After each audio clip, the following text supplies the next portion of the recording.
You can have your seats.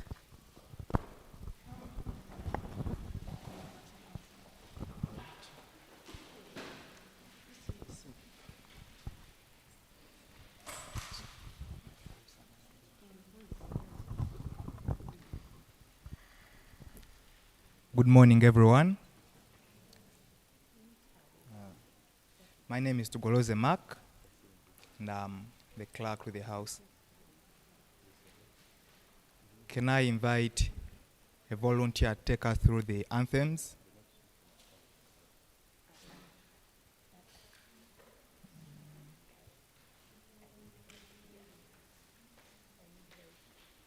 Any volunteer to take us through the anthems?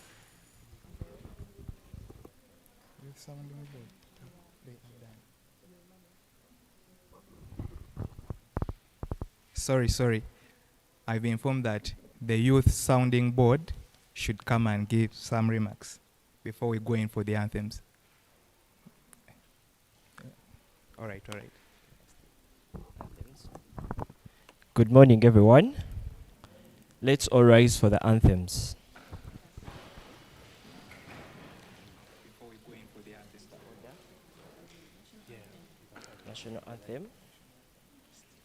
Okay, so we're going to have the national anthem and then the East African anthem. Sing with me. O Uganda, may God uphold thee. We lay our future in thy hand. United, free, for liberty, together we'll always stand. The East African anthem.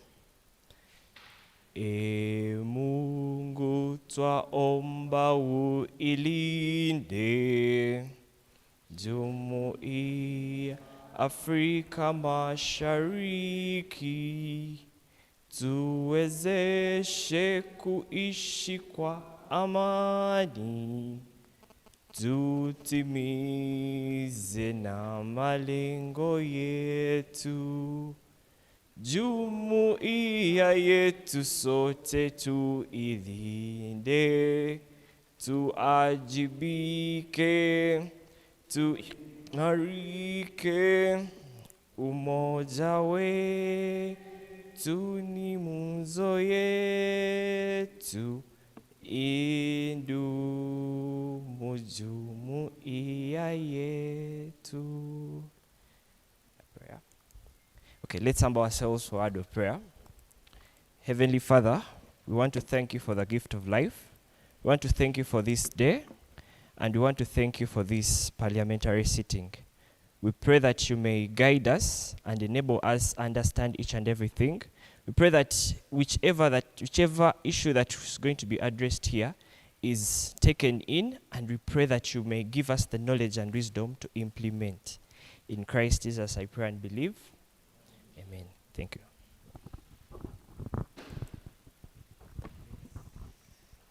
Please, you can have your seats. The speaker is now going to give her opening remarks.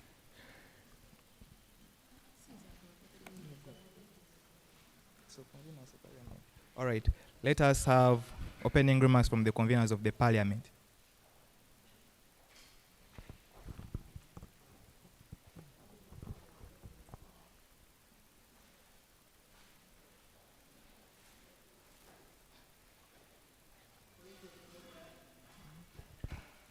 Yes, please.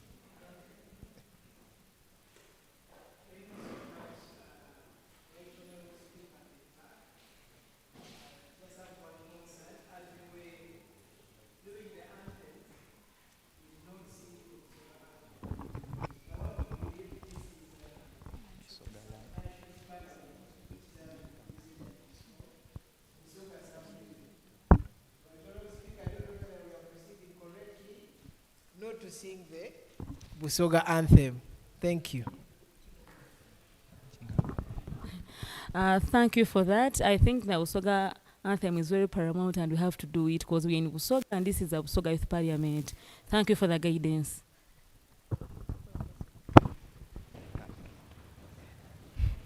Any volunteer to take us through the Busoga anthem? Yes, please.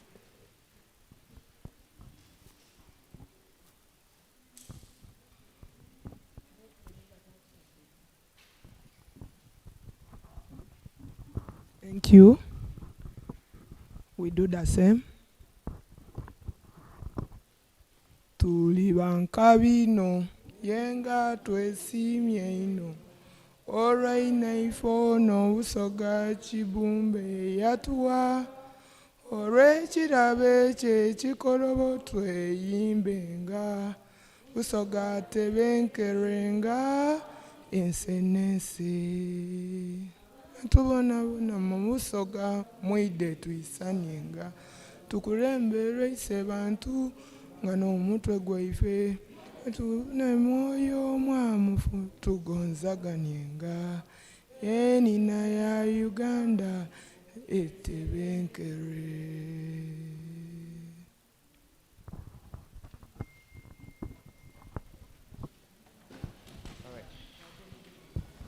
Let me invite conveners of the Parliament to give opening remarks.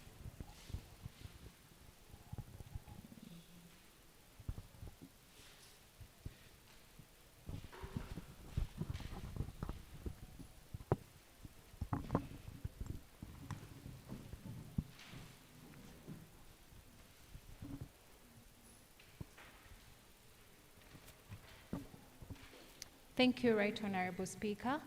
Greetings to all the delegates. My name is Phoebe Natkunda, and I serve as the Country Liaison Officer for Faraja Africa Foundation, Uganda. It is a great honor and privilege to welcome you to the second sitting of the 8th Subnational Youth Parliament. First and foremost, I would like to extend my sincere gratitude to each one of you for being here today. Your presence is a testament to your commitment to leadership, civic engagement, and the future of our communities. I also proudly acknowledge Faraja Africa Foundation, which is a youth-led organization dedicated to educating, engaging, and empowering young people. Since the inception of the Subnational Youth Parliaments in 2018, this initiative has grown into a flagship platform for youth leadership. And over the years, it has inspired, mentored, and equipped hundreds of young people, many of whom have gone on to serve and lead at national levels. This is not just a program, it is a movement that is shaping the future of Uganda. Today, I invite each one of you to embrace your potential. Too often, we hear that young people are the leaders of tomorrow, but the truth is, we are leading today and right now. We are not merely waiting for a seat at the table, we are helping to build at the table. We are not spectators of change, we are drivers of it. As I look around this room, I see future ministers, parliamentarians, entrepreneurs, innovators, community builders, and change makers. I see individuals with the courage to challenge injustice, the creativity to solve complex problems, and the passion to transform their communities. Our voices matter, our ideas matter, and our actions matter. Every generation is remembered for the choices it makes, and ours has the opportunity to be remembered as a generation that chose courage over comfort, action over apathy, and hope over fear. As young leaders, we have a responsibility to shape policies and advocate for solutions that reflect our aspirations and address the realities of our communities. Let us challenge the status quo with boldness, creativity, and determination. Let us have the confidence to ask the difficult questions and the wisdom to listen to the different perspectives. I would like to express my deepest appreciation to our valued partners, especially the Government of Uganda, the Parliament of Uganda, the European Union, the French Embassy, and the Royal Danish Embassy. Your unwavering support, belief in young people, and investment in youth leadership continue to create opportunities that empower us to make meaningful contributions to our nation. Together, we are building a stronger, more inclusive and prosperous Uganda. As we begin this year's Parliament, I encourage each one of you to participate wholeheartedly. Speak with confidence, share your ideas boldly, listen actively, engage respectfully. This platform belongs to you, so make the most of it. Wherever you are passionate about, either climate action, education reforms, governance, technology, gender equality, entrepreneurship, or community development, remember that every great transformation begins with a voice that refuses to remain silent. And while the road to change is not always easy, let us never lose hope. Real progress requires persistence, resilience, and hope.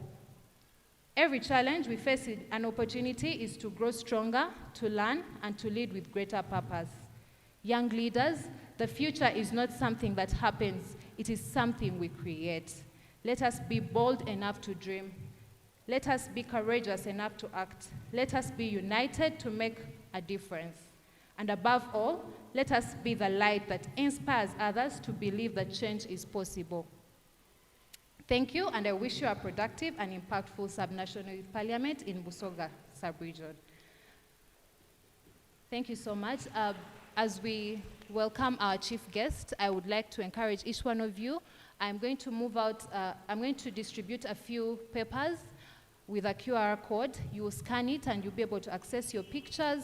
Please follow the Faraja Africa Foundation Uganda page, the Parliament of Uganda, and SEPA.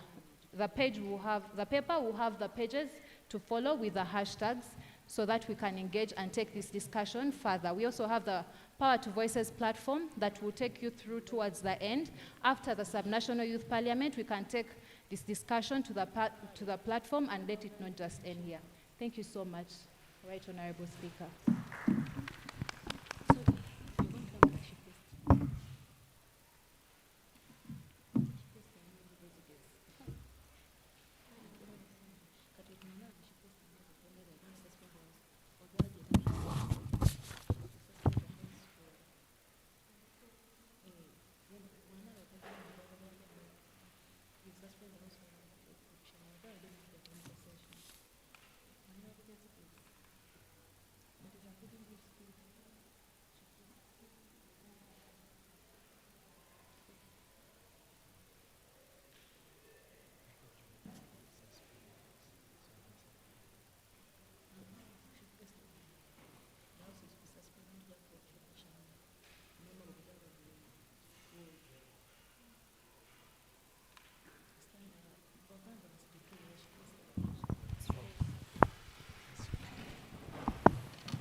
Thank you, Right Honorable Speaker.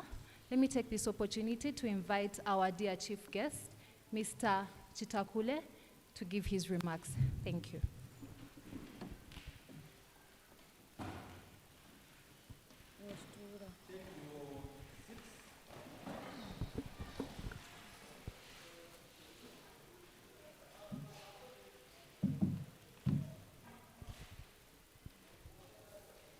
The Right Honorable Speaker of the Busoga Youth Parliament, the Honorable Members of Parliament, good morning, ladies and gentlemen. It is a big honor for me to be here as your chief guest. Since I was coming to Parliament, I have a written speech, and you allow me to read it. My name is Nathan Chitakule. I'm the town clerk of this division. It is called Ginger City Southern division. Allow me to read my speech verbatim.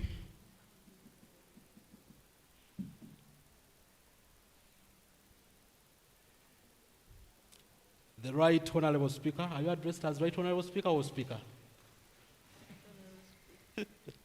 Honorable members of Busoga Sub-Region Youth Parliament, distinguished guests, leaders present, ladies and gentlemen. It is a great honor and privilege to join you today as the chief guest at the second sitting of the 8th Busoga Sub-Region Youth Parliament. I sincerely thank you, the organizers, that is the Faraja Foundation, for inviting me to share this important occasion with the future leaders of Busoga and Uganda. I think I'm right to refer to you as the future leaders because I see you are younger people. Many of you are not employed, so you are future leaders. Am I right? Allow me to congratulate all members of this youth parliament for earning the confidence of your peers to represent their aspirations. Leadership is not about occupying a seat. It is about carrying the hopes of those who entrusted you with responsibility. Today's gathering is more than ceremonial. It is a platform where ideas are shaped, leaders are nurtured, and the solutions to the challenges facing our communities are born. The youth are Uganda's greatest asset.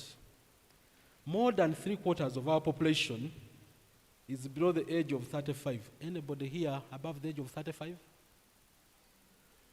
You are all younger people. This means that Uganda's future will largely be determined by what today's younger people choose to become and what opportunities society creates for them. However, we must honestly acknowledge the reality before us. Busoga remains one of the regions facing serious socio-economic challenges. Are you aware of that? Many younger people complete school and only find unemployment opportunities. Only find employment opportunities are limited. Any of you who has completed school? Any graduate here? Do you have a job? You are lucky. Only find employment opportunities limited. Others leave school without practical skills. Many have brilliant ideas but lack access to capital, markets, technology, or mentorship. You even have a saying, above bali full of what? Good ideas, but they don't have money. Now current singani is there in a center. You have good ideas, but you don't have the capital. Besides unemployment, our youth continue to face many other challenges, including drug and substance abuse, alcoholism, early marriages and teenage pregnancies, HIV, AIDS, and other health concerns, poverty, mental health challenges, limited access to information and technology, environmental degradation and climate change, corruption and exclusion from decision making, negative political manipulation, where younger people are used during elections but forgotten afterwards. Is that true? If it is not true, you say that my research is not a correct one. These challenges are real, but they should never define the future of Busoga. Distinguished delegates, the biggest danger is not unemployment itself. The greatest danger is hopelessness. You could be here, you are not employed, but when you know that one time this is going to, but when you are hopeless, when you feel the world has come to an end, That is the biggest what? When you don't see yourself anywhere in what? In the future. When younger people lose hope, they become vulnerable to crime, violence, drug abuse, extremism, and dependence. But when they have hope, skills, and opportunities, they become innovators, entrepreneurs, and nation builders. This is where Busoga Sub-Region Youth Parliament becomes extremely important. This parliament should never become a platform for merely identifying problems or passing resolutions that remain on paper. Have you come to lament? We have this problem, we have this, and you end at that. We want to go beyond lamenting, and we find solutions to the problems affecting youth in this region. It must become a parliament of action. Every resolution you pass should answer one simple question: what practical action shall we undertake after leaving this chamber? We are talking of unemployment. When we leave here, what are we going to do about it? For example, instead of only debating unemployment, why not establish a Busoga Youth Innovation Network that links young entrepreneurs across the region?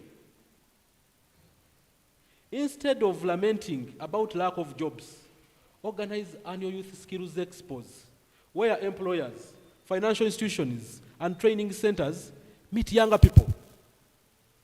Instead of discussing agriculture as an old-fashioned occupation, demonstrate that agriculture is a modern business driven by technology, irrigation, mechanization, and value addition and access to markets.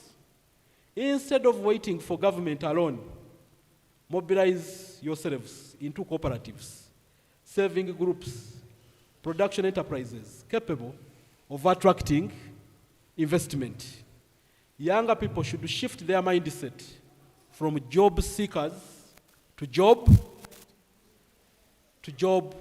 creators.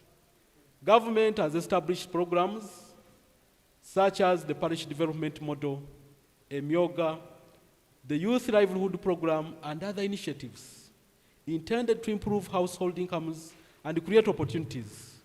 While these programs have had varying levels of success, they present opportunities that informed, organized, and accountable youth can access and help improve through constructive engagement. Honorable members, leadership is not measured by the number of speeches we make. Leadership is measured by the number of lives we transform.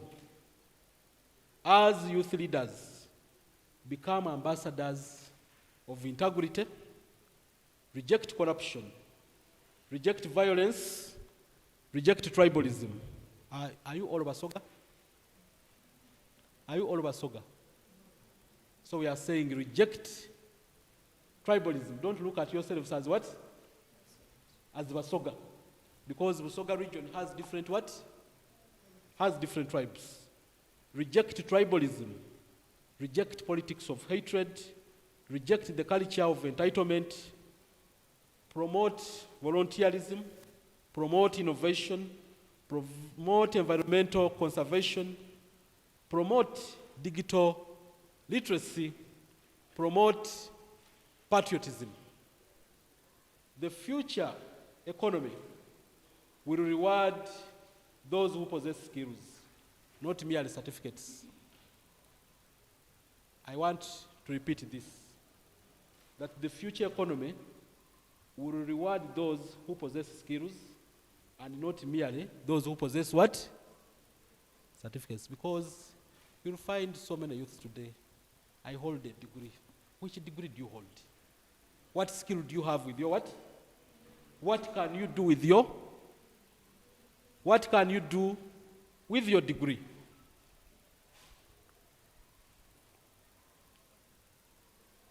I therefore encourage every younger person to embrace vocational education, digital skills, artificial intelligence, agribusiness, manufacturing, tourism, renewable energy, and entrepreneurship. Busoga possesses enormous opportunities. We have fertile land, we have Lake Victoria, we have River Nile, we have tourism potential, we have hardworking people, we have strategic markets. The challenge is not absence of opportunities. The challenge is our ability to organize ourselves, innovate, exploit them sustainably. I also challenge the Youth Parliament to become a research-based institution. Before debating an issue, gather evidence, conduct community consultations, engage district and city leaders, partner with universities, civil society, and private sector. Present practical policy proposals backed by facts. That is how serious institutions influence public policy.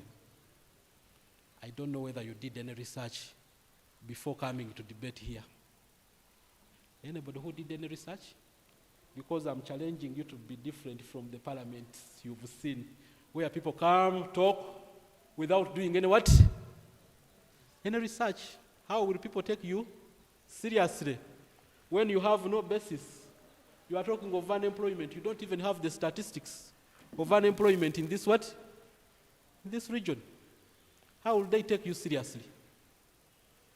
So I'm challenging you to do research, to write proposals. Do not underestimate your influence. The councillors, members of parliament, ministers, judges, permanent secretaries, the presidents of tomorrow, including the town clerk. Am I a small person? May well be seated in this chamber today. Is that true?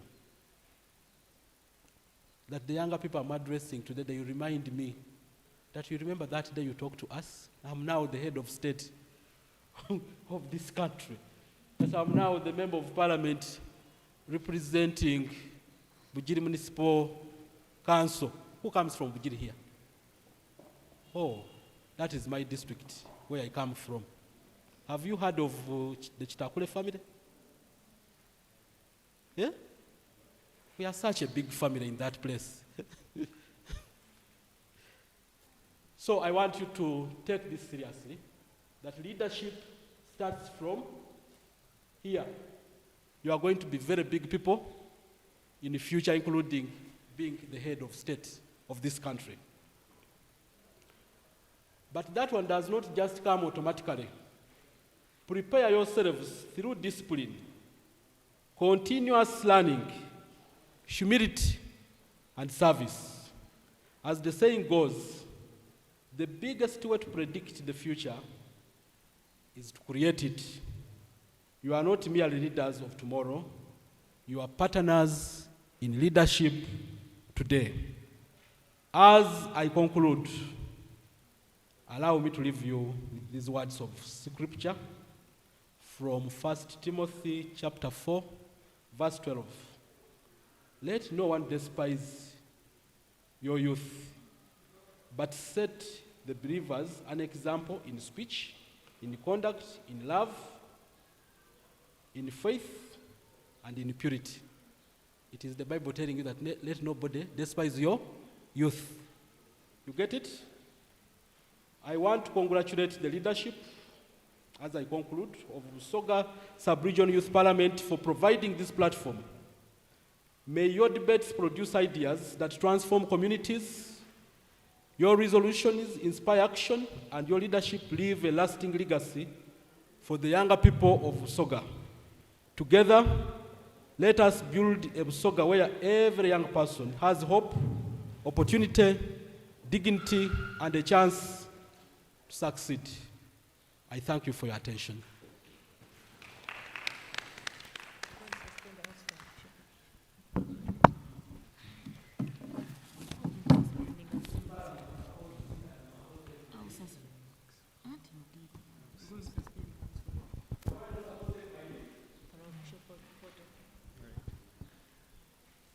House has been suspended for an official photo with the chief guest.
People matter, and that meaningful dialogue remains one of the strongest foundations of democracy.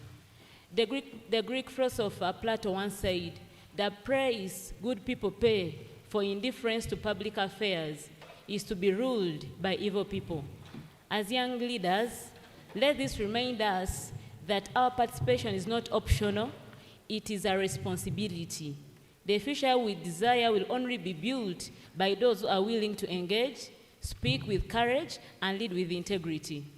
As we proceed, I urge every honorable member to uphold the dignity of this House by observing our rules of procedure, respecting differing opinions, and making submissions that are thoughtful, evidence-based, and solution-oriented.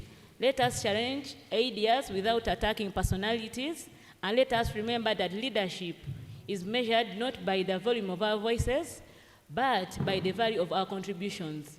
I encourage every member to participate actively, for every voice in this chamber has the power to influence change and inspire hope.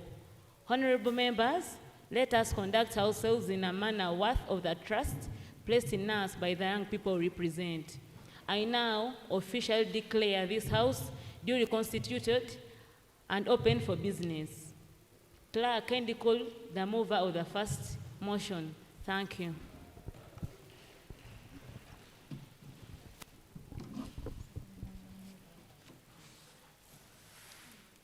I call upon the mover of the first motion, which states that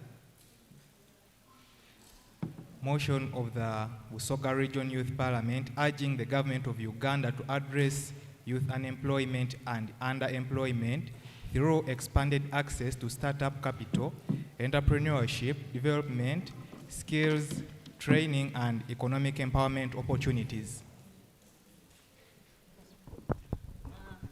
I also want to encourage the motion movers to talk facts, not lamentations, because we gave the motions prior. So if the motion mover is lamenting, I think I'll just interject and you move away. So you provide facts. Thank you. Thank you, Madam Speaker. My name is Chirege Abisharom Gideon from Jinja. Madam Speaker, moving this motion in accordance to Rules 56 and 58 of the Rules of Procedure of this House, which states that motion of the Busoga Youth Regional Parliament urging the government of Uganda to address youth unemployment and underemployment through expanded access to startup capital, entrepreneurship development, skill training, and economic empowerment. Madam Speaker, I beg to first explain deeper this motion. Madam Speaker, unemployment, this is a situation where somebody is willing to work but cannot find a job. Unemployment, this is where somebody is misplaced in what he's supposed to do.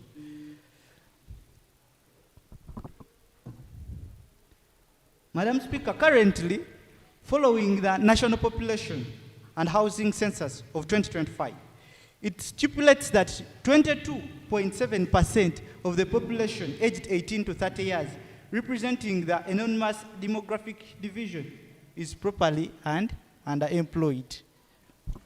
That means that very many people are professionalized in very many things, but they are not. Madam Speaker, Busoga as a sub-region, it consists of 11 districts. That is Kamuli, Iganga, Bujiri, Jinja, Buyende, Luuka, Bugweri, and Namayingo. Madam Speaker, following the UBOS labor market survey of 2025, it says that 12.2% of the youth are unemployed, and approximately 17.9% of these youth making the most category of the labor market. That's according to Uganda Bureau of Statistics. That means that our market currently is filled with the older people. But then, the Bible as well, the Bible says that rejoice in the fruits of your age mates, or when you're still young. For them, they use it as in the jubilating, using the wife that you get in your youth. Madam Speaker, but we should not only lament, but we have practical things that we can do. And we have practical things we can do. We want to applaud the government for establishing programs like PDM, Emioga, but to a large extent, it has not been helpful to the youth. Because you see that the youth have limited access to this. Therefore, as I move this motion, I beg that members of this House come with in the same accord, believing that the number of the youths that are suffering are many, and us that are representing them, we have the voice we can do. Because use your voice today to change the future. I beg to move.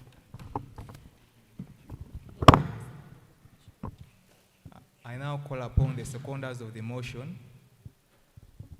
For the seconders, due to the interest of time, the seconders will just come and say, I second the motion. Then you open the motion for discussion. Thank you.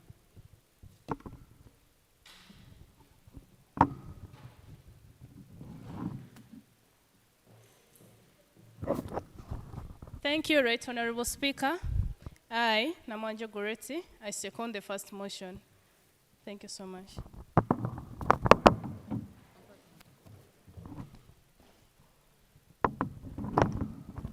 Honorable members, the motion is open for discussion. But before we proceed, I'll give every honorable member 2 minutes. And if the 2 minutes are done, you have to use the floor.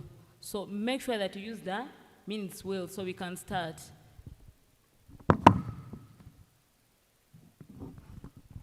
Yes, Honorable Lubandi.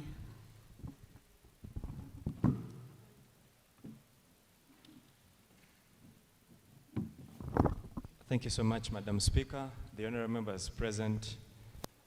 My name is Joseph Lubandi, a representative from Kamuli District.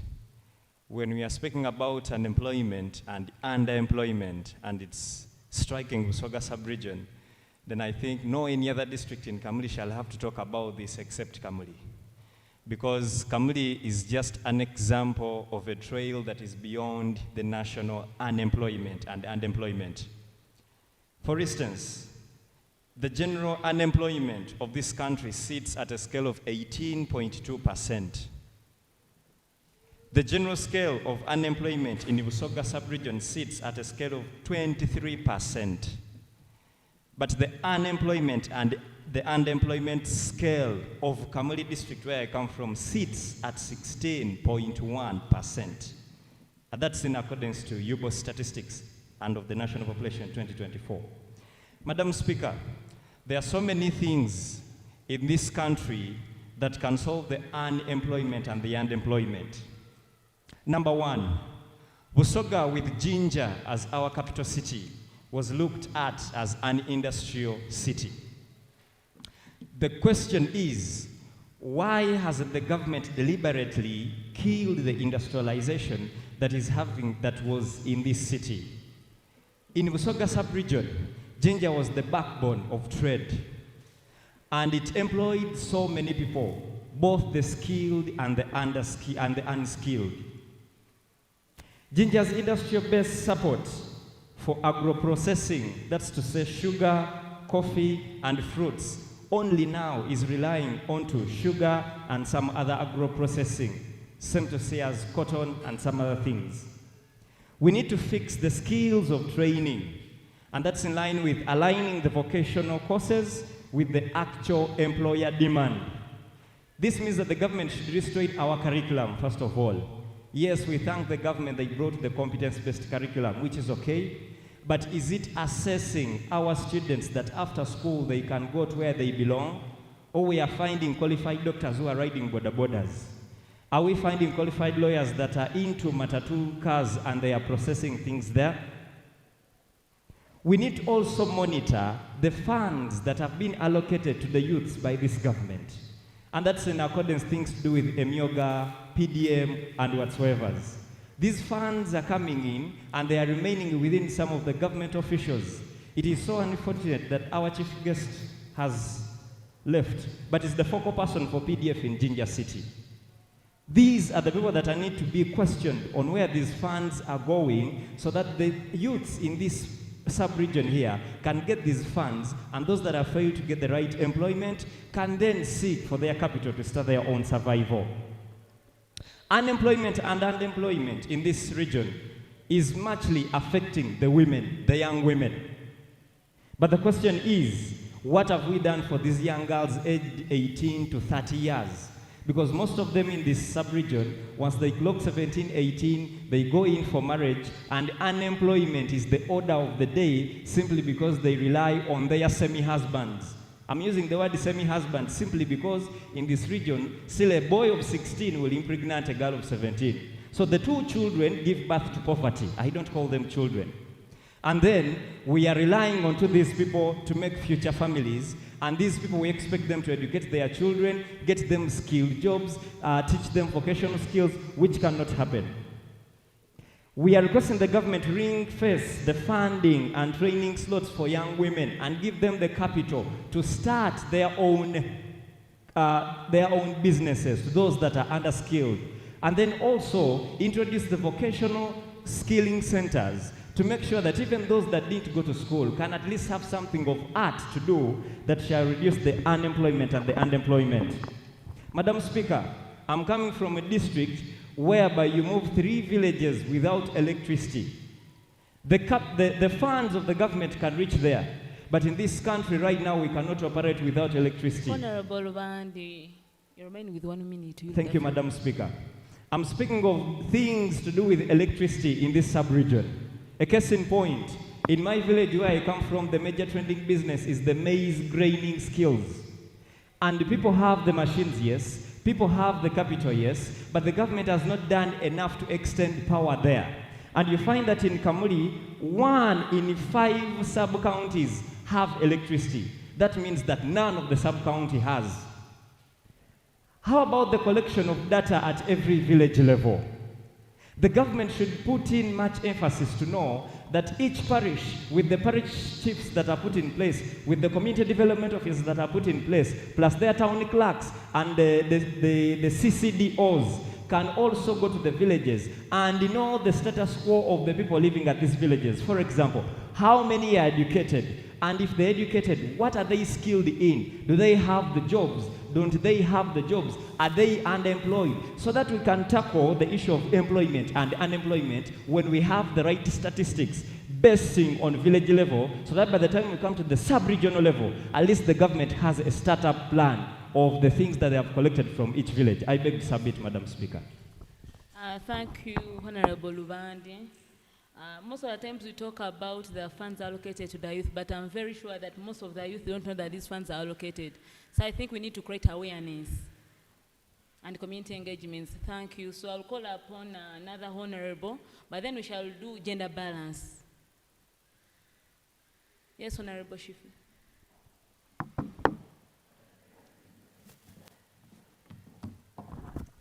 Thank you so much, Honorable Speaker. My name is Naka Sharifa, an EUISB member, and I stand to second the motion. Youth unemployment remains one of the greatest challenges in our region, and most of the times we are being told that youths are being availed with these opportunities, but we don't want to grab them. Honorable members and the House at large, I'm so privileged that I'm currently working on one of the biggest agricultural project, which is being led by Haifa International and being sponsored by MasterCard Foundation.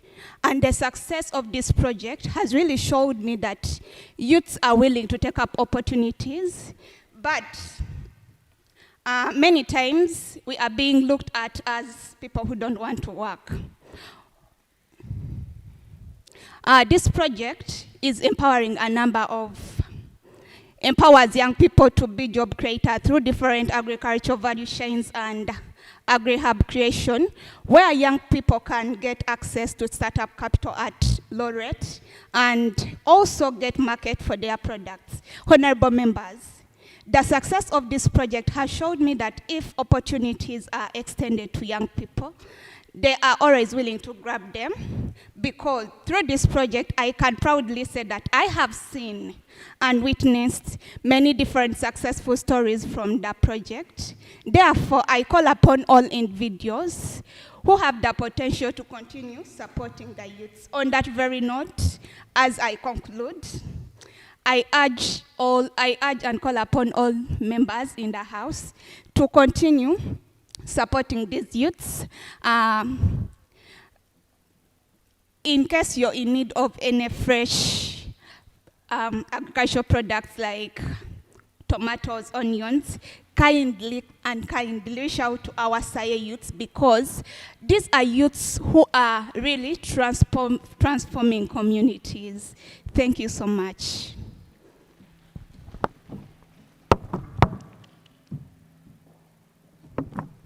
Honorable members, you're quiet, but most of the times when the person is submitting and you see that the person is submitting lies, you always interject. So I'll call upon Honorable Goretti.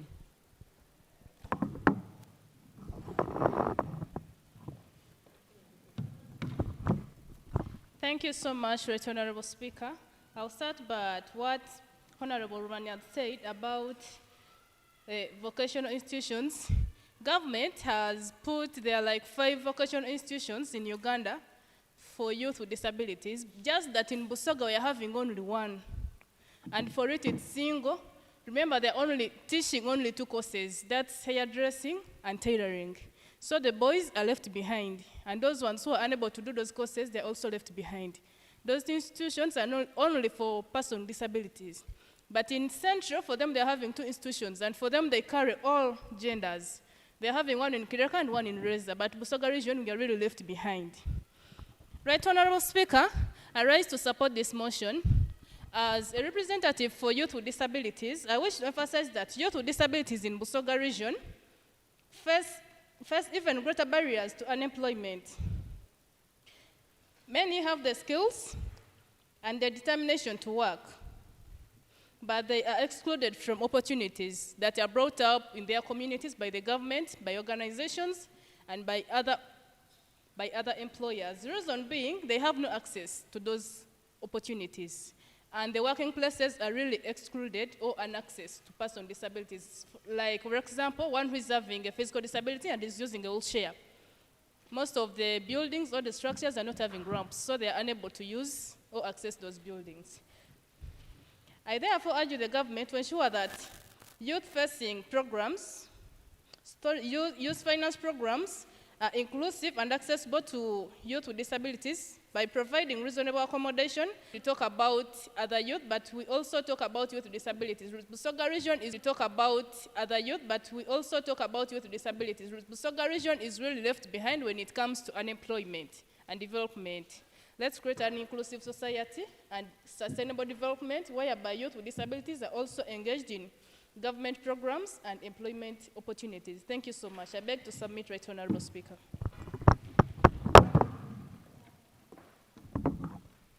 Thank you, Honorable Goretti. I need one more honorable to submit on that.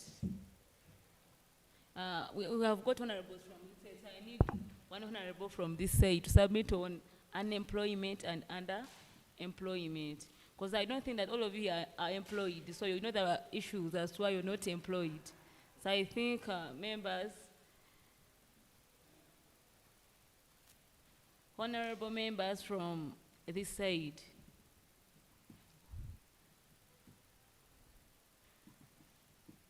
Yes, Honorable Hamid.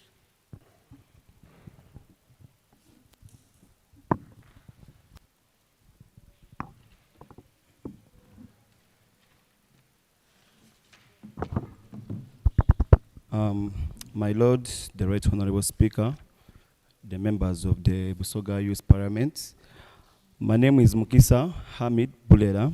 I represent the youth of Iganga Municipality, and I'm raising a motion of Regional Youth Parliament urging the government of Uganda to address youth unemployment and underemployment. Right Honorable Speaker, for me, I will talk with facts in my municipality or my district. These government programs, they rarely come there, and at times when they reach to the youth or to the community, I can't say that all the community development officers, but some of them, they deny youth to access those programs. In that some of those, our CDOs, the youth, someone can be like, hey, sir, I heard this program is here. So what could be done to access this program? Those very people, they always urge the youth that first of all, we have to make a proper way in that it can be a two-way traffic load.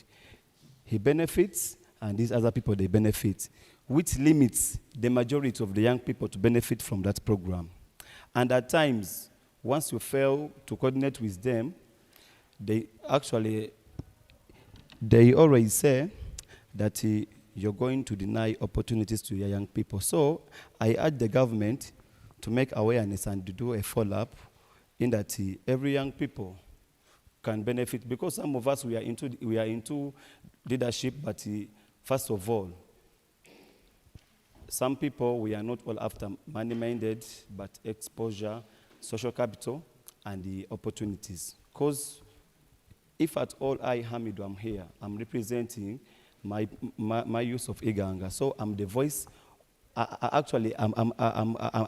the voice of the voiceless of my people out there. So if at all I fail to raise their issues on the floor when the chance is being given, because it's not that every member always participates, but if at all I'm given a chance, I have to ensure that their voice is really heard. So, Right Honorable Speaker, I'm kindly requesting, because I can't command, that let the government follow up on those programs being given by the youth to access, because it's really, really hard.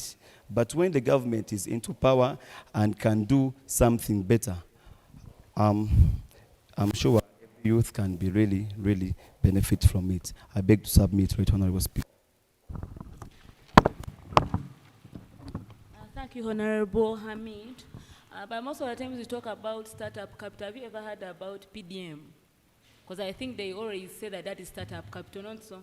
But I've seen many youth have got money for PDM, but they have not put up any business. So I think these people also need guidance on what they should put up.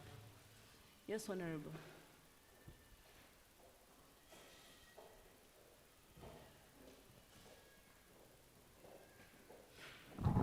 This is the last person to submit on this motion, then I'll close the motion.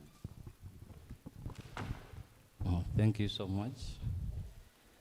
I'm called Matege Faham, a delegate from Ujiri district, as well as a law student with a strong interest in youth participation and public policy. My burning point is that I picked interest in the clerk's speech where he mentioned about, or where he emphasized us, the youth, to join the PDM program. Right Honorable Speaker, I just need to emphasize the government of Uganda that the issue of unemployment cannot only be addressed by giving the young people money. Because the capital is important, but capital without entrepreneurial skills, without any mentorship, without opening markets, cannot create sustainable employment. So that's my sincere emphasis to the government of Uganda, given their PDM program. I beg to submit. Okay, thank you, Honorable. But members who are teachers here, because I'm a professional teacher of chemistry and math, I like the fact that the government has at least put new curriculum on board and people are learning hands-on. At least it is better than the old curriculum where we used to cram. Yeah, thank you, Honorable. Honorable members, the debate having been concluded, we shall now put the motion. We shall now put the motion of the Busoga Regional Youth Parliament urging the government of Uganda to address youth unemployment and underemployment through expanded access to startup capital, entrepreneurship development, skills training, and economic empowerment opportunities to a vote. Those in favor say aye, and those against it say nay. Those in favor say aye. Those against it say nay. So the motion has been moved since the ayes have it.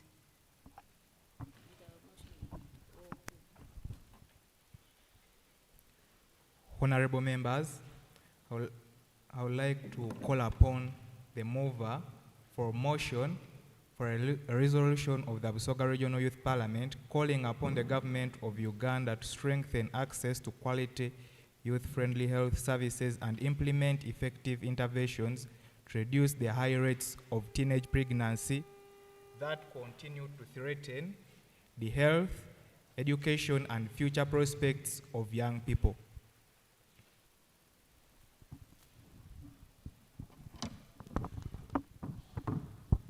Thank you so much, Right Honorable Speaker. The Right Honorable Speaker, honorable members of this Youth Parliament, I arise with great honor to move a motion calling upon the government of Uganda to strengthen access to quality youth-friendly health services in order to reduce the high rates of teenage pregnancy, especially in the Busoga region. This is not just a health issue, it is a crisis stealing the future of the young girls within Busoga region. In Uganda today, according to the national strategy to end child marriage and teenage pregnancy, almost a quarter of Ugandan women aged 15 to 19 have given birth or are pregnant with their first child by the age of 18. But in Busoga region, it is worse. Teenage pregnancy is about 28.4% higher than the national average, as indicated in the UNAIDS report. According to the UN Women Policy Brief, the highest rates of teenage pregnancy in Busoga had a percentage of 28.4%, and Chigezi with the lowest with 14.9%. Honorable Speaker, these trends affect young girls and undermine the national development efforts of ending all forms of discrimination as articulated in the Sustainable Development Framework. In some areas, the rate even rises above 30% as indicated in the Busoga Health Forum. In 2020, there were 46,337 cases of teenage pregnancy. This is more than the numbers of 2017 and 2019. Kamuli and Mayuge are the most affected areas. Kamuli had 6,535 cases and Mayuge had 6,705 cases of teenage pregnancies. This research shows that many of these pregnancies are caused by defilement, where older people take advantage of young girls. Right Honorable Speaker, this means that 3 out of every 10 girls in Busoga region are becoming mothers before adulthood.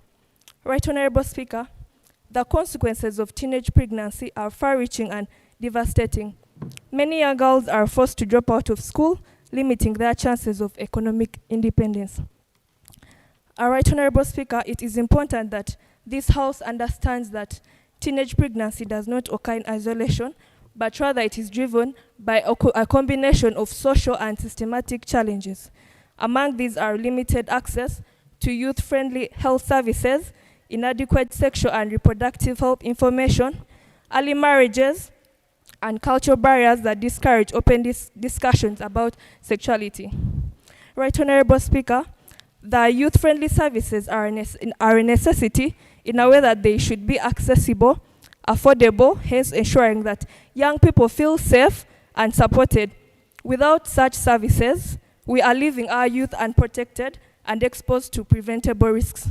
Right Honorable Speaker, in light of these challenges, I wish to propose the following measures for urgent consideration by the government. The government should invest in sexual and reproductive health education in both schools and within our communities. Young people must acquire this information to make informed decisions about their health and well-being. Yes, we have seen the Ministry of Health has been spreading out motor vans to sensitize the public about Ebola outbreak. Yes, it is an outbreak, but also teenage pregnancy is a very, very critical issue in Busoga region. So I'll urge the government to also spread out these motor vans to different communities, schools, such that the young people can be sensitized on sexual and reproductive health education. And I propose to also urge the government to strengthen community engagements involving parents, cultural leaders, and religious institutions in addressing the root causes of teenage pregnancies, especially in Busoga region. Right Honorable Speaker, if we do nothing, we are approving the destruction of a generation. But if we are to act, we shall protect dreams, empower girls, and build a stronger Uganda. I therefore urge this House to support this motion and call upon the government to take immediate action. Right Honorable Speaker, I beg to move. Thank you, Honorable Victoria. I would like to call upon the seconder of the motion.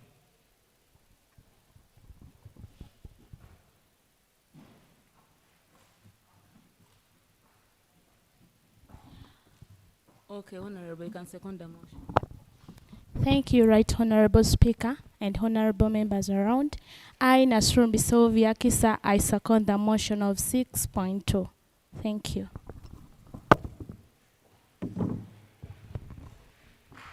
Now, honorable members, those issues of coming and saying that I second the motion of 6.2, I want you to come and second the motion and take the motion down. Thank you. So I'll call upon the first honorable to submit on this motion. And members, I think I'm going to give this motion some good time compared to the first one because this is a major challenge Busoga is facing.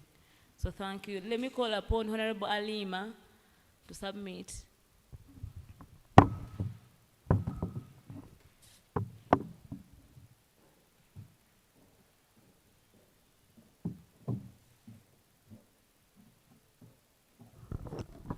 Honorable, I've said that I'm going to give the motion a lot of time, but you have 3 minutes to yield the floor. But I'll give a chance to many honorables to discuss on this. So you have 3 minutes? Yeah. Okay, thank you, Honorable. Okay. Thank you so much, the Right Honorable Speaker, plus the members of the August House. Before you is Namgaya Halimangovi from the Iganga District constituency. I rise in support of the resolution to be passed because I believe that statistics of teenage pregnancy are just not statistics. We think because teenage pregnancy has led to the deterioration in the development of Busoga sub-region, it is something that ought to be given a lot of attention. Honorable members, it is important to bring to our notice that Busoga has the highest number of teenage mothers, which also contributes to almost 90% of the maternity deaths that are happening within the country. What that means that if this is not addressed soonest, it is going to be destructive and detrimental to us in the long run.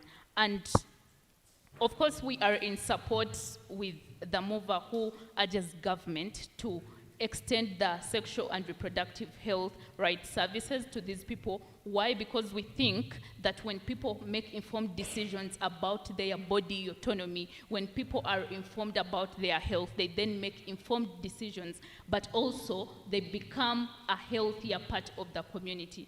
Right, Honorable Speaker, it is important for us to recognize that the reason as to why Busoga sub-region continues to lag behind in terms of education, in terms of economic development, it is because of things like teenage pregnancy. Why? Because we have people that have been affected by the cultural and structural systems that are within our regions and have failed to be objective to understanding why it is important that young people get exposed to this information, the sexual reproductive health information, which helps them to make better informed decisions. So at a point in time where the members of the August House have recognized and noticed that this is a problem that needs to be addressed, I kindly request that the government do something about bringing the SRHR services closer to the people of Busoga. I beg to submit. Honorable members, most of the times when you tell us the problem and the challenge, you must tell us the solution that we must. So members, I will call upon another honorable member to submit on that. I'm doing gender balance because I don't think that teenage pregnancies only affect ladies. I think even the men get affected in the long run. So I need a man to submit on this. Yes, Honorable Muidu.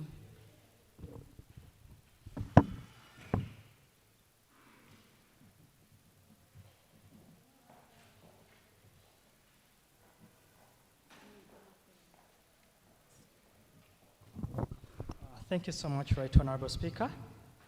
For purposes of clarity, my name is Muidu Anslem.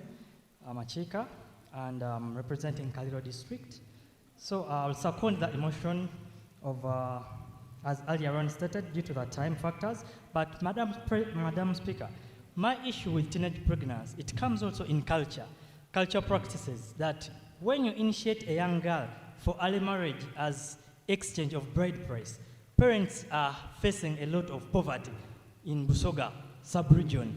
And due to that purpose, parents see the girl child as a source of wealth, that when they marry them off early, it brings the riches in the family. And if we do not address the issue of poverty, it causes early dropouts and early pregnancies in our youth here. The other part of the culture exchange, that people are learning different cultures of other people, that when you marry off a young girl, it's easy for them to maintain marriage like our ancestors did.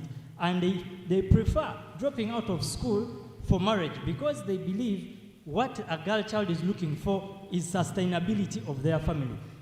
Madam Speaker, on that ground, we can put a very clear example in culture. For example, let me get out of Busoga. We borrow a leaf from the eastern part of the country. Remember, we had female mitigation issues, and that is their culture, it's a practice. But how do you integrate those children, those ladies, to end that and tell them, okay, that is not safe, but for them then that once that has happened, you've become a woman. And also that applies to the boys who drop out of school. We are not looking at only the girl child, but when you look at the circumcision from our neighbors in Bugisu, when a boy of 15, 14 gets done with circumcision, they are considered as men. Right, Honorable Speaker, there is no way you're going to convince that boy that you're not a man. And the only way to solve such challenges is to make sure that we have peer-to-peer education. We have people who are informed, who have the information. Send us, the way we are here in the Busoga Youth Parliament, we are informed a bit more than others who are not here because we are representing the majority. And in that ground, if you send us back in our respective district, like me from Kaliro, you tell me, Anslem, as Busoga Youth Parliament, we have opted to give you transportation, to give you the writing materials, to give you all the materials you need. Please go back in Nawaikoke and talk to the boy child, talk to the girl child that, you know, going into early marriage is not a solution for wealth of your family. I want to assure you, peer to peer, we understand the reason why we are dropping out of school and going into for teenage pregnancy. Because you cannot tell me, as a girl, as a man, or a boy, I will give a girl free money, and I do not need sex. In context. So honorable, do you also do that? If you give a girl money, do you also ask for sex? Yes, sir. Right, Honorable Speaker. On that context, I'm just giving a general view of the entire circumstance that is happening down there in the village. There is no boy who has gone for fishing. I come back here, get my 20,000 after hustling the whole night of fishing, and I give to a girl, and I do not expect sex from her. It's impossible practically. That is immorality. But in this context of peer, Honorable Mwidi, you said it is impossible, meaning also do it.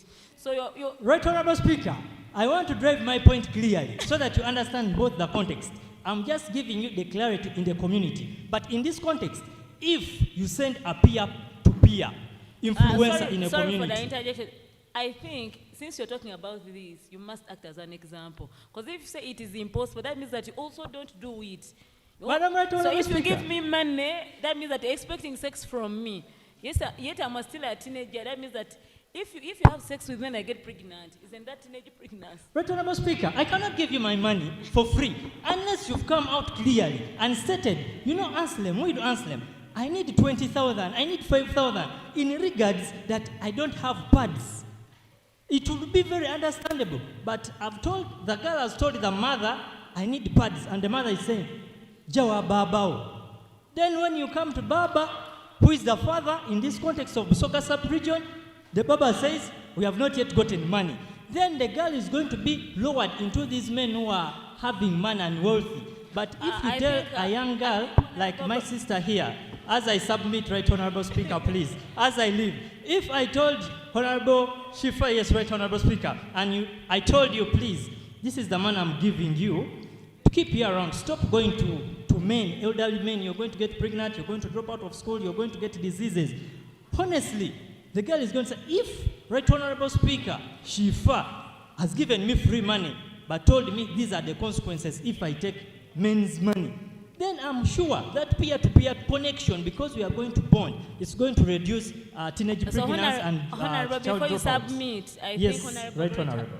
Honorable Great wants to compliment on you. Honorable Speaker, I hope you're going to grant me more time as she interjects. Let her first Thank you so much.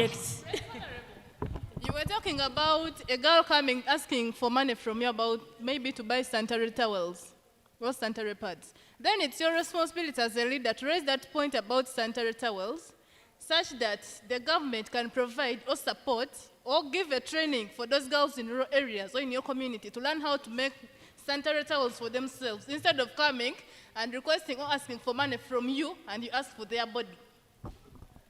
Right. Honorable Speaker, I kindly request, I think my honorable member did not get my context. I'm telling you, I'm bringing a point of peer-to-peer education. I brought this statement so that it's very clear that you understand. If you send me, I'll explain that to a fellow youth. And in return, it's going to yield that the girls are not going to drop out of school because we have already sent peer-to-peer to educate them that giving out money to a girl does not necessarily mean that you have to have sex with her, but you're helping her sister. This is our context. That's the reason why I'm not saying this is what we do, but I'm bringing up the point of peer-to-peer education. Yes, Right Honorable Speaker, I remain defended, right? I can proceed. Honorable Speaker. Before you proceed. Yes, Right Honorable Speaker. I think you have like 20 seconds to yield the floor, but I think that Honorable wants to submit on your... Through you, Right Honorable Speaker, I think with that added minute, I will still continue with another minute because they're interjecting. These are points that I need to bring in the House to understand the context. Thank you so much, Right Honorable Speaker. Thank you, Honorable Speaker. Right Honorable Speaker, is it in order for a member of Parliament to address the Parliament while seated?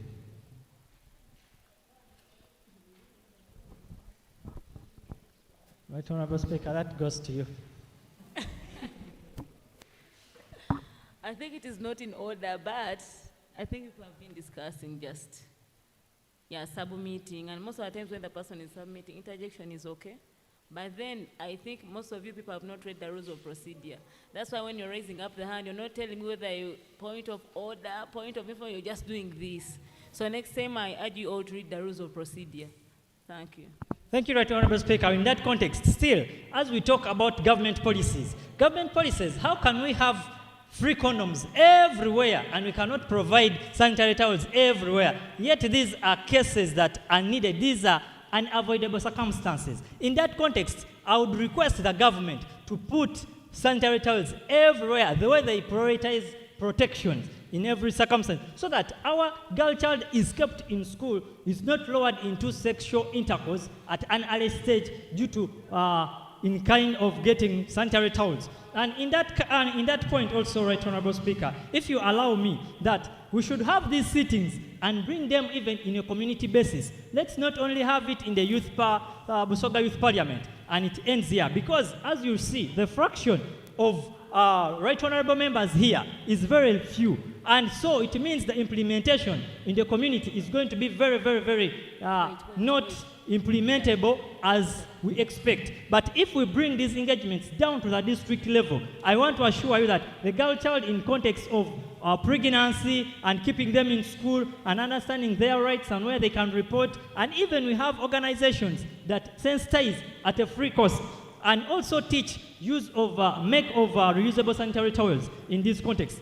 And all these are issues that need skilling for these young girls. And if you skill a young girl, it's going to keep that young girl in school. Right Honorable Speaker, if you may permit me, that how many people here are willing to offer 1,000 as a contribution of sanitary towels?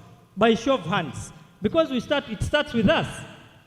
You see, Right Honorable Speaker, so these people here are not in willing this to house, contribute. we are only gentlemen submitting. Put up their hands. Yes, So they're the not gentlemen willing. put up their hands, meaning that the gentlemen, we are here to defend the girl child too. So also, inclusivity of the boy child is needed in also skilling them and giving them the adequate materials so that they can be in position to support the girl child. Thank you so much, Right Honorable Speaker. But before you leave, I think you need to answer that man's question. Then you leave. You read the floor. Thank you so much, Right Honorable Speaker. Thank you so much. Thank you so much. Honorable Speaker, I wanted to inform Honorable Member. For matters of record, first introduce yourself. My name Remba Warafat Kiduma from Bugembe. Honorable Member, I want to inform you that the government has supplied condoms to almost every village to an aim of preventing early pregnancy. Submit. Yes, but I think, Honorable, you didn't listen to Right, Honorable Speaker. Honorable Muidu talked about distributing condoms everywhere, but the pads are not distributed at a free cost. So thank you. So Honorable Muidu, you can yield the floor. Thank you so much. And now members have said you are going to do gender balance, but then, yes? No. You want an answer? Yeah. Okay. Excuse me, are you going to submit? No. All your defending yourself? I'm not defending, I'm submitting. No, that's not how we operate. You can sit down. So now, members, I want another honorable member to submit on this. We are doing gender balance. Yes, I will call upon the person who seconded the motion. I'm going to give you a chance because I told you that we are going to give this motion a lot of time because this is the major challenge Busoga is facing.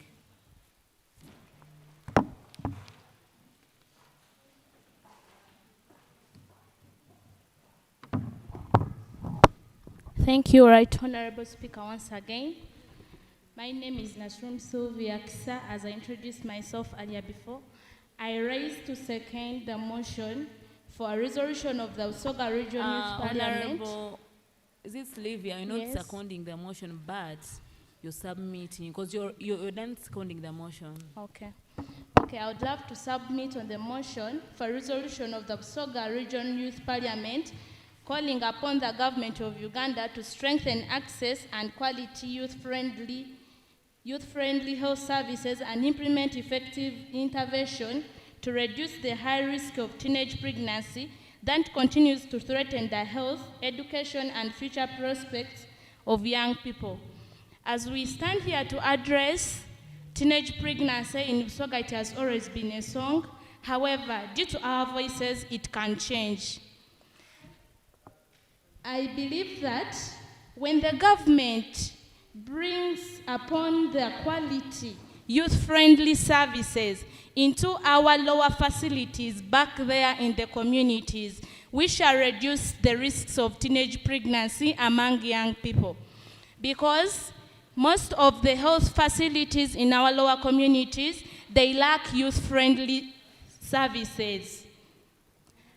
Most of us who have visited these youth-friendly centers, we have witnessed it. And unless I'm lying, who of us is having a district that is having a health facility and a youth-friendly active health corner in that health facility? Honorable members, any of us who is having an active youth-friendly health corner in your active health facility down there? So this is the reason why you are here, to call upon the government. It doesn't take much for the government to activate these youth-friendly corners, because I believe when a health center is built, there is a partition for the youths. And another thing, the risk of teenage pregnancy In our district, according to my research, or our research we've done in our district, very many young children move long distances to access education. You can find a sub-county that has only one secondary school, and very many young children have finished their primary level, but just because they lack access to secondary level, they will end up getting teenage pregnancy. Some of them are being driven off by the border riders who offer them lifts on their way back home or on their way to school.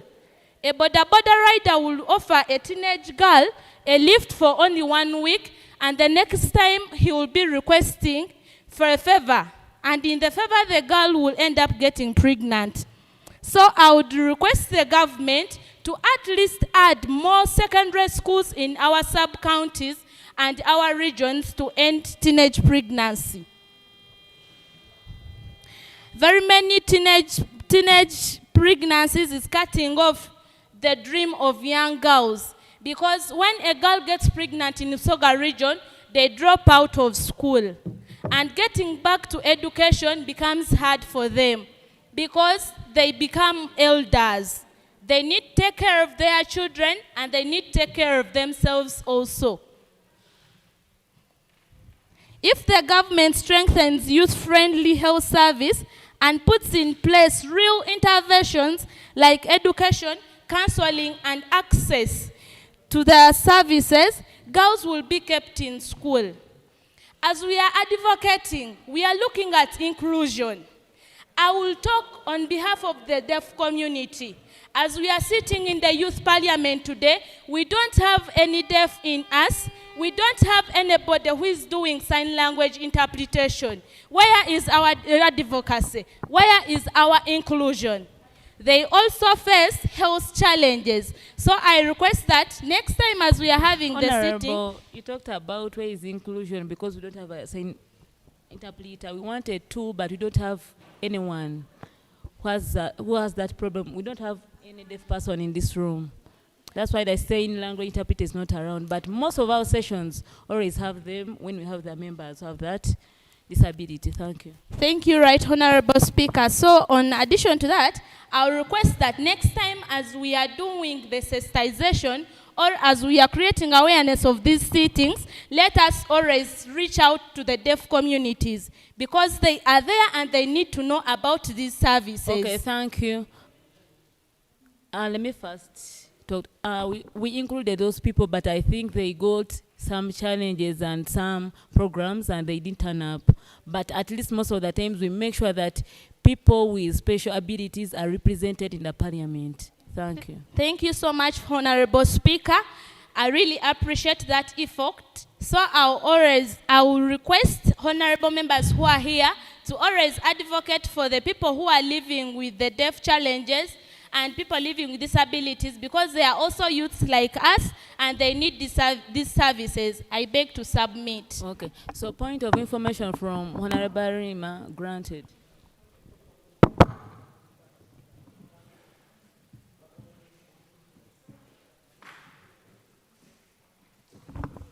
Thank you very much, Right Honorable Speaker.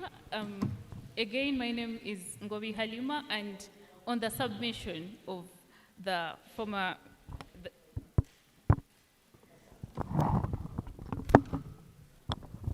On the submission of the previous Member of Parliament from the floor, you did mention that when the young girls have given birth, it is important that we skill them so that they can better help themselves to be sustainable, or rather sustain themselves in the community. However, I want to bring to our attention that what is happening today is that the Ministry of Health has a policy or framework that involves bringing back these teenage mothers back to school.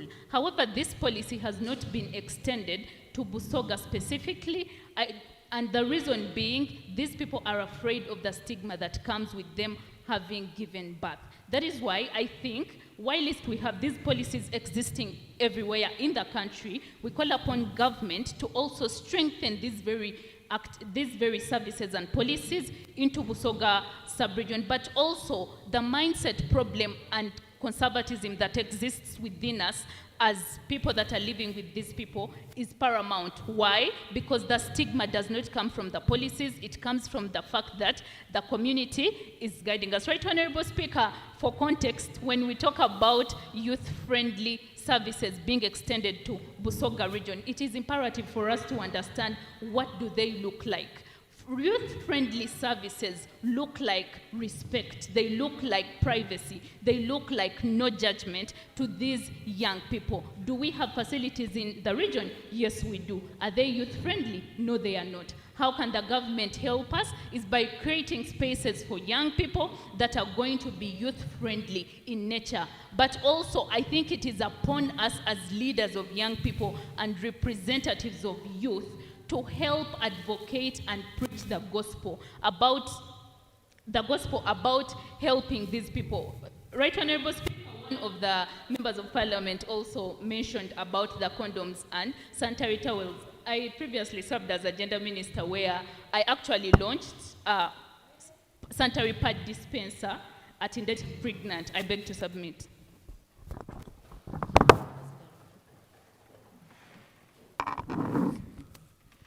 Thank you, Honorable Halima. I think I need submissions from this side. Yes, Honorable.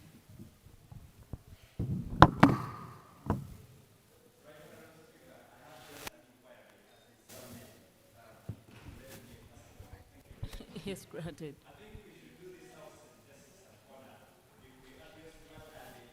Honorable Lubanda, I think you move this side and get a man. No, let me first.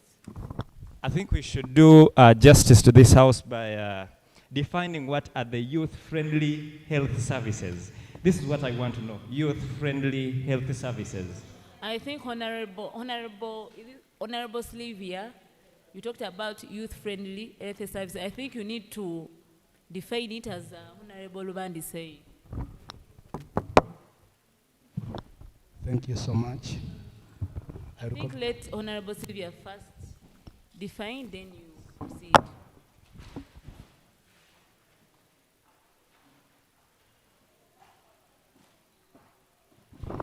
Thank you once again, Honorable Speaker. As we talk about the youth-friendly services, health services, we are talking about having a safe space where you can meet a health worker, talk personally with no judgment, with no fear, and be helped in your health. These services include counseling, sexual reproductive health services, menstrual hygiene, and psychological issues. Thank you. Okay, does any other honorable have another idea about that? Maybe you have a different definition of the youth-friendly. I think Honorable Lubandi, you're okay with it. Now you have understood. Okay, then we can proceed. Thank you, Madam Speaker, honorable members in the House. My name is Gulale Isaac, representing Jinja District, Buenge Town Council. Before I submit on the mission, I would like to pose a question to everyone amongst us members in this House, that what is our focus of the teenagers we are speaking about? Are we only speaking about the teenagers who are living with their mothers? Or we are looking at the street children? We are looking at the people in the hubs? Or the teenagers living on the highlands? Before we go further to make thorough research, let us focus on every category of teenagers before we submit on the motion. On the view, I'm going to talk about the issue of poverty that is coming as a problem in our communities where we are coming from. When we talk about the cycle of poverty, we are looking at the poverty from our background, the poverty from our families that is hindering the progress of the young generation. where parents are looking forward for money only and forgetting their responsibilities. Honorable members, as advocates today, let us go back and become ambassadors on our communities and emphasize the point of improving on child behavior in our communities. Parents have neglected their responsibilities because of looking for wealth. I'll be brief, another one. I'll look at parental struggle to earn money. At least I've talked about that. Parents have to sit with their children to guide them what to do. As I know in this house we have a percentage of parents, though we are in the bracket of youth. Are we really sitting with our children to speak to them how to behave in the community and to become responsible people in the nation? Honorable members, let us also become a challenge before we look at the government to come in and intervene or look for the solutions. We as parents, we need to become advocates in our families. Honorable members, we encourage or we urge the honorable members within this house, for me, mine will not to go forward to the government. Since we are advocates, let us engage in the community with community leaders, for example, the local leaders as youth. Let us make our roles, let us make our responsibility clear to the community that we are supposed to educate the younger generation on how to stop the pregnancy or early pregnancy. Let us also use the religious leaders. Let us bond with the religious leaders to guide the young generation to stop the early pregnancy in the young generation. Thank you, sir. Honorable Speaker, I submit. Thank you, Honorable. My take home is I think your point is child neglect. Most of the parents are concentrating on work and they are not counseling and guiding their kids, because most of the times we start our periods. I've realized that in this generation, students are starting their periods at 9 years, at 8 years, and you find out that these kids don't know that if you start your menstruation, if you engage in sexual intercourse, you get pregnant. So I think it is the right of the parent to do that. And those days our teachers used to tell us and teach us, but these days teachers don't have that time. So I think parents need to spare some time for their kids.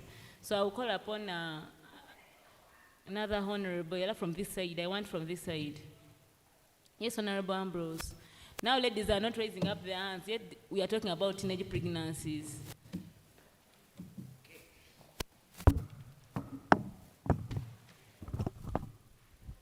Thank you, right honorable speaker and the honorables present. My submission is not going to go different from the current speaker. However, I want to emphasize something simple and very critical. Matters of record, do you introduce yourself? Oh, thank you so much. My name is Senor Ambrose, a delegate of Ginger City. So my submission is not going to be different from any of the current speakers, and it is a question for all of us. We are emphasizing the families or family members, the mothers, to always talk about these things, talk about teenage pregnancy and address different issues to their kids. But where are the parents going to get this information? Remember, these are victims of teenage pregnancies. These are kids, these are mothers that have succumbed to similar issues, and they are actually poor. Busoga sub-region as a region, it has a number of families that are actually below the poverty line. Actually, they're very poor. So it becomes so hard for them to address these issues, yet in the communities with the parish chiefs, these are the parish chiefs themselves get to have mothers or their wives as teenagers. So you get to realize that these people need to be informed. we need to actually go to these families and give them this information, so that we are no longer relying on the teachers in the schools, and so that we can give this information to the children. So imagine a generation where mothers are able to confidently have a sexual conversation with their kids. I believe teenage pregnancy would be reduced. But with this fear and lack of confidence of the family members, it is dragging us down and raising the rates of teenage pregnancy. Maybe my other point is, we are trying to look at the teenagers, just like the current speaker has said, the different aspects of teenagers. For example, the people living in the islands, there has to be a strategy to address such people, and people that are also living on the lands, because you get to find that high rates of teenage pregnancies are on the islands, and it is just because there are issues of poor quality education. So, ladies and gentlemen, with the knowledge that we have and with the power that is entrusted in us as honorables, we beg to request the government to raise and extend this education to the islands. Thank you so much. I beg to submit. Thank you, Honorable Ambrose. Honorable Ambrose talked about most of the mothers in Busoga are teenage mothers, not so? We talked about that. But I think if a mother who got pregnant at an early stage, that means that mother doesn't want the child to face the same problem. Just that you talked about lack of confidence. I understand that most of the mothers can't have that conversation with their kids. So I think it is our role to engage the mothers in the community so that they can talk to their kids. Thank you, Honorable Ambrose. We said we are going to do gender balance. So I'll have Honorable.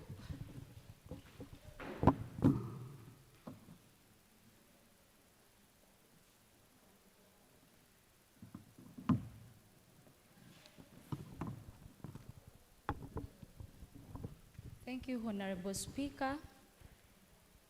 Fellow MPs at large, my name is Begay Sharifa, an advocate of Ginger City. First of all, you people, you're talking about poverty, but you're forgetting the backbone of early pregnancy. First of all, let us go back to school. Sexual education. Let's talk about sexual education. Whereby these kids, I personally speaking, I got my sexual education in P3. Can you imagine? P3, whereby I've grew up knowing that no one should ever deceive me in that age of men. Let us go back to the board, tell the government to go back to schools and sanitize or educate sexual education. There we shall eliminate early pregnancy in teenagers. Let's talk about poverty. Poverty, it's also the backbone. Actually, a parent will come up with the solution. I'm tired with poverty. She has over 4 girls in the house. They're all underage. But because these people are not sensitized the value of a girl child, automatically they will give up their kids without reaching the age of marriage. Here we call upon the government to sensitize more and more and go back to the villages.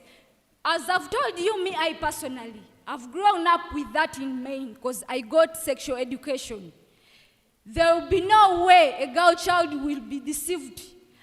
As some of the honorable, I don't call the honorable, came here and said she or he will give a girl 10,000 and is expecting sex from the girl. Me, since I got that sexual education, you give me that money, I swear to you, I will just eat it and move away. Because I got enough sexual education. we call upon the government to go back in schools and sensitize and educate sexual education. Let's engage leaders, officers. Me, I was once in the village. We went for holidays, but term started when we were still in the village. We were still young. You people, the villager officer came house per house telling parents to tell their children to go to school, whether they have requirements or not. Let's come up with that act. There we shall eliminate early pregnancy. Thank you for listening. Most of you are talking about poverty. I think poverty is the major cause of early pregnancies. Because if a parent is poor, that means that the parent will not afford to buy pads, and then the girls will engage in sexual intercourse to get money for pads. As Honorable Mwidu has said, when he gives you his 10K, then you have to do what to give in. Now, honorable members, I'm also confused. I'm seeing 4 hands. Now, let us agree. I'm going to give all the 4 people a chance to talk, but I'll give you two minutes to submit. If the 2 minutes gets done, that means that you're going to yield the floor. Yes, I'll start with the other honorable.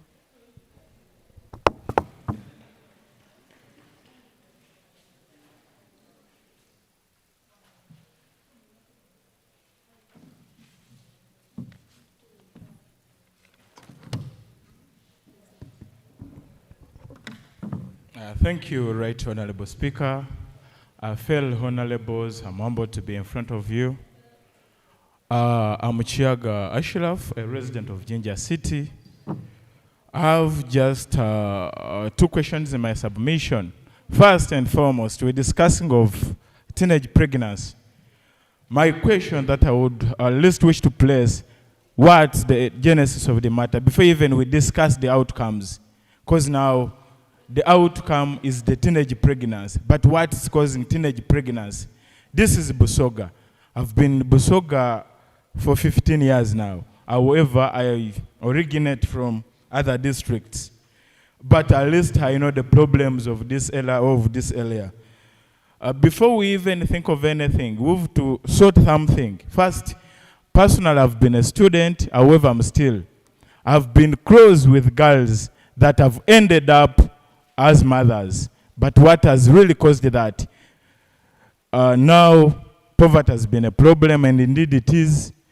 A girl who every 2 weeks, or actually every week, is home 3 times, sent for school fees, sent for other requirements.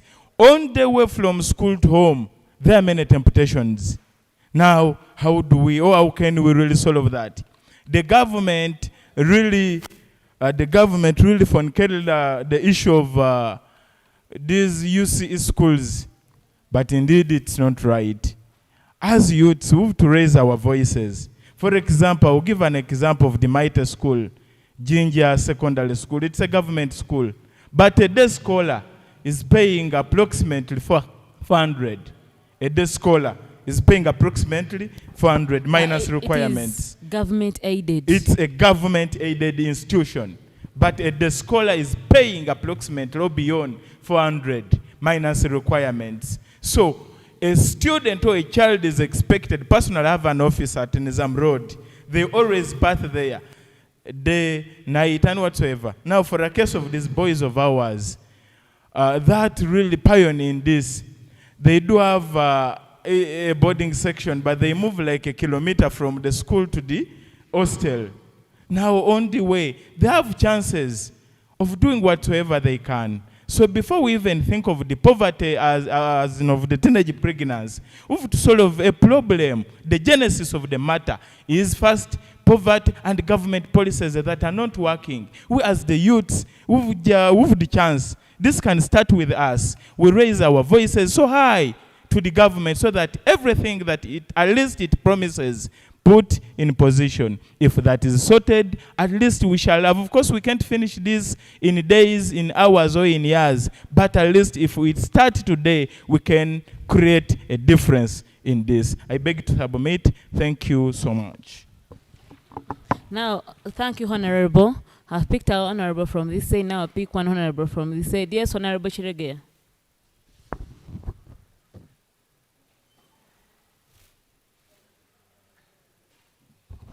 Two minutes. After 2 minutes, you're going to use the floor. 2 minutes. Thank you, Madam Speaker. Madam Speaker, before, let's comprehend this motion. The motion is stating that what are the friendly health programs that to stop teenage pregnancy. This house, is it that we've given up on teenage pregnancy that now we are thinking of healthy friendly? Why don't we draw back to debate on how to stop? Because now we are admitting we've failed and it's going on, so we should now look at adopting it or the measures. That's my first point. Secondly, this house, disgruntled to a point that we are discussing poverty, we are discussing negligence, but who is thinking of the cause? Do we know all that the cause of teenage pregnancy is the negligence of the male gender? All of us here, no girl has ever got pregnant because of a fellow girl. But who is mentoring the boy child? Who is becoming a boda man? Currently, statistics show that 33.3 of the boys in Busoga are out of school. And these are the people who are maturing and becoming the boda men, the chapa guys, who are becoming the people that are distracting these young girls. So, I urge the government, as we are speaking about eradicating poverty, as we are speaking about eradicating or doing the sanitary part that is being a cause, let's go back to mentorship of the boy child. Because I believe my honorable, my leader has said that if I give you 10K, I expect sex from you. I'm a brother to many girls, and my circle is full of girls. But because I've been mentored, because I know the line I'm taking, I can give you the 10K and I don't need sex from you. Because we are neglecting the boy child and we are leaving him behind. This house, please, and the government, let's go back to the male gender. Let's look back to our fathers. The men traditional lengo gave, somebody could have very many wives because he is being mentored on what to do. But right now, one boy who is neglected can impregnate over 5 girls in the same area. Because he has not gone to school, we are giving 1.5 to the girls to go to university. Where are we leaving the boy child? We are finding ourselves that even we have grow programs financing the boys, the women. Where is the man? And this man is getting the little money, he's using it to get what he doesn't have. We are emancipating the girl child. Now, for example, another point of negligence. You're fighting that they are empowering the girl child. Let me use an example, my honorable speaker. Right now, the honorable speaker, the kind of man he needs is that man who has made it in life. And because she has been empowered, But then a man who is not empowered will resort to the young girl because of negligence. So this house, we should go back to a point of where are we leaving the boy child that is really causing this. Thank you. I beg to submit. Thank you, Honorable Chilegea. Point of?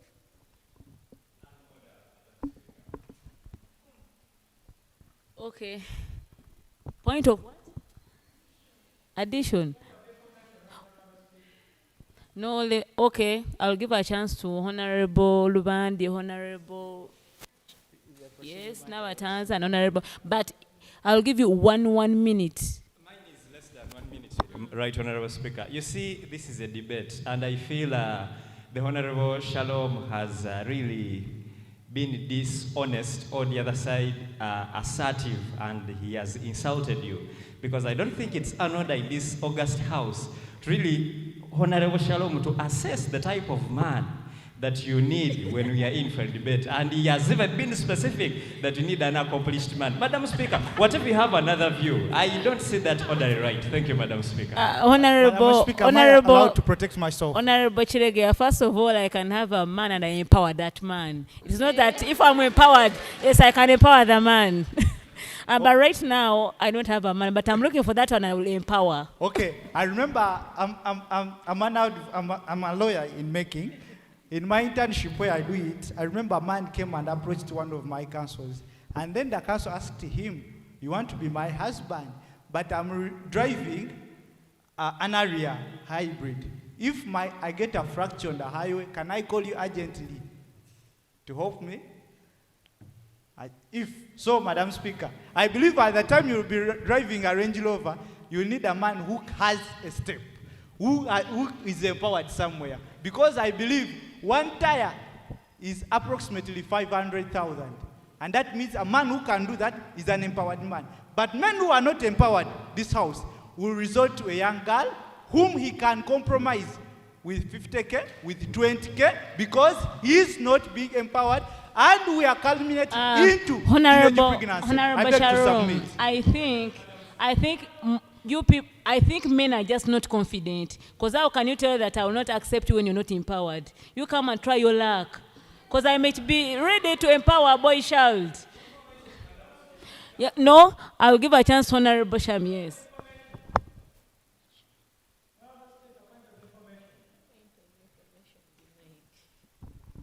Thank you, Right Honorable. By the names of Nawatan Serena, and I'm a resident of Jinja. Yeah, I totally second the Honorable's submission. Like, we've been in communities and we have a number of leaders in our communities, and most leaders are male, but they have not really done enough to contribute to prevention of teenage pregnancy.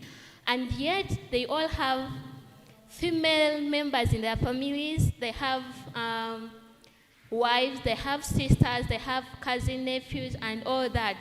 But what have they done to empower this girl child, or even empower themselves about prevention of teenage pregnancy in the communities?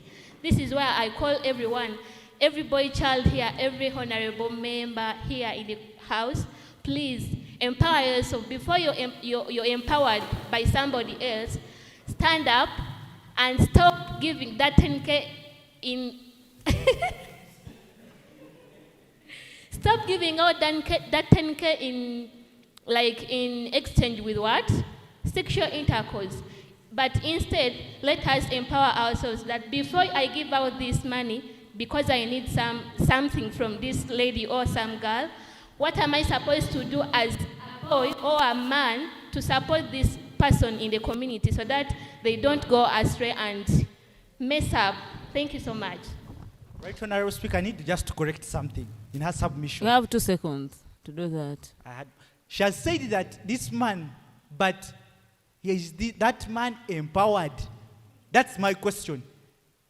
Okay, even the government is being unfair. I'm speaking it openly. Right now, a woman can stand on the same position of direct MP with a man. But a man cannot stand on the same position for women. And where we are complaining, we've had women, the affirmative action for years. What has it yielded? Can we right now change the circle and we empower the male? Let's go back to our agenda. Honorable, I would like to submit on that. You talked about having a woman member of parliament. Yes. But then, to me, let me give an example of Jinja City. Jinja City has a woman member of parliament. But when you go to the constituencies, we have Jinja Northern Division, we have Jinja Southern Division, and Southern Division is divided into 2. You find out that a woman can't go to Jinja Northern Division to contest as a woman as a member of parliament, a constituent member of parliament. Because these people have it in mind that ladies already have their woman member of parliament. That's why you're seeing that most of the members in the parliament are men. Let them make it open that we have a woman member of parliament of Jinja City, but then even for constituencies, let them allow ladies to do what? To also contest there. Because I think you people are represented more than ladies. Right, Honorable Speaker. As you admit information from those, this is, if we look at how many women are in government offices, and they have a secured point, because they fear competition, they are going for a safe point. But no constitutional right or constitutional amendment has admitted a lady from being a direct member of parliament. If there is any, House should support me, but we don't have. Right, Honorable Speaker, even in NYC, we have female affairs. What is the male affairs? Who will mentor the boy child? No. For NYC, if you're talking about female affairs, the reason that's why they put that position. These male people are dominant in those spaces. Now you look at the NEC, we have 11 NEC members. How many ladies are there? We have the chairperson is a male, the vice chairperson is a lady, but most of the people on that NEC are males. That means that they have to put that female affairs for ladies to do what? To compete for Right, it. Honorable Speaker. And when males are empowered, most of the times when the young ladies go to offices, you people ask for sex to give them favors. Right, I think Honorable most of the Speaker. people in the political space know that. At least I've been in the political space and I've faced that. Right, Honorable Speaker. Honorable Right, Chega, I Honorable think Speaker. you Let should me yield the conclude. floor and we give other people chance. Right, Honorable Speaker, I've been interjected a lot. I beg to conclude. Right, Honorable Speaker, as I conclude, I pray, because it is possible, we've tried to pull the girl child. As the saying says, you can take a goat to the field, but you cannot force it to. We've empowered the girls. We've done everything for, I don't know how many girl initiatives have been around. But it seems, as God decided to create a man first, let's first empower man. Then we shall see things to change. Thank you so much. I beg to sir. Okay, thank you.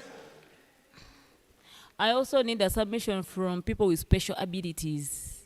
Yes, Honorable Shamim.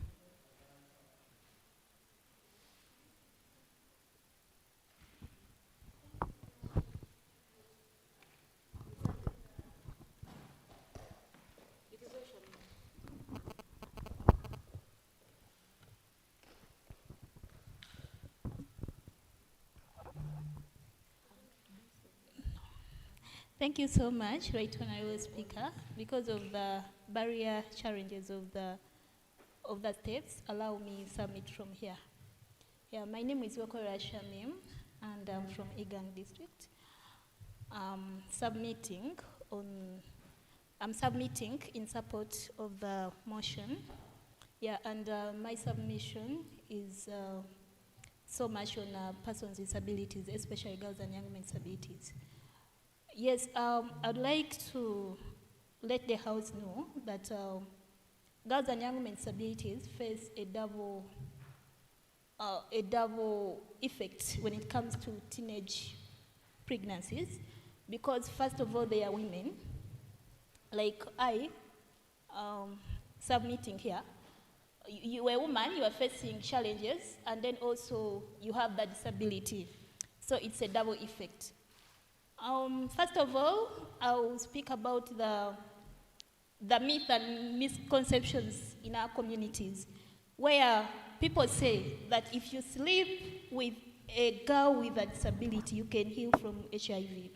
So people come to us, sleep with us, when they are looking for health, they are looking for healing. Yet it's really not true. But then we are left with HIVs and pregnancies, and hence drop out of schools. Then there is inaccessibility issues in the education systems, where I find that the schools do not have sign language interpreters, do not have ramps, and therefore the girls and young men with disabilities are not comfortable there, and they're excluded and end up dropping out of schools, and then they are impregnated. We have communication barriers for those of hearing impairment, where you find that because a man cannot communicate well with a young woman with disability, may end up just raping the girl, and the girl does not even talk or does not communicate who has done it. I have a case in Igang District, Nambari, where I come from. There is a young woman living with albinism and at the same time hearing impairment. She was raped, but this is a man who used to come sleep with her, because she cannot negotiate. She doesn't know that they are raping her. There is no one who tells her about the information of sexual reproductive health. So it also comes to the challenge of lacking the information of SRHR, simply because the information is given in the inaccessible formats. What can we do? At the legal level, we call upon the government that at least we have sign language interpreters at police, because they take caretakers to interpret, yet they also don't understand what the person is saying, especially that one of hearing impairment. At the health service centers, let us have sign language interpreters there, so that even those ones with hearing impairment can be able to communicate what they are facing, and also those sign language interpreters can support them with the support they need, maybe to communicate with the service providers to give them the needed support. The negative attitudes towards the service providers should stop. Yes, this can only stop through educating those service providers, especially those ones in the health departments, so that when we approach them, they stop asking us questions on, okay, like an example of the question, do you also do these things? You know, it's so marginalizing. I'm a person, my body reacts, and what do you expect? So when I come to you, you give me the services. You don't question me. Thank you so much.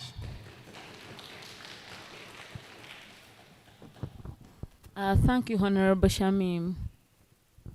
So I think I'm going to give a chance to one more person, then we close the motion. Yes, when we have one person, Honorable Band.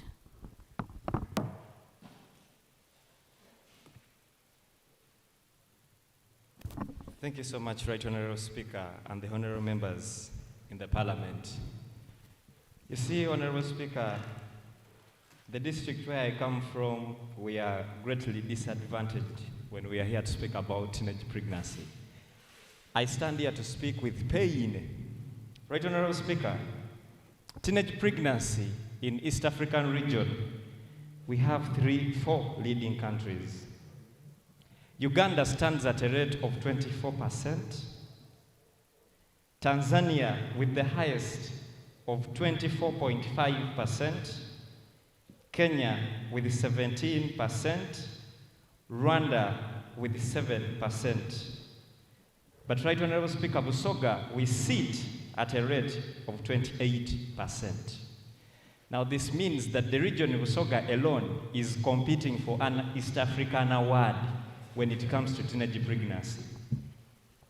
Madam Speaker, we are doing a disappointment to the people of Busoga if our motion of resolution to this Parliament is calling upon the government of Uganda to strengthen access to quality youth-friendly health services.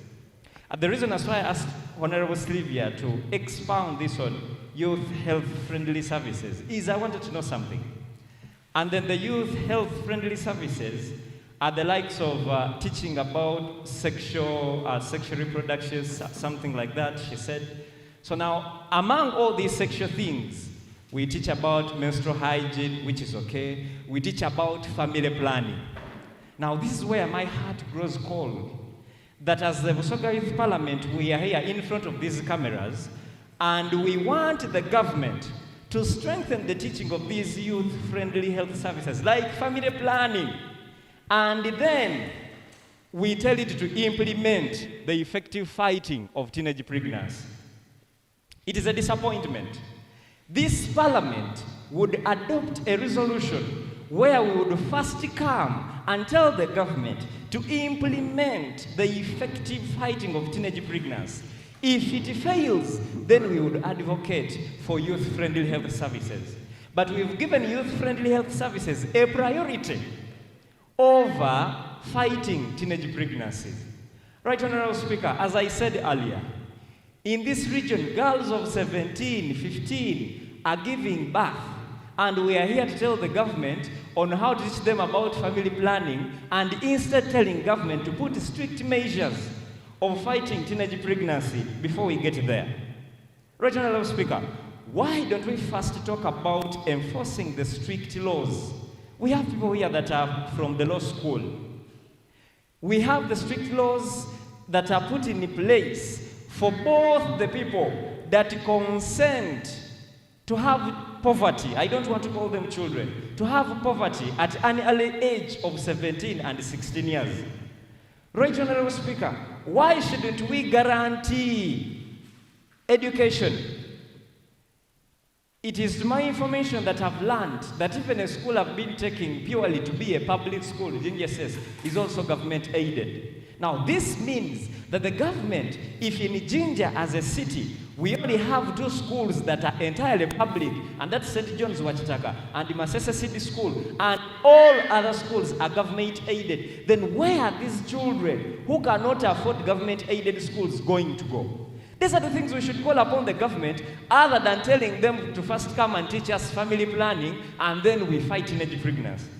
Madam Speaker, why don't we tackle poverty? Because all the people have been, I want to thank the Honorable from Iganga. I want to thank her resiliency up to now that she has not been deceived. It's a goal.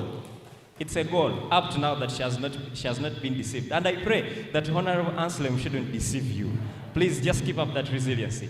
But now, we are asking, where are the people, where is the government getting its courage, and we, the parliament, getting its courage to now aim at giving people youth-friendly health services instead of us strengthening and tackling poverty? We all have ideas in this parliament that can fight poverty.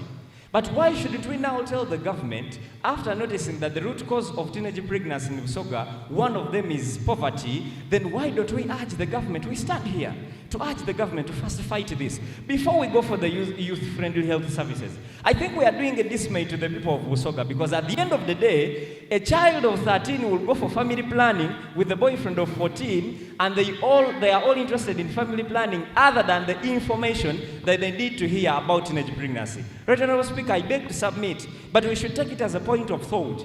Instead of us putting the health-friendly services at the forefront, we should also, first of all, try hard to make sure that we are fighting the teenage pregnancy. And then when we say it has failed, then we should bring in the youth-friendly health services. Otherwise, we are now admitting that we have entirely failed, the government has failed, even with the youths that have come here to advocate, we have failed. Now let us call this, and then we try somehow to fight effective pregnancy. I mean teenage pregnancy, which I think is wrong. Right, Honorable Speaker, I beg to submit. Thank you. Thank you, Honorable Lubandi. I think most of the people have submitted. Honorable Halima, do you have anything to say before I close the motion? Granted.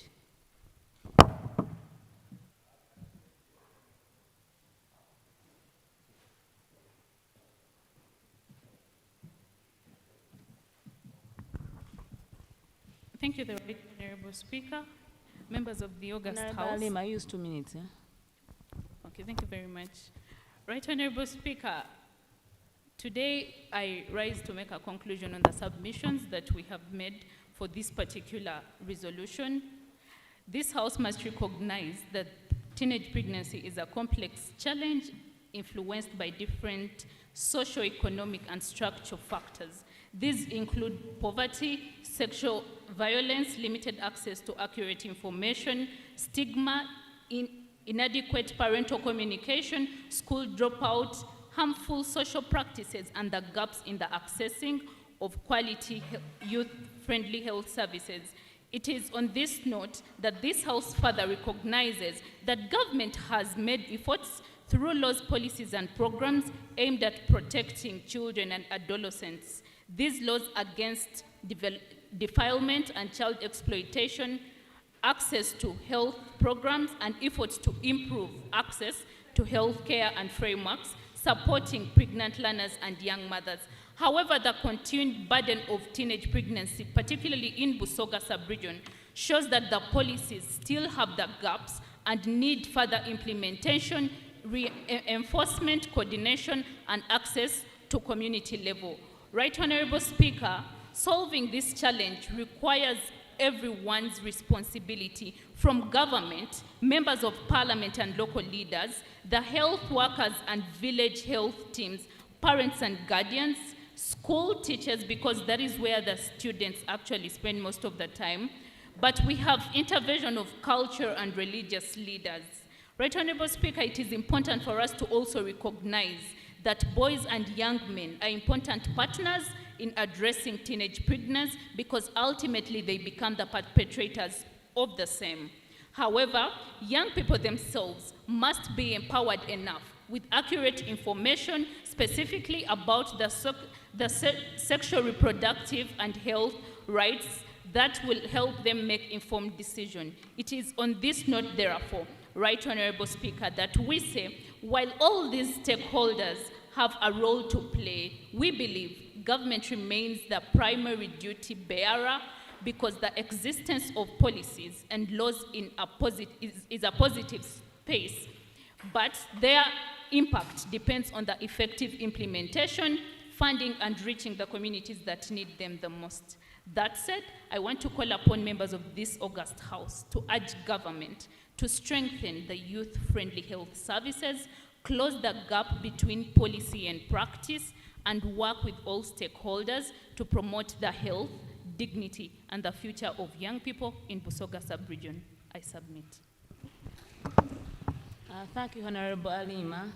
Honorable members, the debate having been concluded, we shall now put a motion for the resolution of the Busoga Regional Youth Parliament calling upon the government of Uganda to strengthen access to quality youth-friendly health services and implement effective interventions to reduce the high rates of teenage pregnancy that continue to threaten the health, education, and future prospects of young people to a vote.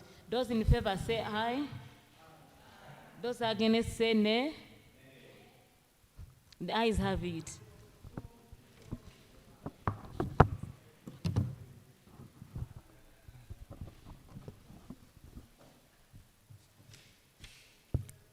Honorable members, allow me call the honorable mover for motion of the Busoga Regional Youth Parliament urging the government of Uganda to improve access to quality, affordable, and market-relevant education, including digital and technical skills training.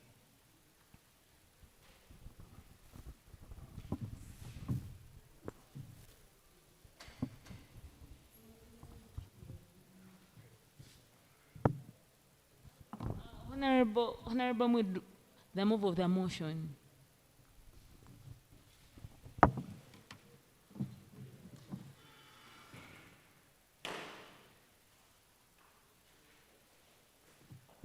Honorable members, when you're moving the motion, you don't discuss the motion. Most of you are coming here, you give the statistics and the information about the motion you're moving, but most of you start discussing, giving measures and stuff. So Honorable Muid, you can do better than others. Proceed.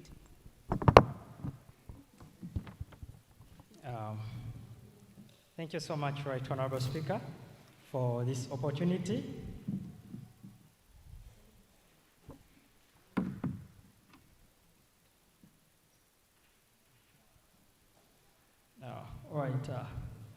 Moid Machika Slam is my name, and I'm the International Affairs of Uganda National Students Association, as well as the representative of Kaliro District. I'm here to move a motion that states Busoga Regional Youth Parliament urging the Uganda government to improve access to quality, affordable, and market-relevant skills training, including digital and technical skills. This is a key area that we have neglected as a government, though that we have few delegations that we are trying to improve. In this point, I'll start by statistics and what do we mean by relevant skills. Relevant skills is different from skilling. You may be skilled but not in the relevant field that you need. So I'll begin with the earlier statistics and statistics of 2023. There are approximately 5,000 secondary schools in Uganda. And this number includes both government, aided, and private secondary schools, institutions across the country. Uganda education system also has 7 forms, 2-3 structure. In this capacity, this simply means that primary education takes 7 years, and the result is a primary living examination. And when we go to the ordinary level, takes 4 years and leads to the Uganda Certificate of Education. This is the first stage of secondary education. When we come to the second part of it, we shall have the Uganda Advanced Certificate of Education, and this is the second stage. From the second stage, we shall have the university and tertiary education, which takes 3 years. I'm just giving you a background briefly on why we need relevant skills in this setting of today. And by the statistics of education of 2020, this is when the new curriculum was formulated, where we have a competent-based curriculum of Uganda. That having said, we have the affirmative assessment, which takes 20%. We are still talking under the secondary level. Then we got also 20%, which is the fourth cycle. And then we have the summative assessment, which gives 80%. And all this is looking towards giving a competitive-based education system, which is a new curriculum, because we are looking at how relevant the skills are.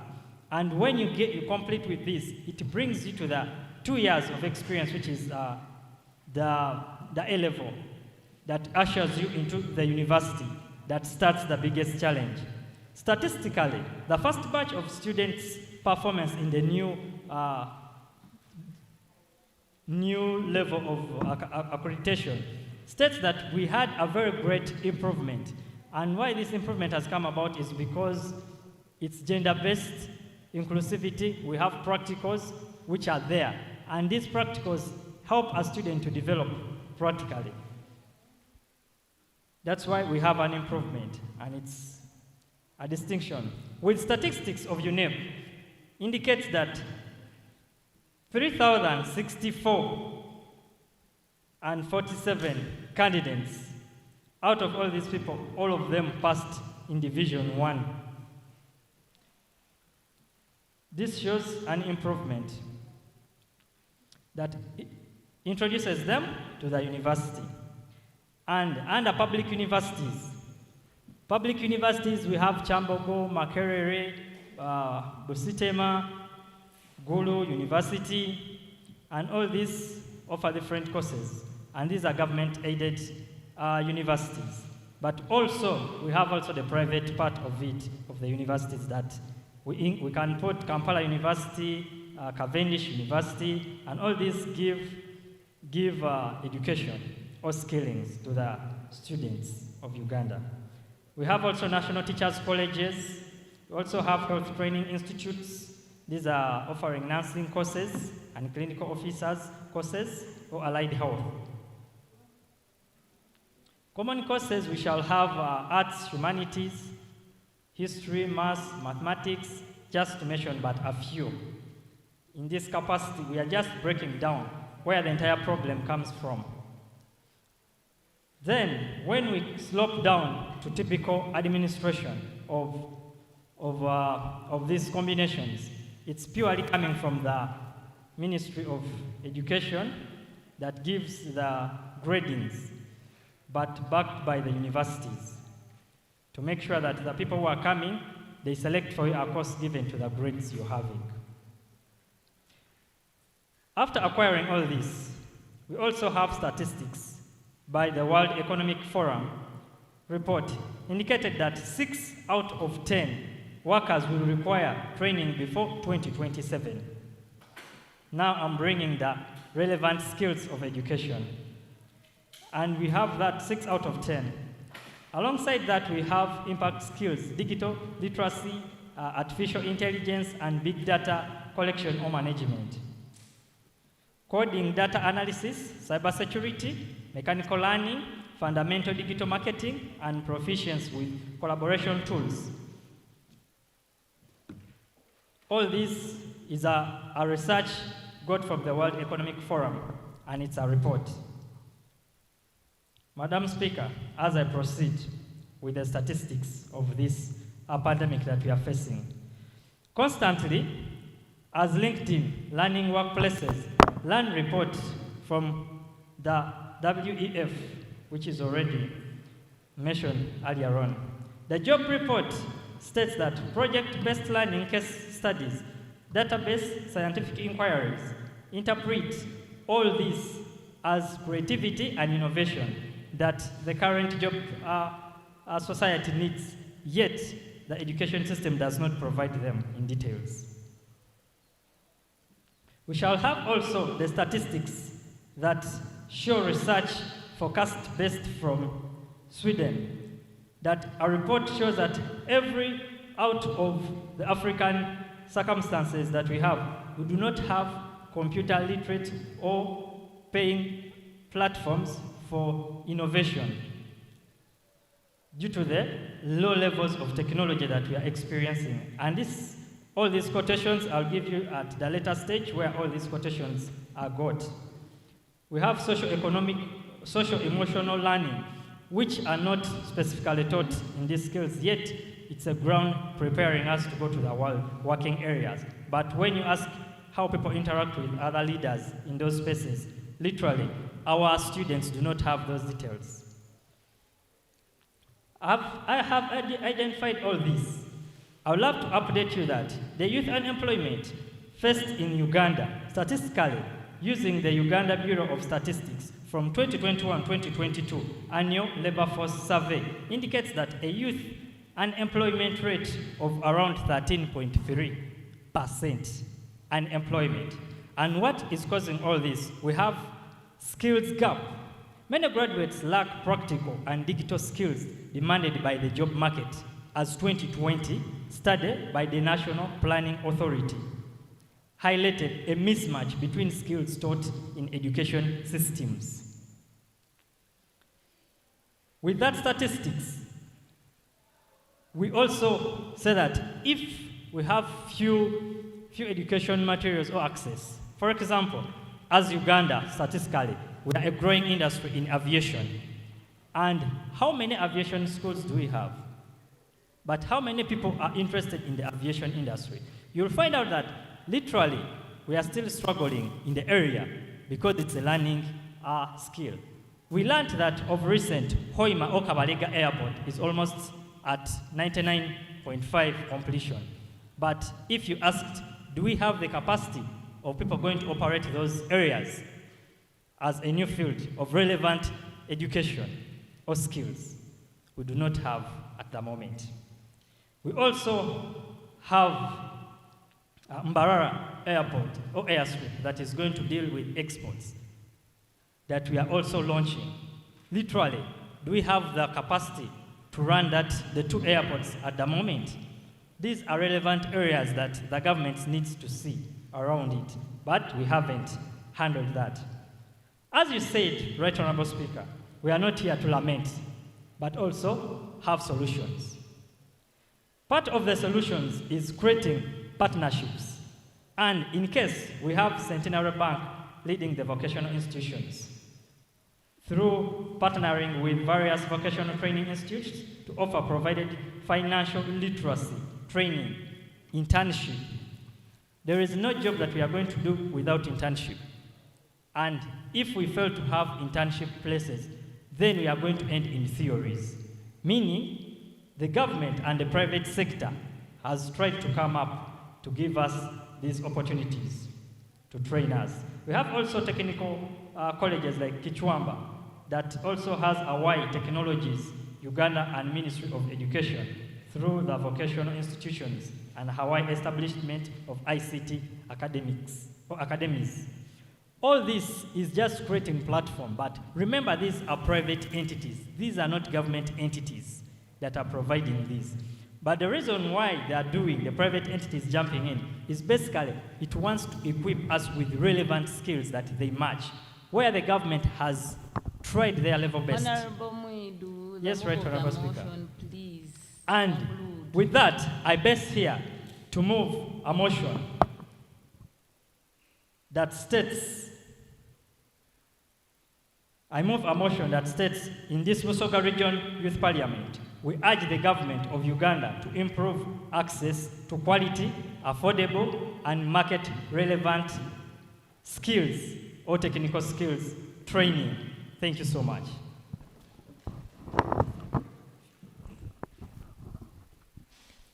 Can we have the seconders of the motion?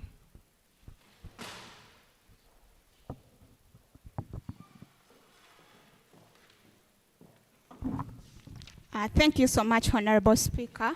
Once again, my name is Naka Sharifa, and I stand to second the motion of the Busoga Regional Youth Parliament, urging the government of Uganda to improve access to quality, affordable, and market-relevant education, including digital and technical skills training. Thank you so much. Thank you, Honorable. Now the motion is open for discussion.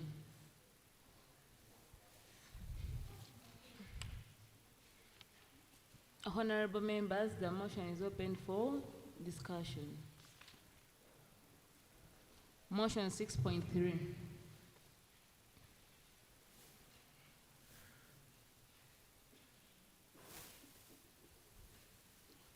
The motion is open for discussion. Yes, Honorable.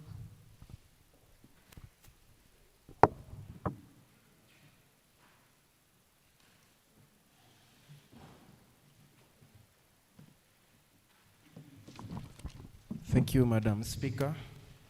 My name is Bengi Nicholas, and I'm here to submit on motion 6.3 on the order paper. I have about 2 to 3 points to put across. First and foremost, I would love to begin with where we are feeling lagged behind. We all believe we are living in the world of inclusion, where the people with disabilities and without are all people. I would love to urge the government of Uganda to train teachers, also in the institutions of higher education. Also, teachers are not equipped with knowledge how to handle people with disabilities. They just live with teachers with only special needs. Yeah? So, this can cause lagging behind. Then the other issue is about training and equipping and provision of computers in schools.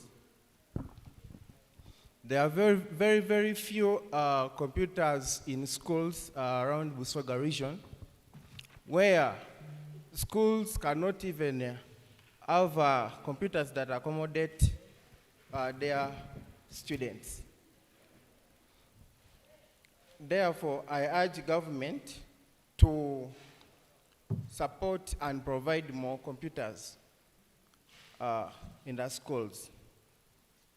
I beg to submit my points. Bengi Nicholas.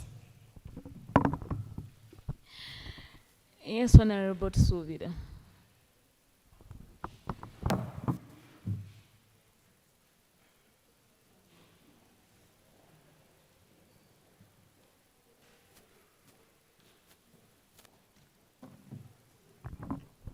Right, Honorable Speaker and our guest house, I thank you for the opportunity.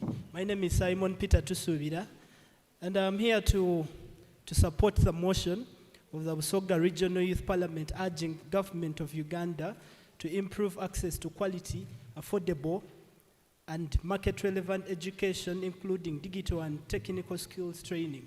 Now, for me, I'll just point it straight, not even moving around to bring in all the evidence, but it is just important for us to know that for a better Uganda, we need everyone to be educated, and not just simple education. We have a lot of problems that Ugandans are facing, but if you critically look at things, the thing that will solve all problems that we are facing as Uganda is education. Yeah? If it is the poor health in the villages, it is coming up because most of these people do not know what to do, and maybe they are doing something that is causing them some kind of disease. Maybe they do not know they have to sleep in the mosquito nets. But world government is giving out these mosquito nets, and when you give them the mosquito net, what they will do is maybe they will use it for fishing, for farming. If only they had gotten better education, we would have quality health in the whole of Uganda. Poverty, unemployment, education will do a lot of this. But I want to point at something that is most important. When we speak about enhancing, we are calling it improving access first of all, but to quality. When we speak about quality, we are speaking about money. Yeah? What we are actually asking government is to put more money in the education system. People are accessing the universal secondary school education, the universal primary education. Yes, it is available, but the quality and what should we do to improve the quality is more money. Priorities that our government is, what our government is trying to prioritize right now are the infrastructure. And you realize as our government was getting to power, they were securing the gains.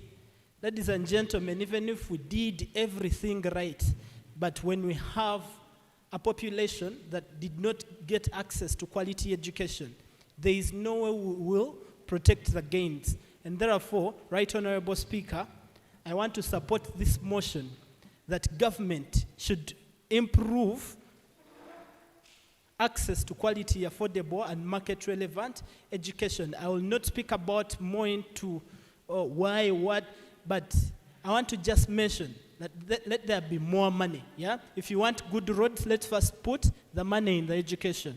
If you want good health, let's first put money in education. If we want to eradicate unemployment, let's first use education as our priority. Thank you very much, Right Honorable Speaker. Thank you, Honorable Tusubira. As we have said that we are going to have gender balance, I'll have Honorable Sherry.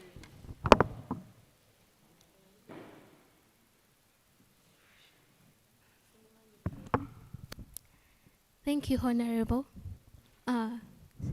Speaker and the House at large. Once again, Nawatan Serena, and this is my submission. Madam Speaker, we are living in a digital era, and employers today are looking for employees or young people who can really solve problems, use technology, communicate effectively, and adapt to the changing workplaces. Unfortunately, many schools here in Busoga region lack computers, reliable internet, electricity, and trained ICT teachers. As a result, many graduates leave school with certificates, but without practical skills to use. And Busoga has youthful population. We all know that. If we invest in digital literacy, innovation, and technical education, we can really transform our region into a hub of entrepreneurship, agriculture, manufacturing, and technology. Madam Speaker, technical and vocational education must be really given a greater attention.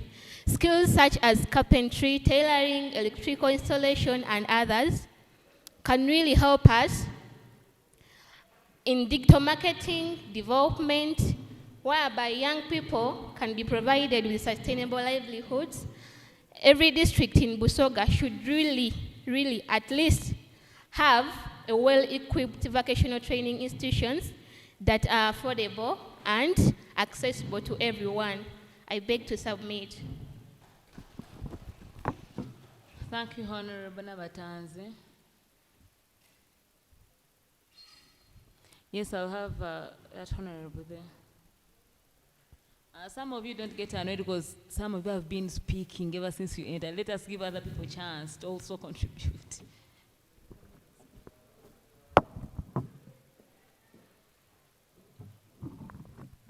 Thank you, Right Honorable Speaker. My name is Kanyike Glenn Richard Charles, and I beg to submit on this motion.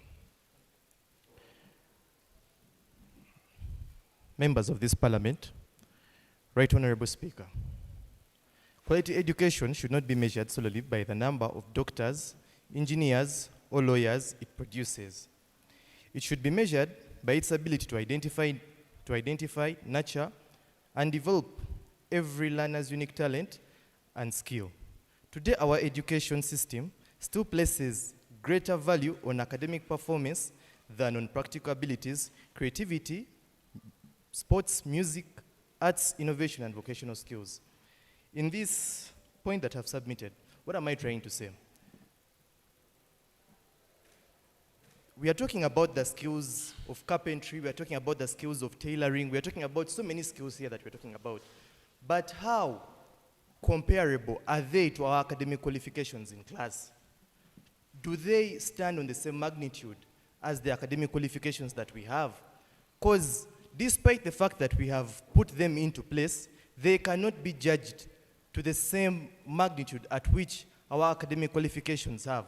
And I believe in quality education, we are looking at a holistic person, an education that can nurture someone's talent, someone to discover their talent.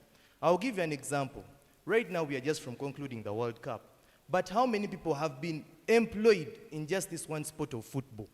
There are so many. There are the players, there are the scouts, there are so many, the bus drivers, and so many and so forth. So, in the education that we are having right now, we are only looking at white-collar jobs in our education that we are having. People going for teaching, people going for engineering, people going for becoming doctors, and so on and so forth. So I believe in the education that we are having right now, especially in this new developed curriculum, we shouldn't only look at how best that person has performed, but what that person has really developed from this curriculum. We should stop looking at grades, or we should stop determining people from that one paper that they did. For example, at the end of the year, they said their UNEB. But looking at what exactly this person was able to develop. A person in this education system should be able, by the time they reach their secondary level, they know what they want and how best that they can reach there. Instead of going through a lot of processes and doing a lot of many subjects, whereby at the end of the day, they will have to settle after a number of years now to start thinking of what they want. Sorry for interjection. I'm a teacher by profession, but I think the reason that's why we do many subjects at O level. We grew up saying that we want to be doctors, but to be sincere, when you start pursuing biology, chemistry, and math, you start changing your dreams. So if you just get a person from nowhere and then you say that you're going to become a doctor without pursuing biology in O level, because things are different at A level. You see that people are coming from O level, going to A level, doing BCM, and they are getting 5 points. And then you can't tell me that you're getting 5 points and you're going to the university. You're going to the university to pursue medicine and surgery. I think we do many subjects at O level so that we can choose what we can manage and what we cannot manage. I think that is okay.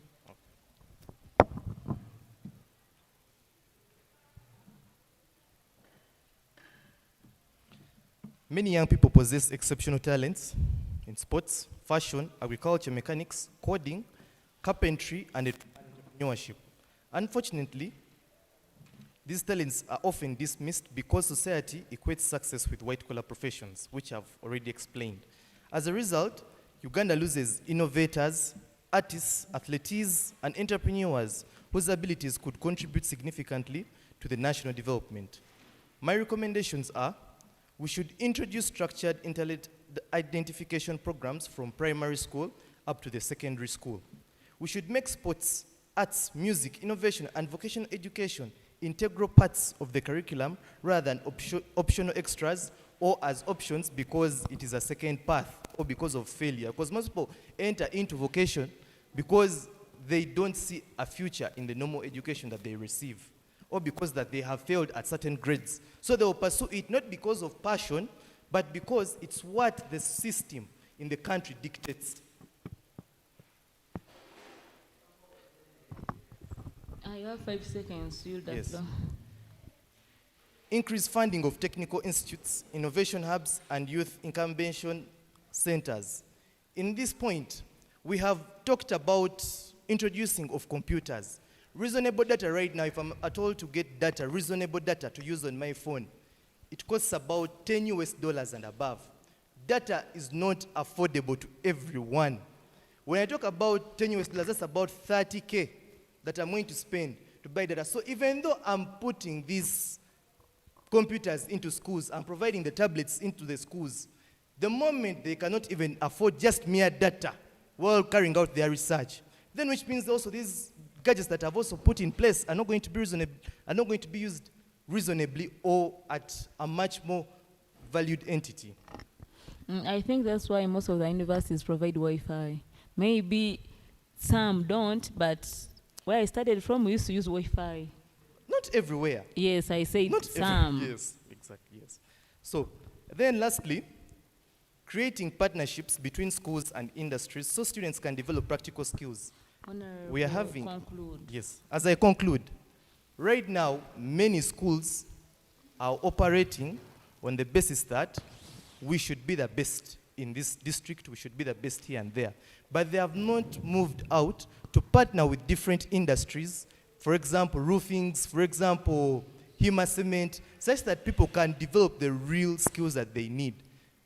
Even in these internships that we get, at times even to work in UNRA itself, as an intern, you need connections. You need someone who is already there and is going to easily connect you and bring you in.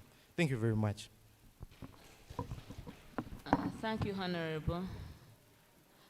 Today I'm giving a chance to people who have not yet spoken. Yes, Honorable. You have 2 minutes.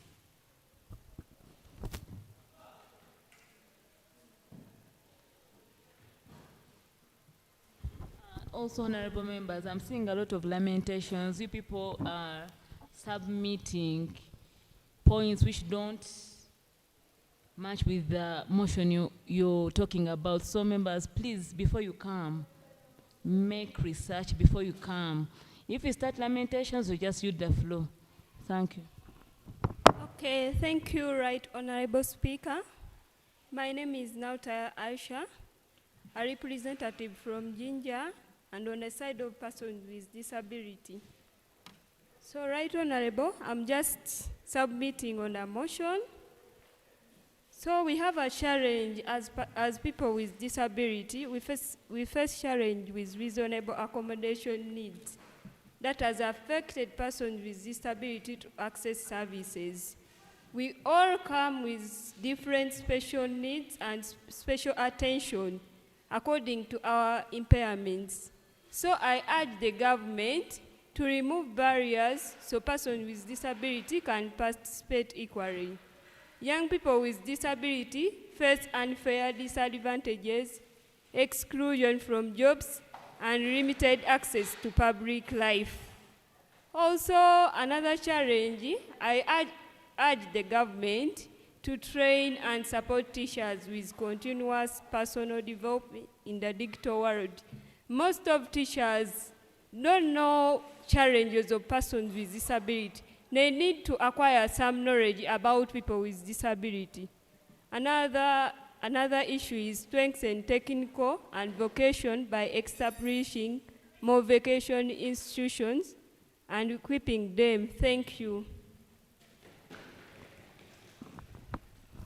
Thank you, Honorable.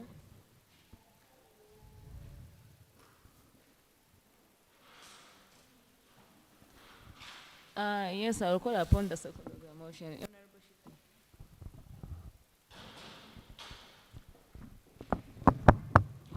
You have 2 minutes. You have 2 minutes. Thank you so much, Right Honorable. On behalf of the creative industry, which includes in filmmakers, models, photographers, fashion designers, and one of the fast growing industry due to the fact that someone does not need a lot of qualification to join.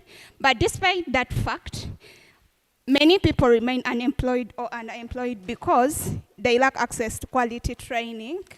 Right, Honorable Speaker, many creatives possess exceptional talents, but talent without skills, technical and digital skill training cannot compete in today's economy because it cannot build sustainable careers and businesses. Yes, I acknowledge the fact that there are many creative hubs which are being put in place, especially in the central region, but speak about the Busoga sub-region.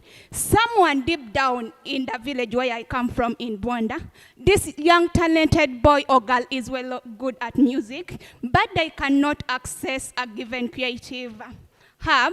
So on that very note, I call upon all stakeholders to kindly extend these creative hubs to nearby areas whereby everyone else can be in position to access them.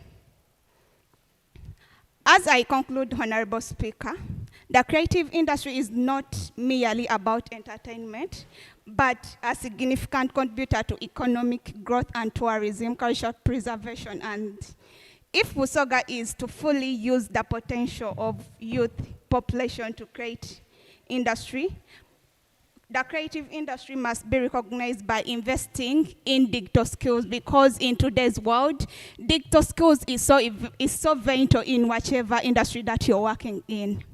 Thank you so much. Thank you, Honorable. I think we shall give a chance to two more honorables, then we close the motion.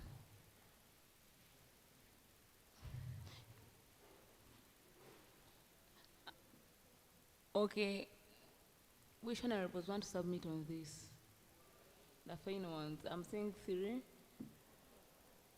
4. Let us agree. I'll start with her. Then I'll give 3 more people, but 2 minutes strictly.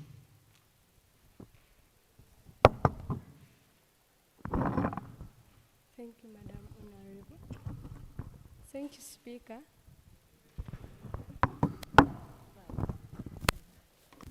Thank you, Speaker. I'm Agnes Namaleya from Igang. I just have one point that I'm going to talk about. Honorable, please be audible. Okay, I'm submitting one point about people with disabilities. People living with disabilities are always left behind.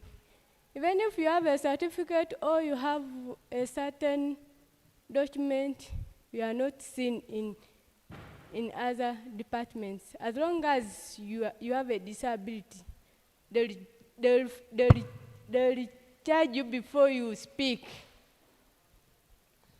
So I'm calling upon the government to put up at least one project for the people with disability,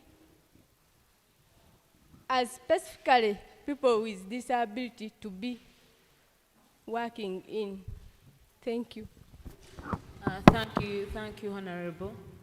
Then I'll get, I've picked up from this side. So I'll get Honorable from this side. Yes, Honorable Halima.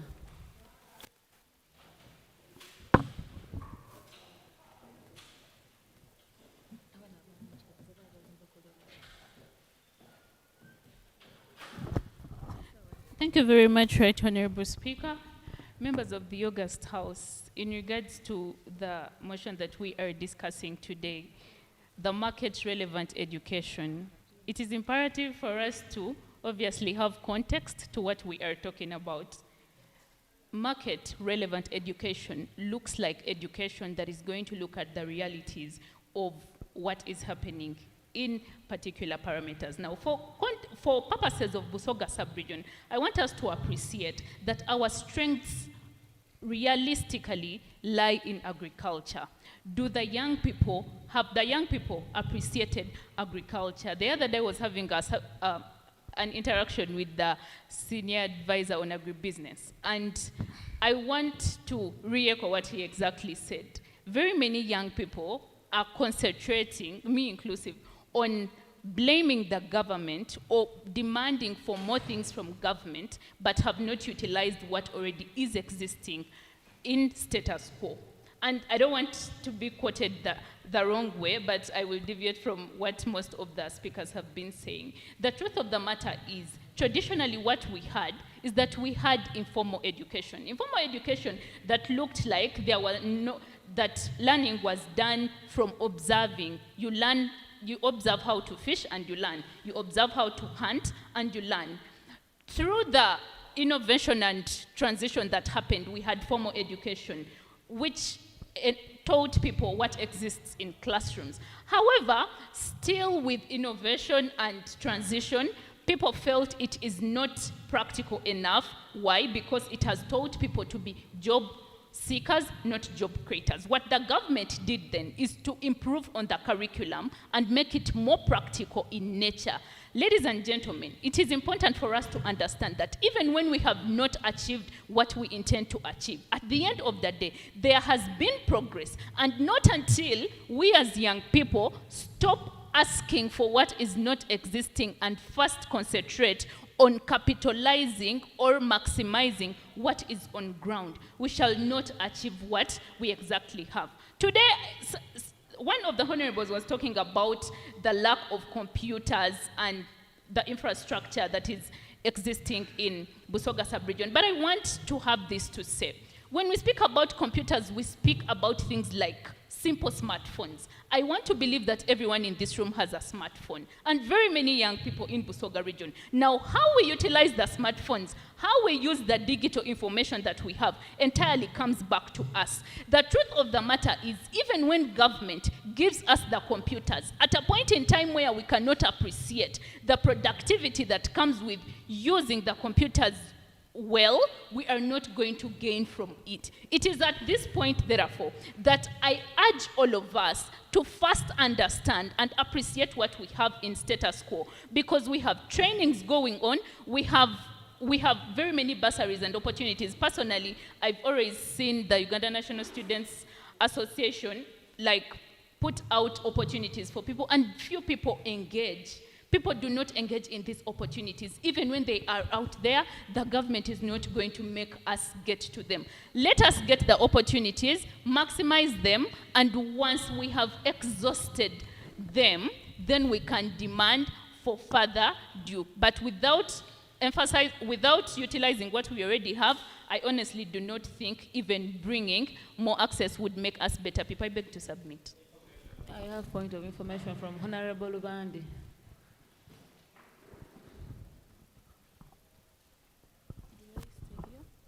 Thank you so much, Madam Speaker. You see, I love Honorable Halima so much, is that she's such a research person, and she gets ideas from so many people. You see, I want Honorable Halima and I to agree that one of the things as Busoga sub-region we should appreciate the government for, and we are ready to use it, is poverty.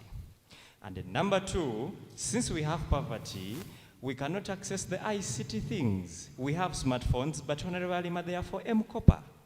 We use them today, and tomorrow we don't have money to pay for them. And therefore, we cannot still have access to ICT. So what exactly has government put in position that cannot be hindered by poverty that we can use? Thank you. Okay, thank you so much. For context, I am not here to defend the government. I am here because I am representing young people, and I think as a young leader, if we keep on shifting blame and blaming it on government, we shall not develop. I think it comes down to personal basis as a person. You see, to me, poverty doesn't look like you have an M-Copper phone. Poverty looks like you do not have a phone entirely. The truth of the matter is, with that M-Copper phone, you can access a link that can enable you get an opportunity. The government is not going to buy us smartphones. The government is only going to help us understand how to better use these smartphones. Like he said, I do a lot of research because I believe information is power. Just the other time, the UCC was summoning MTN and Airtel, all the networks. If you notice, there was a time where MTN and Airtel were registering SIM cards for free. The reason was they had a breach of contract, that they had not gone to rural and remote areas to put them on the internet and network. Why? Because they think it is not most profitable. Now, whilst someone may not see that as an issue, I think the government is trying in its power, because I don't think the government is perfect, but for me, as I always say, they give you what they can, and you use that to your best advantage. And I think that is the information that we're supposed to be preaching to young people. Let us not do the blame game. The truth of the matter is, even when they bring the computers, we are going to demand for the skilling. And just like our Honorable said, even when they give us the phones, we shall say we don't have data. And after they give us the data, we shall tell them something else. So the blame game doesn't end. At the end of the day, it is upon you. What are you as a young leader doing to contribute to the community? Are you encouraging them to go and access these skills? Because the truth is they exist. The skills are there, the training does exist. How are you using the social media platforms? I beg to submit. Thank you, Honorable Alima. I think Honorable Alima's point is, even in Busoga, the people who have phones are not making use of the phones. They always go to TikTok. Even when you send links, it is hard for people to do what? To register. I can give you an example. I added most of you in the Busoga Youth Parliament group, and I was like, people, let us register for this. But now people came in after the list has been submitted. Then you'll be like, you people are always online. I find you only, but then you don't use the chance you have. Thank you, Honorable Alima, for that. Yes, Honorable.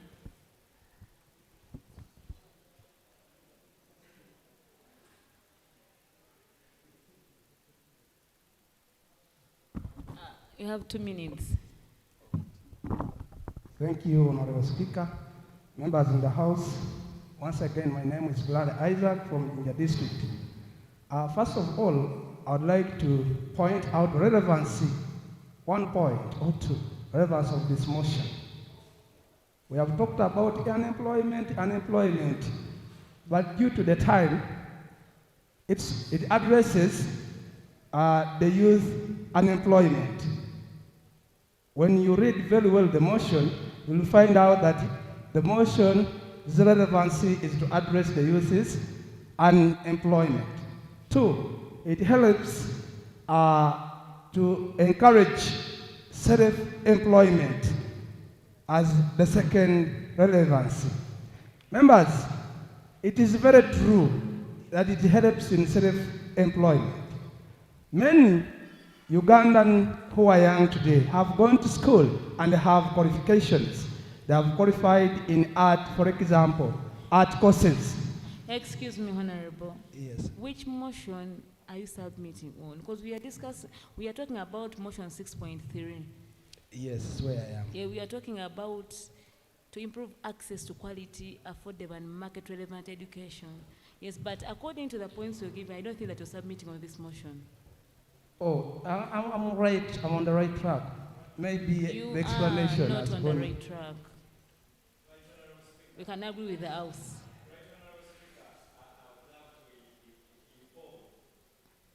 It is well. I have information from him and from Sharifa. You can come and talk from him.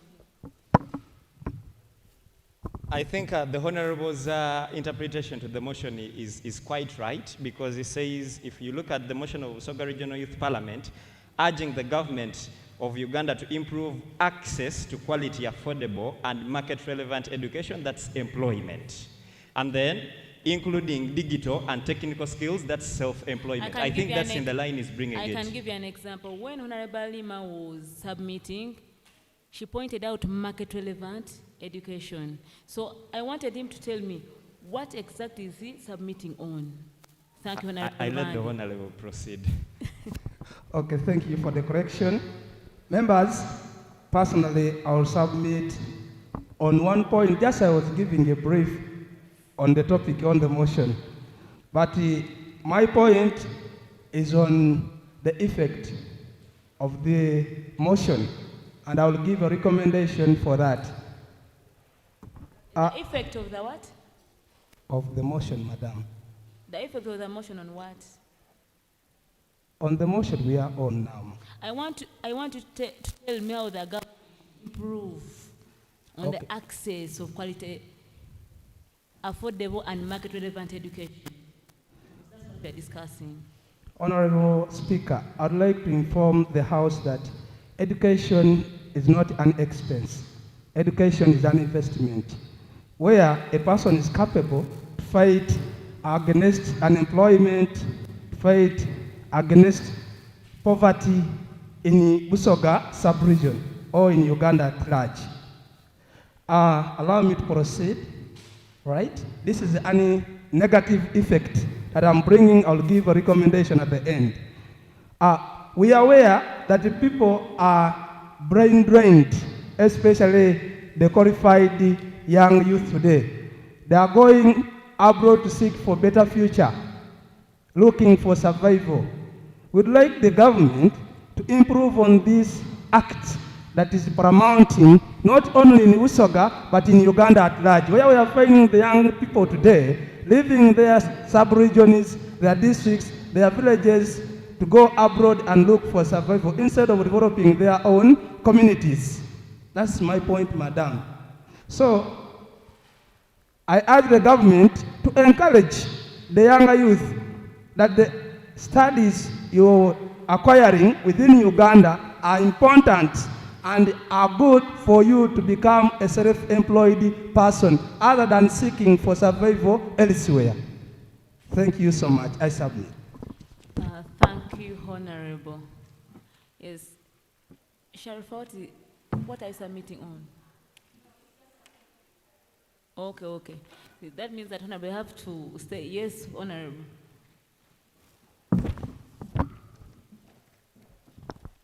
Thank you so much, Right Honorable. I want to inquire from the previous speaker or the House at large.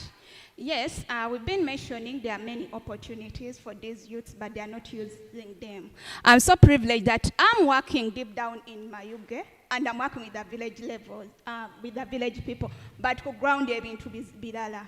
Yes, these youths are really having these funds, and they're always telling us, we are having data, but when you go to one-on-one person and tell them, okay, do you know some of the digital marketing skills? Someone is like, no, madam.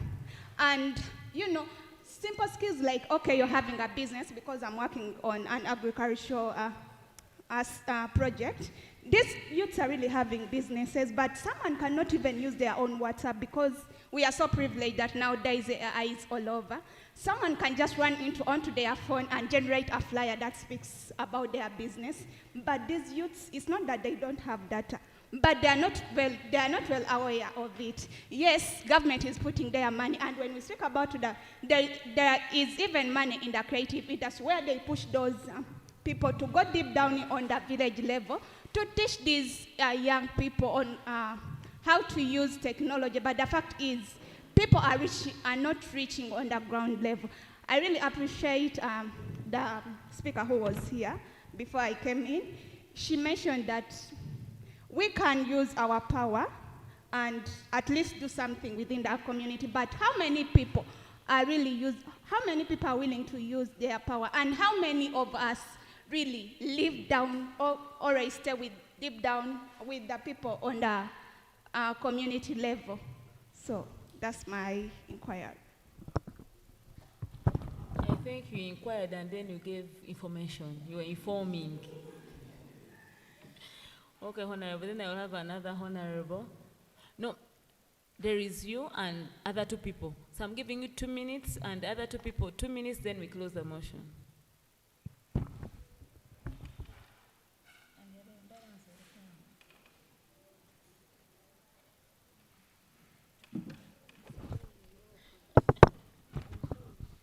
Thank you, Right Honorable Speaker. Fellow Honorable members, once again, I'm Chiaga Ashraf, a resident of Jinja City. Just like always, my question and emphasis on the motion 6.3 of the affordable marketing and relevant education. First and foremost, the government systems and policies are extremely poor. And I'm just happy that we have the initiative in this parliament that as the youths today, we will raise our voices so high so that something can be made and sorted. For example, look at our education system.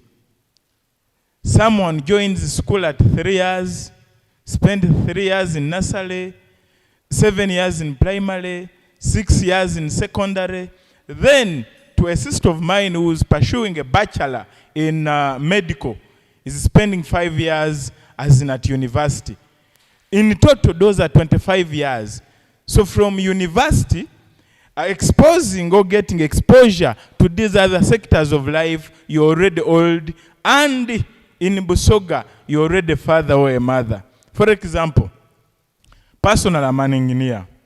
I went for mechanical engineering, and when I crossed my interns, I was charged 3 million for 2 months at a certain workshop just to have a physical touch. The government has not provided those institutions specifically for these industries or for these areas of ours. For those that are pursuing arts, at least are a little better, because the government has built markets, general markets where people can go and at least access the ongoings.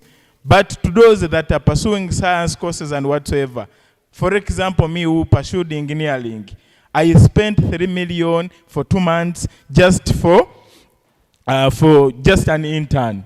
So if the government really puts this in place, it will accelerate or stimulate the accessibility and at least people creating passion and interest of joining these stuffs. But if the government does not work on that, automatically it will fail us. Because for a student completing just university, not any course, no, not anything, not any form of work at 25, the policies are still weak and the policies are not favoring us. Because in Busoga at 25, you're already a father. I became a father at just 18. Sorry for the interjection. I think that some of you maybe go to school late. Because I think most of my friends, we finished campus at 23. 24. But that's right, Honorable Speaker. Right, Honorable Speaker. That's exactly my line of intimacy. Like I'm saying, someone joining school at 3 years, you're spending 3 years in nursery, those are already 6. Spending 7 years in primary, those are already 13. Then having 6 years in secondary, those are 19. 1 year for a break, those are 20. Then spending 5 years to us pursuing science courses, those are 5 years at university, a totaling of 25 years. And in Busoga specifically, like the first motions we discussed, 25 years, we're already fathers and mothers in Busoga. And secondly, accessibility. When you say that most of the people in Busoga 25 years are fathers, I think it depends on your stay in Busoga. You can't tell me that you're at campus and you're studying and then you're a father. But I think age is just a number. Because even if I finish at 25, I can still pursue what I want. I think agree. Age is not a problem. Maybe the goals and aims that you have. I agree with you, Right Honorable Speaker, but I don't want us to forget that in the first motions we discussed early pregnancy and teenage pregnancy. So that means if it came to our mind to discuss, it's already existing in Busoga. We discussed how we can stop teenage pregnancies, you get? Meaning that you can be the worst, the person on the forefront to stop teenage pregnancy. Because you can't say that for you at 25 you're going to be a father. Are you a father right now? Of course I'm a father, but I'm still a student. I'm 29 now. Yes, that is okay, you're 29. But then for a man, you can even give birth at 40. You're not like ladies. And for us, we go to menopause early. But so I think you can't give birth when you're not ready. That's why we are saying that people are not going to school because of you people who give birth when you're not ready. Just because you're saying that in Busoga, 25, you must be a father. Right, Honorable Speaker, we can't stop what's not existing. The mere fact that we discussed the stoppage of teenage pregnancy, that means it's existing. I'm 29, I have a kid of 8 years. But that's not the topic today. The topic we should put in place, how can the government really help in stimulating those students or those youths out there who are willing to join these touchable courses? I think we are getting teenage pregnancy in a wrong way. Because even right now, if I get pregnant and I give birth, I think it is because I'm already done with school. Yeah? When I talk about teenage pregnancy, let me say that a child has dropped out of school and a person is getting pregnant when the person is still in school. But if I get pregnant right now, I'm making 24. I think it is okay because I'm done with school. I think you people are not getting what we call teenage pregnancy. Because for you, a person of 25 can give birth, but that's not teenage pregnancy. Not so.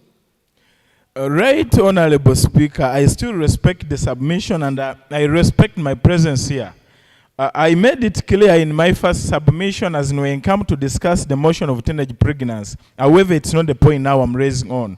But I was very clear that what's really causing teenage pregnancy, before we solve that, we can't have a way go. The reason why we have many elements of teenage pregnancy, it's because our parents in one way or the other fail somehow, somewhere. But still, I drive that back to the government policies, because if the government really meant what it said, that there is free education and real requirements are there. You know, during the general election, I'm not a politician and I won't mention anything about politics, but during the general election, I had a candidate who had a manifesto of really reworking and revamping the education system. And if we put that in place, right, Honorable Speaker, I have a sister of mine pursuing a bachelor in medicine, is paying Yes, Honorable Bandi.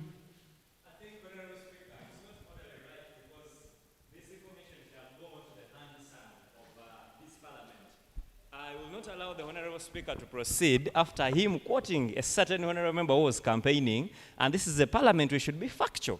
And therefore, if he's quoting the member, let him quote the name. He shouldn't say he's not interested, because this is a parliament, we're on camera, it should be factual, because it has to be kept. Thank you.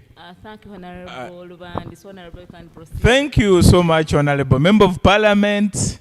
That candidate was Robert Kyagulanyi Ssentamu. I very much put emphasis on his manifesto. He focused on two things. One was infrastructure, and second was education. And actually he had a plan of, after observing that what's really causing poverty in Busoga sub-region, most especially, because I even introduced his manifesto, launched his manifesto in Busoga, because he knew the problem of Busoga and the entirely. He made it clear that what's really stimulating poverty, more especially in Busoga sub-region, it's because we do spend much money in education. One, you paying fees for a kid at 3 years in nursery, spending over 10 million, because the education we all understand today. Someone joins primary, that's still paying school fees. Someone joins secondary, and then university. Now just imagine, if you have 5 children, to a salary of 1M, let me say, you're a teacher somewhere, or you're a doctor at main hospital, you paid 1.2 or 1.5, and you have 5 children. That's how you spend your salary. So the fact is, the systems are still poor, and if we don't really work on the systems of the government, actually, if the government does not really come in to intervene, because it's us to raise our voices. They might be there not knowing that these things are hurting us and burning us down, because it's really painful and hurting. And if we want to reset this, the government has to intervene and... Yes, right, Honorable. In just 2 seconds. In just 2 seconds, I want to conclude by saying it's us, the youths. Good enough, the initiative is now in place. We raise our voices. Let's be vocal to this, and things will be worked on. And if not, we still need to alarm and cry. I beg to submit. I thank you so much. Thank you, Honorable. Honorable man, you've been submitting. I will have this one, and then we close the motion.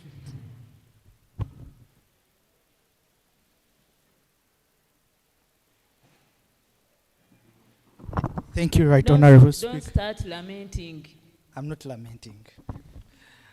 On this particular motion, let's give a stamp down for the government first. I beg honorable members, on this particular motion, Let's stamp the government. Appreciate the government for whatever it has done. Yes. I believe the government has tried to put everything, but the only prayer we can make is improvement. Because on making the motion applicable, we need increase in education investments. Just because we are speaking about quality education, we are speaking about digital marketing, we are speaking about the things that we would hope our youth to be equipped fully. The government has tried. Let me give an example. A week back, I just attended an ICT, a Ministry of ICT conference for its purpose of helping the youth and the people to know how to use the online things for marketing. That is government. But what are we praying for is to increase. That's what I can say.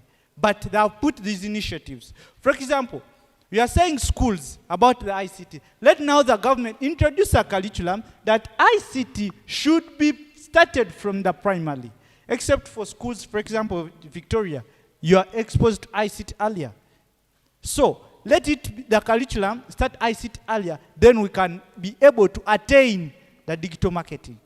That's why I said, let's give a thumbs up, because I believe schools at least have ICT gadgets. Let me give an example. People in Busoga are lamenting that we don't have ICT. At the kingdom, there is a free library. If these schools have tried to go at the kingdom and access this library and this laboratory for free, you negotiate with them. So we just need it to be extended. As for Busoga, therefore, what is it? Just an increment. This house. Then also, aligning education with labor market. Let me give an example with this. How do we align education with the labor market? What do we need currently? Currently, I would borrow the statement of His Excellency Yoweri Kaguta Museveni when he was in Buyukwe. On Labor Day, he said, right now you're doing business, swaswa. Yeah, he said swaswa. I'm quoting him. In this, where are you going to work? Aligning the education with the labor market, what does it mean? Right now, we need somebody in the labor market who has an extra skill. And let government do that. For example, if I'm pursuing a bachelor's of law, then what do I need as I'm pursuing my law? I need the ICT skills. I need the public speaking skills. Let government align that. Then, but those things are in place. I need the writing skills because I'm in the legal sector which needs all this. Then, supporting. Conclude. Yes, this is my last point. Supporting youth programs. It is there. For example, we have the groups. But what does the government require? My emphasis as I started this speech, I said, let's applaud the government for what it has done.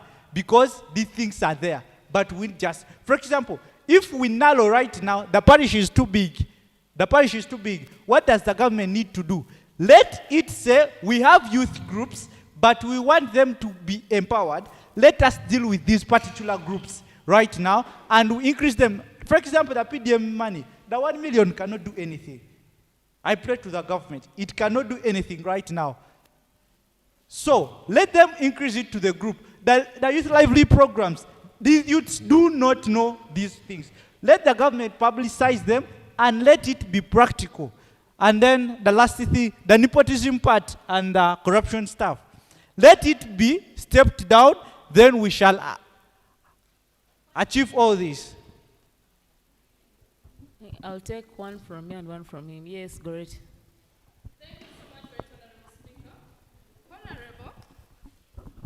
You have talked about the availability of equipments in schools. Which equipments? Are they the access equipments?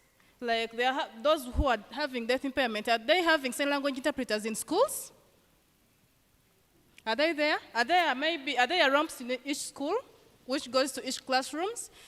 Then when it comes, you've talked about sign language interpreters in schools. Yes. I think we have schools for the deaf people, and schools for those people. Yes, in who can Jinja we are be having neutral. only 2 primary schools which are having sign language interpreters in Jinja City. But most of the other schools are not having sign language interpreters. And they are not accessible for all people who are having disabilities. Then the other thing, you talked about the same thing of access. Then those toilets that they use, all that rooms, are they really accessible? Like for someone who is using a wheelchair, are they really accessible, the toilets in those schools? Think about it, Right Honorable. Thank you so much. Let him answer. At the point of my speech, I said the government has tried and we need an improvement. I think it answers all that. Is it? I've said we need an improvement. For the disabilities, let me give an example. People with disabilities, they have tried to deal with them. I took an initiative to visit a school in Wairaka that deals with people with disability staff, but there are those facilities. And if Busoga, Iganga has, Jinja has, and even Mpumude, Jinja has still has. But then, what is the population of people with disabilities in Busoga? And then I've said these facilities are there, but we need an increment. Because the Ministry of Education is just given 6.66 trillions, where we need that. Let the government increase. That is an improvement. I've said. Right, Honorable, through you, I think allow me first hand over to Honorable Shamim. Yes. Yes.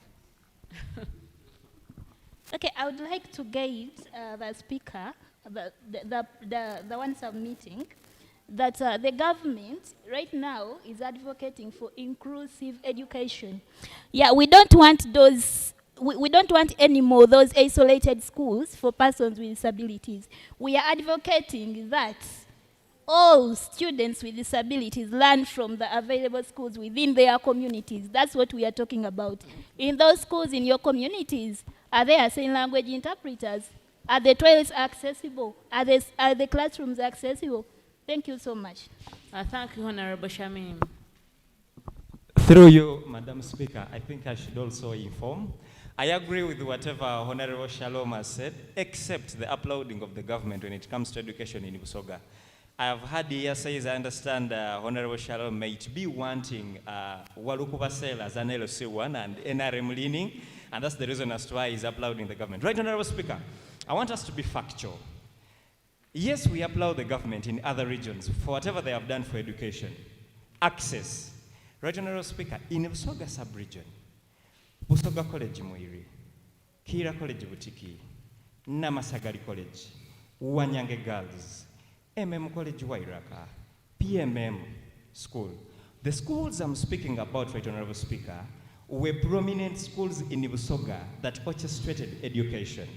My only thing is, why should we applaud the government that decided to privatize everything? And it's the reason as to why we have private schools that are leading now in Busoga vis-a-vis the collapse of government schools. And yet we are orchestrating for accessible free education. When Muiri is down, when PMM is down, when College Wairaka is down, they are just revamping Busoga University, and we should applaud the government for now taking us to private, where we are paying for millions, and we say they have done anything.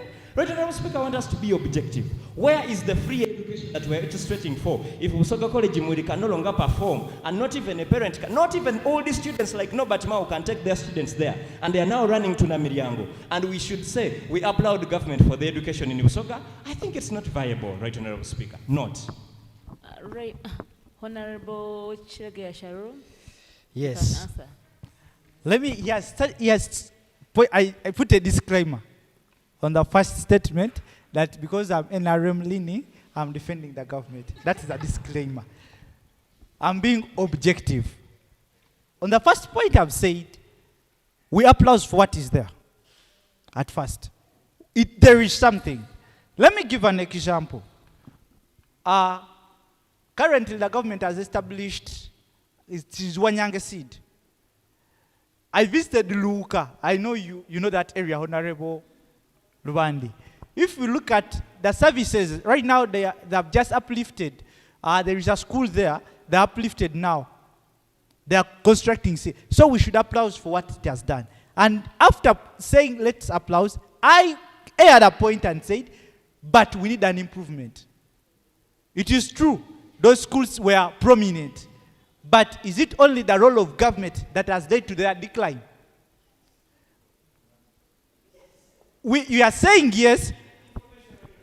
Let me give an example. Let Honorable Abisharon finish.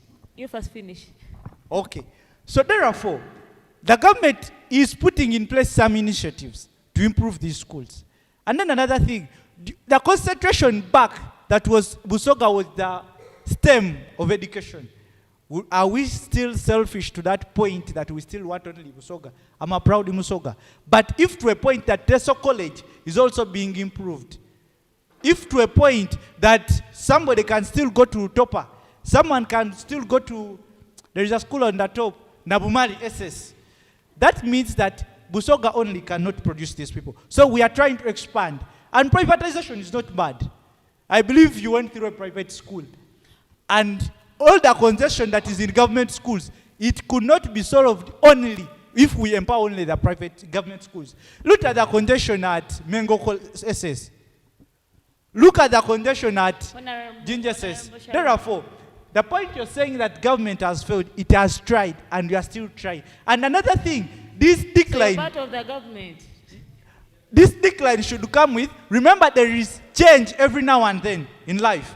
So we cannot think the point of the brains that we had back should remain the same point, the brains.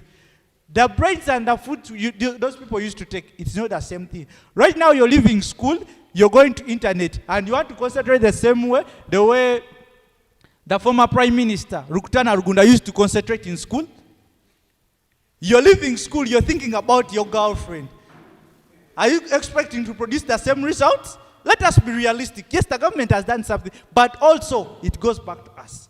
Therefore, let's still applaud for the little it has done. Then we expect an improvement. I beg to submit.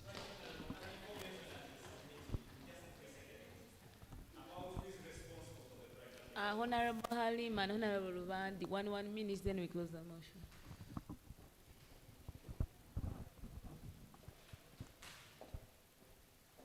Thank you so much, Right Honorable Speaker. For context, we are here discussing because market-relevant education is that education that is addressing realities. But before I engage in that, I want to make a little comment on what my honorable there did say about the traditional schools. It is important for us to understand that traditional schools do not exist alone. They are government aided because the government pays the teachers, the government does the inspection, the government recruits and keeps on changing the teachers. However, when it comes to things like management, personally I studied from Iganga Senior Secondary School, which is a traditional school. Today, I can proudly tell you, Iganga SS still can get 95% when it comes to competing because it has serious management, it has serious leadership. And the same applies to schools like Kira College Butiki. However, it is also important for us to understand that what happened back then and what is happening right now is entirely different. Why? Because we have schools that have come up and are competing. You do not expect government to not bring about other schools because they have to protect the traditional schools. It is upon leadership and management of these schools to make sure they move with the trend and adjust to the new normal. But away from that, I think it is also important for us, Right Honorable Speaker, to understand that the reason as to why we are having these debates is because even as government, because we have passed mistakes, just like the Honorable said, they learn from those mistakes. That is why we are having these debates today. The truth of the matter is, education does not teach us to only have careers.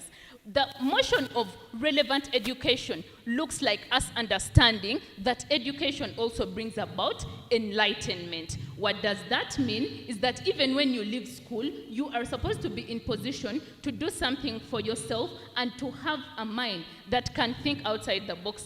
The Right Honorable Speaker said 1 million is not a lot of money. I started baking with 200,000.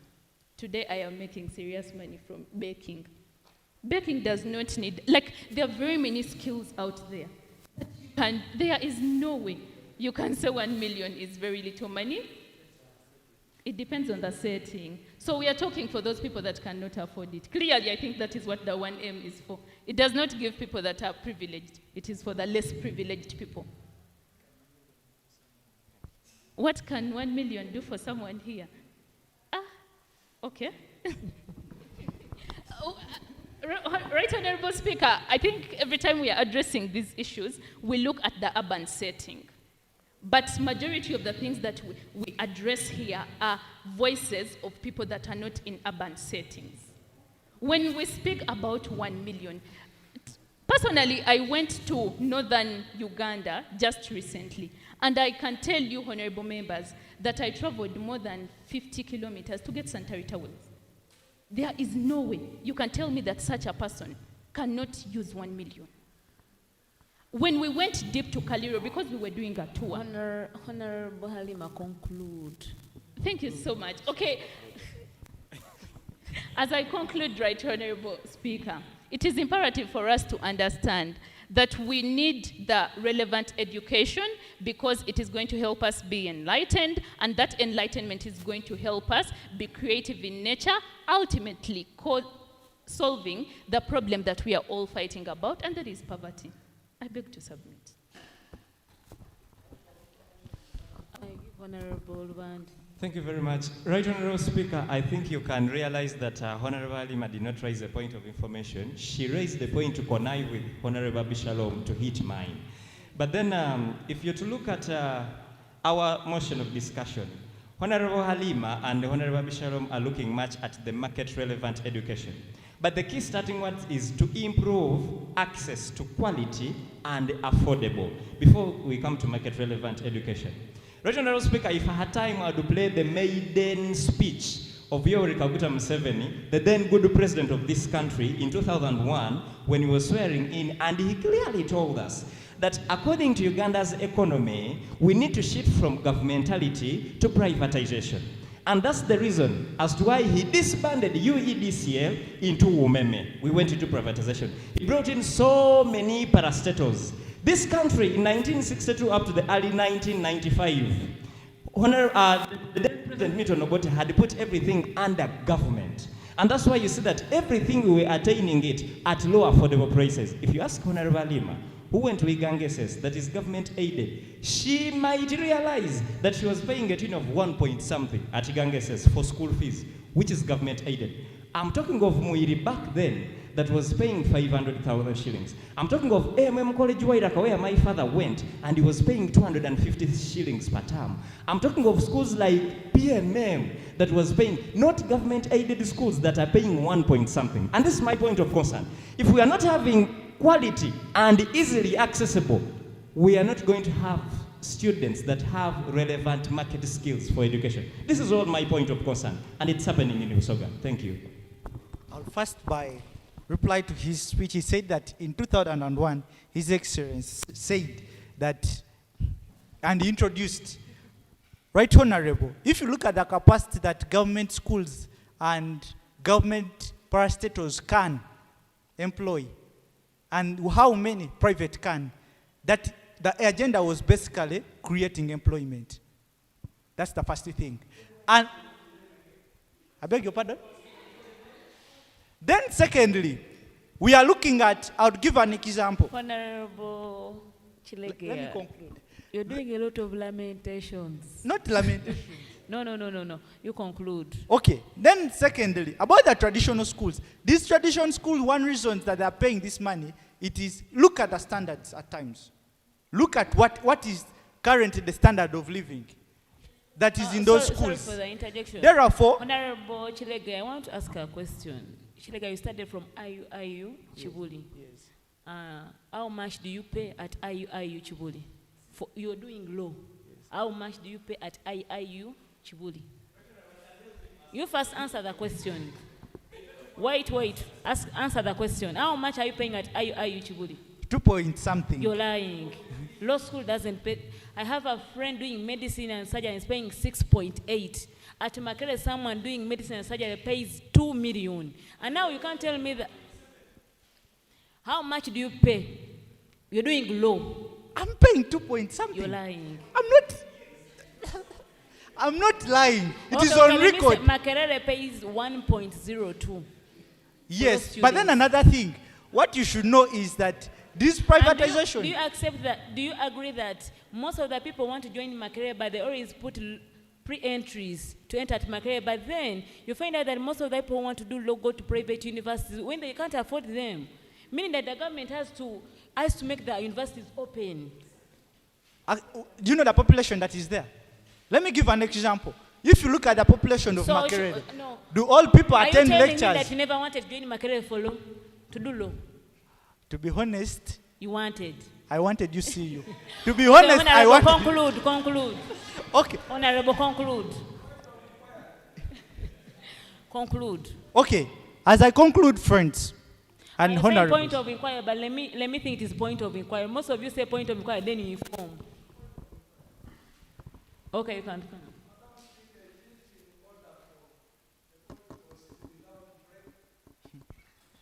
And the reason that's why we need to go for recess, we are remaining with only one motion. We go for lunch and stuff, we finish once. Because if we go for recess, trust me, we'll spend like 1.5 hours in recess. So let us finish once, then we go.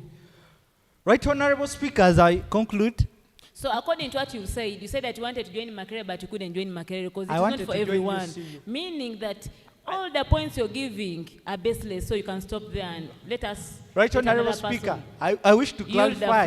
Yield the floor. Thank you. Yeah, thank you for the submission. Yes, I think Honorable Mandi should close the motion, but I think that one had a point of order. But let me hope it is point of order. You said information. Okay. Then Honorable Mandi will close the motion. Madam Speaker, before we proceed, I want to inform the country Introduce speaker yourself for matters of record. Okay, my name is Remba Warafat Kiduma from Bugembe University. Honorable Kiregeya, I want to inform you that if you speak against the government programs, it is an offense. So, Honorable Kiregeya, through you, Speaker, I want to call Honorable Kiregeya to apologize that 1M, it is enough for people. Honorable, no one is talking against the government, but we are debating. We are looking at how the government should improve. It has tried, but how is it supposed to improve? So now, I think you can yield the floor. Now we are going to close the motion. I think we're going to use 1 minute to close the motion. Then I'll move. Sorry. Right, Please, Honourable Speaker, 1 minute, in 1 minute, Right, Honourable Speaker, as I close the motion, I'll also love to inform this August House that every year, 26 out of 100 Ugandans cannot read and write, and that's approximately 12 million. But my emphasis is on Busoga. 986 primary pupils always start in P1, and only 181,000 students reach secondary schools, and some of them never continue. Honorable Abishalom, that is praising the government. Therefore, in my submission, I would say, what government can do, number one, is either to choose and make education in public schools and government-aided schools free, truly free. And when I say truly free, this means that the schools should be affordable to any person who can take their children to school. Bring back our schools as they used to be. Let us shift from privatization and come back to our norm, come back to our money that we used to pay, and therefore we shall have quality education that shall now, Honorable Halima, help us have the relevant skills. Number two, let them build schools close to the community. I personally come from Kamuli. A secondary school to find in my home area, Bulangaide. You move from here to Mairombili, and that's where the secondary school is. We should urge the government to really make sure that the schools are easily accessible, and at least each sub-county should have 2 schools. Right, Honorable Speaker, we should strengthen and also expand the vocational training. And this is for those that don't finish formal schools, should therefore go to the vocational training skills and then also have education. We should also guarantee re-entry, most especially to our teenage mothers. Because they have the stigma after them giving birth, they don't go back. The government should get serious and then guarantee re-entry in all public schools that these girls can go back. Lastly, Regional Speaker, out of the budget that is for education, in the recently passed budget, 164 billions, as Usoga that is poverty-stricken and doing bad at education, they should at least allocate for us 3/3 of the budget. Just like the way it is in Luero Triangle, the way it is in Elgon region, they should also help us. Therefore, General Speaker, I conclude by saying that indeed the government should think about giving us free and accessible quality education for us to be in position to have the market-relevant education schools that shall bring in the digital and technical skills training. Thank you so very much, General Speaker. Thank you, Honorable Lubandi. Honorable members, we have concluded the debate, so we shall now put a motion of the Usoga Regional Youth Parliament urging the government of Uganda to improve access to quality, affordable, and market-relevant education, including digital and technical skills training, to a vote. Those in favor say aye. Those against say nay. The ayes have it.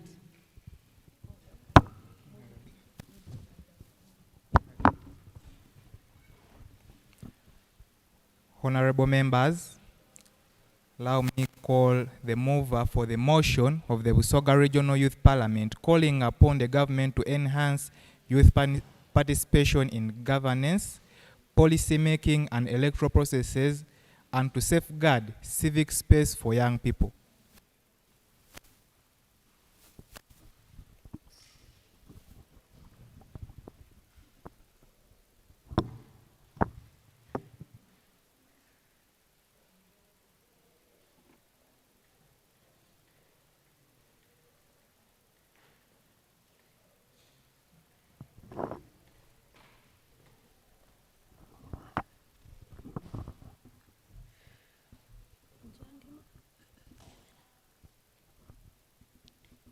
Thank you so much, Right Honorable Speaker. Right Honorable Speaker, my name is Wakora Shamim, one of the youngest, eloquent, blessed, and outstanding youth in Igang District, Busoga Region, and Uganda at large. Yeah, I'm a former minister for disabilities at MOOB's Jinja campus. I'm a treasurer at Integrated Settlements Activities Board. I'm the vice chairperson of the Foundation of Persons Affected by Dwarfism. And also, I sit on the National Board of Persons with Disabilities, that is NUDIPO. Yes, Right Honorable Speaker, I'm here to raise a motion under the relevant rules of procedure of the Busoga Youth Parliament. A motion calling upon the government of the Republic of Uganda to urgently enhance youth participation in governance, policy making, and electoral processes, and to decisively safeguard civic space for the young people. Right Honorable Speaker, with your permission, I wish to lay the justification for this urgent motion before the House. As you know, historically, Uganda is a highly youthful nation with a 2024 national population and housing census at 23.5% of our total population that consists of youth between 18 and 30, amounting over to 10.7 million Ugandan young individuals and 73% of the entire country's population under the age of 35. The Constitution of the Republic of Uganda, under the national objectives and directive principles of state policy, alongside the Article 32, mandates the state to take definitive affirmative action in favor of the marginalized groups, establishing structured pathways such as the National Youth Council and youth councillors at the local government levels from LOC3 to LOC5. Also, we are aware of the reality that despite these structural mechanisms, youth representation remains heavily symbolic, where in the current 11th Parliament of Uganda, a mere 3.8% of the members of Parliament are 30 years of age or younger. We are also concerned, Right Honourable Speaker, about the alarming findings of the recent Afrobarometer data, yes, from the Pan-African Survey Network, which highlights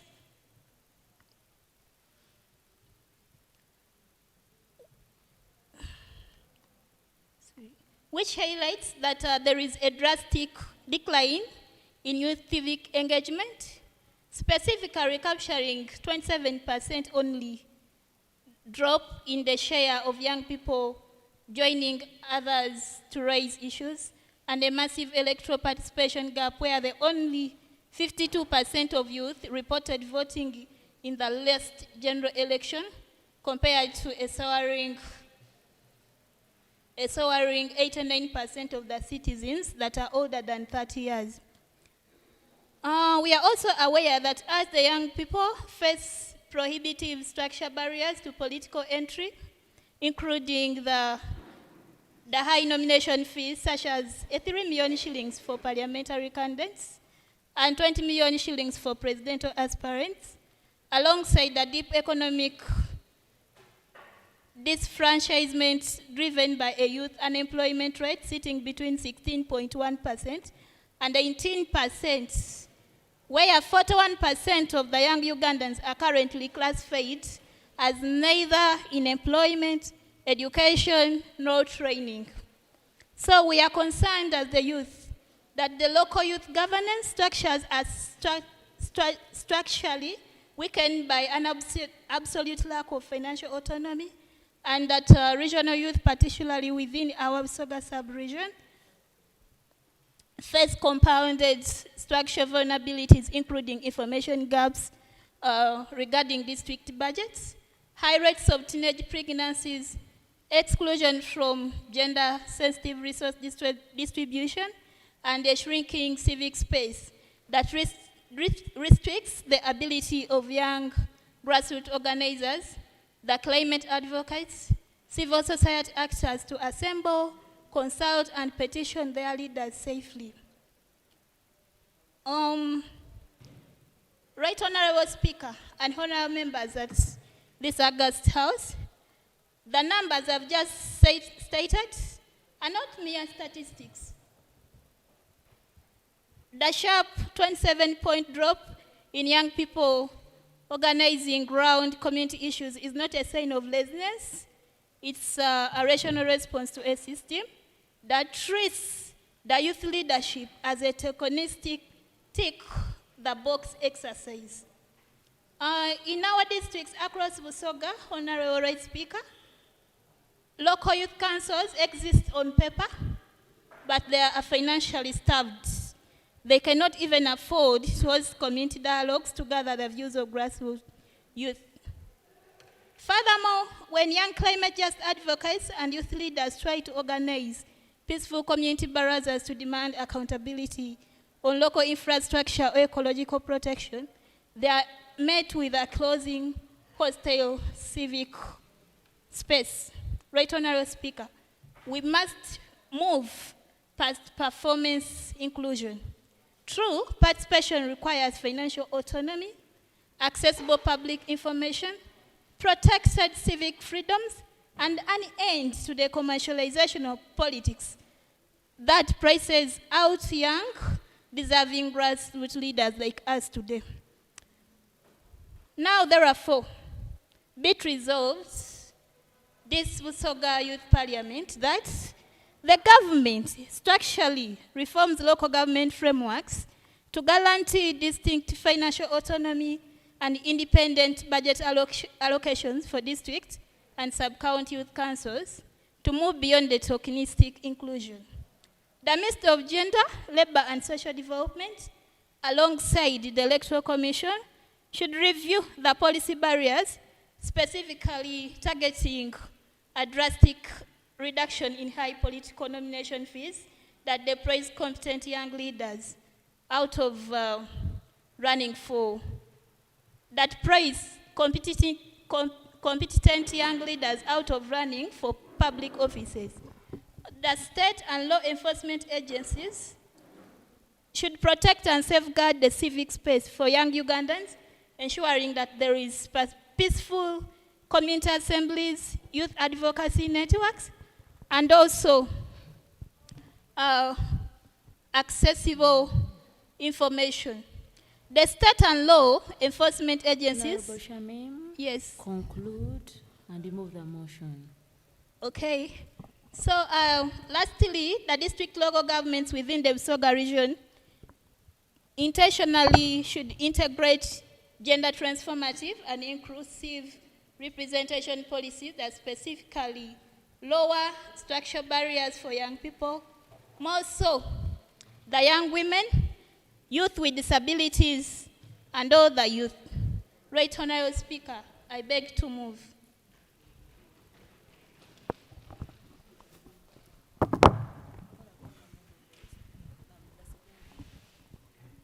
I call upon the seconders of the motion.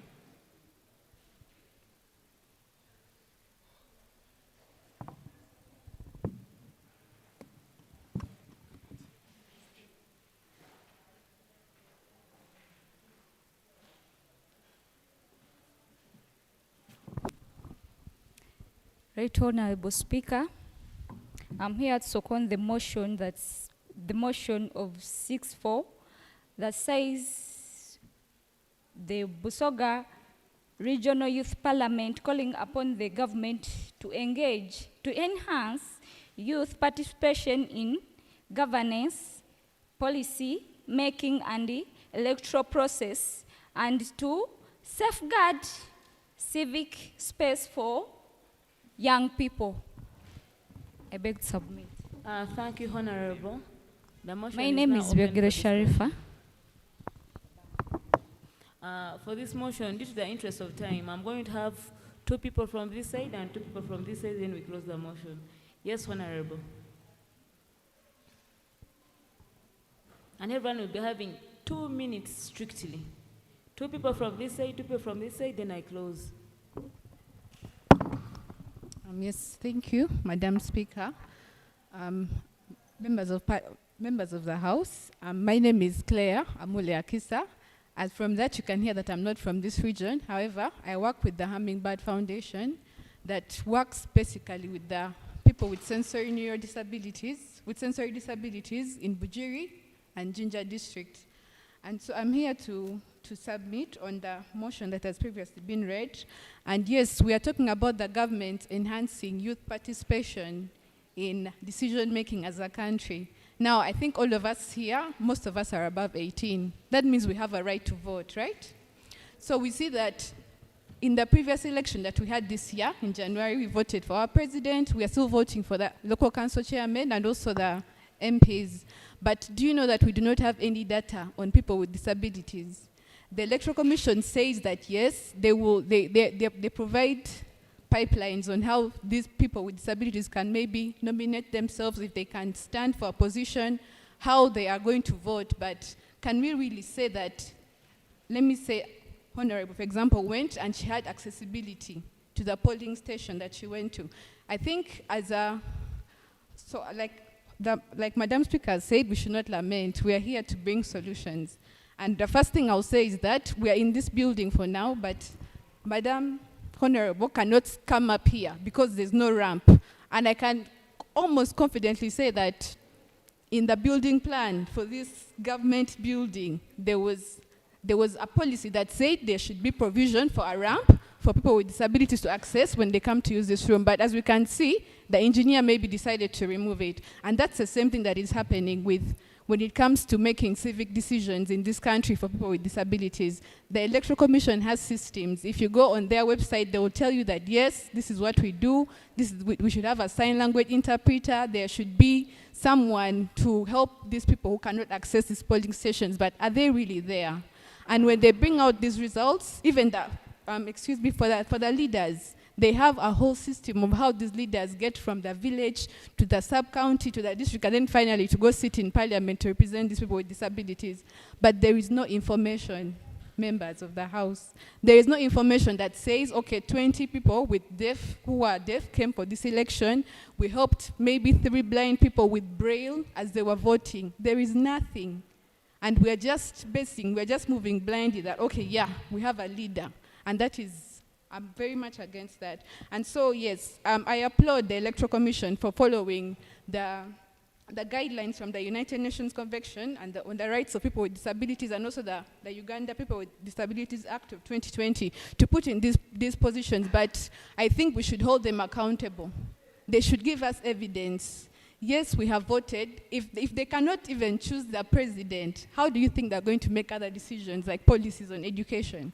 How will they get empowered to make other decisions on like the community development? They cannot. If even something as simple as Kale voting for the LC1, because I cannot climb up the ramp, the poll is up there, I go back home.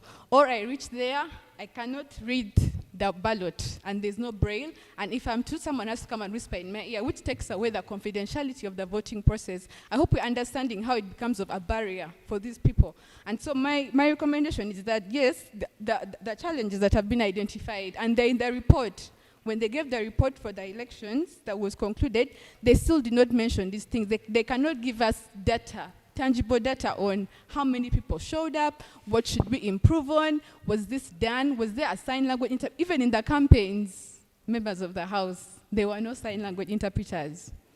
There was a clip of a lady in northern Uganda where I come from, and she was translating, I think it was the campaign of Mr. Chagulanyi, the NUP candidate for president. And it went viral because it was something that people thought was so unheard of, and yet it should not come as a back thought, but as it should come as a decision. We don't say the people with disabilities are now at the back of our mind. Let us remember them. From the word go, we should do these things. I beg to submit. Thank you, Honorable. And I'll need another Honorable from this side.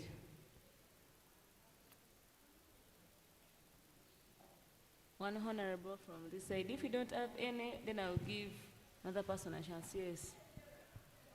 And I'd forgotten that we have National Youth Council leaders here, and we are talking about youth participation in governance. I think you people know what you faced during those elections. I think you people should interest yourself in discussing about this. Yes, you can proceed. Thank you, Right Honorable Speaker. By the name Navatan Selina. Youth participation is really very vital and can lead to better policies. Reason why young people understand more the challenges that they normally go through and they face. So, when they are actively involved in governance and policy making, government programs become more responsive to issues such as unemployment, education, and mental health issues. Therefore, excluding young people from decision making results in policies that may overlook their realities. Do we all agree? I know, yes, we agree. So, enhancing youth participation ensures that the government reflects the needs and inspiration of the largest segment of Uganda's population and Busoga at large. Right Honorable Speaker, when young people are given a voice, they can really become part of the solution to the problems they actually face. I beg to submit. Thank you, Honorable. Now we have 2 Honorables remaining to submit on this motion. 2 Honorables, strictly 2. Now I want the two people to raise up their hand. I know that after this person, I will show that. Okay, I will take the National Youth Council person, and then last I will take you. Then I think Hamid first. Honorable Hamid first.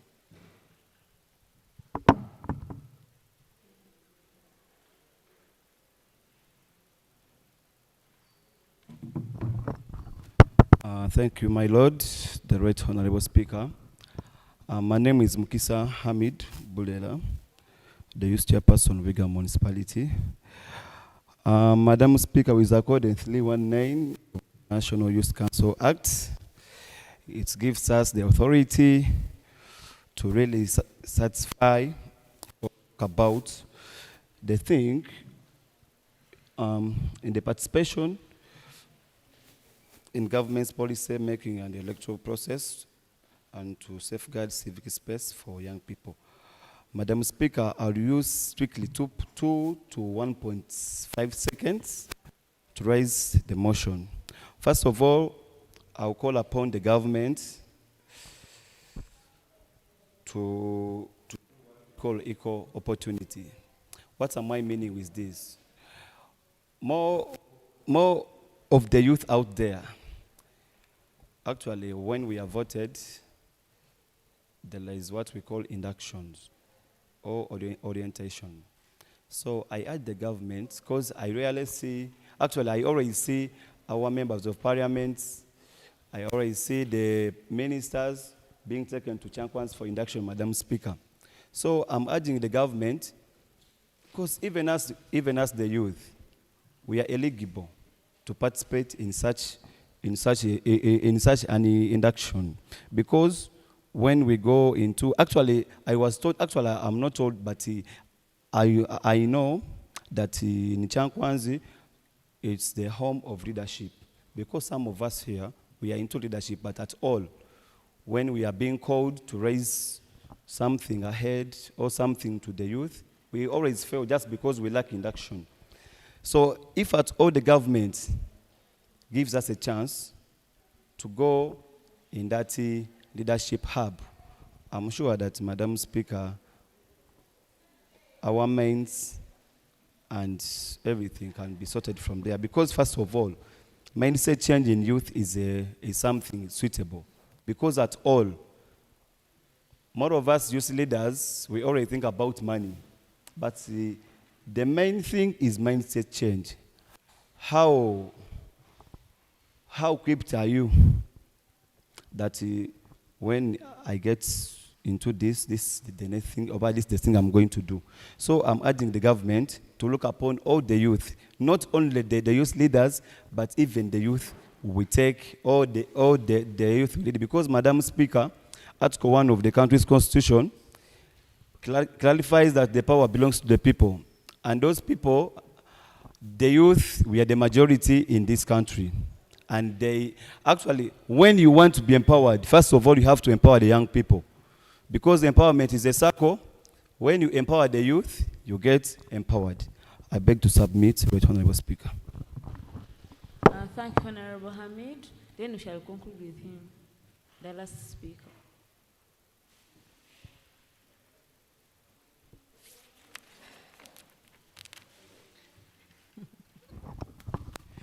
All right, Honorable Speaker, thank you so much. My fellow members of the House, I do appreciate. I'm once again Chiaga Ashraf, and for today, at least in that we're discussing this motion 6.4, I want to be very clear and open to the rest of you.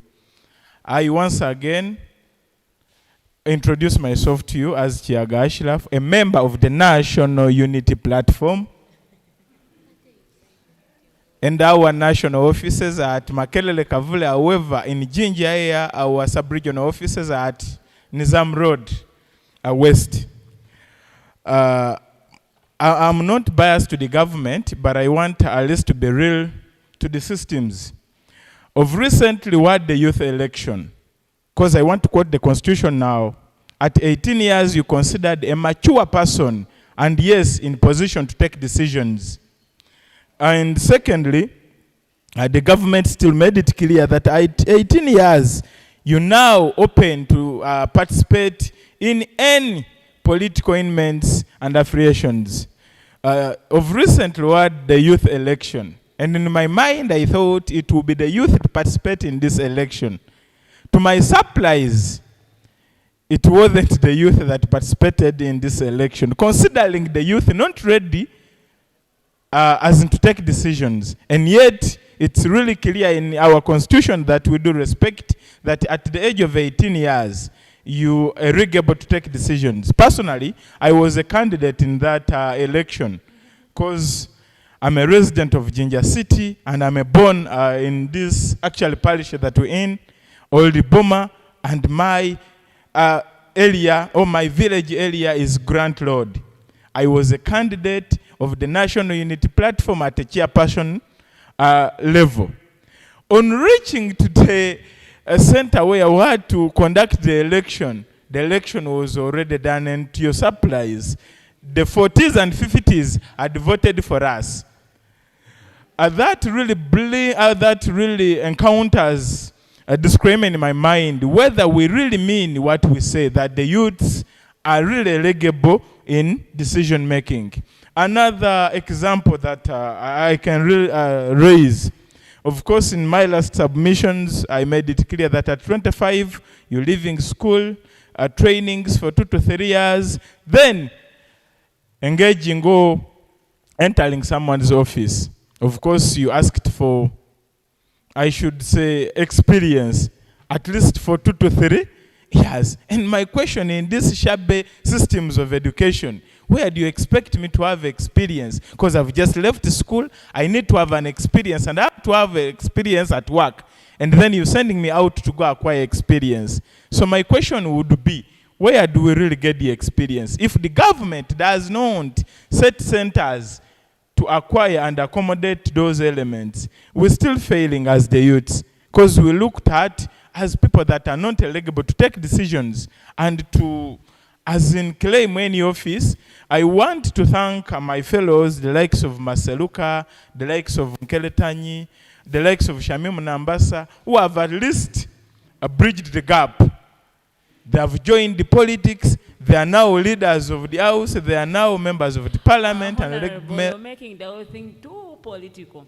And the thing is, Faraja Africa Foundation, this is an umbrella for all political parties. That's why we don't affiliate ourselves to any political party. But given the examples you're giving, you're just affiliating everything to your political party. At least it has to be factual. You have people from NRM, people from DP who are doing such things. So if you come here to submit, at least be factual. Put even those NRM people who are doing things. Put even those people in independent who are doing certain things. Yes, Honorable Luband. You see, Right Honorable Speaker, you shouldn't disengage him from showing his political side.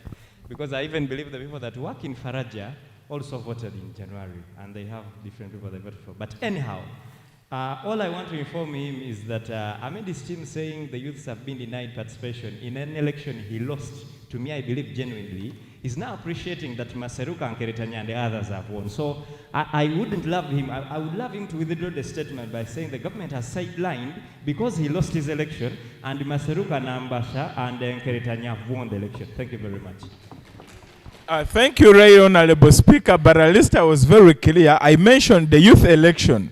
The youth election is very different from the general election we recently had in January. Youth elections were conducted in 2025, just when we had to conduct this election that we're going in on 28th. Yes, so the general election of the 15th January 2026, it is different from the youth election we had in 2025. The motion is talking about youth participation. And that's why I drawn myself to the youth election. I did not communicate and discuss on the general election. Because we are talking about youth elections. That's why right on. Youth elections. I have many youth in NUP have won, even in NRM. Yes, Maseruka is a youth. He stood for constituents and he won. With the likes of numbers, as you say, those are new people. So that means that they have been given a chance to participate. regardless of their political affiliation. Right, Honorable Speaker, thanks for the information. Now, there is a parish in Buenda, actually in Chibibi, with the youngest councillor. She's on record. She's still a student at Ginger SS, and she's a councillor. She's from NLM. Why not clapping? Now, I beg to submit. Thank you so much. Okay, thank you, Honorable. So, Honorable members, we have concluded the debate. So we shall now put a motion on the Busoga Regional Youth Parliament calling upon the government to enhance youth participation in governance, policy making, and electoral processes, and to safeguard civic space for young people to vote. Those in favor say aye. Those against say nay. The ayes have it. So we shall have the...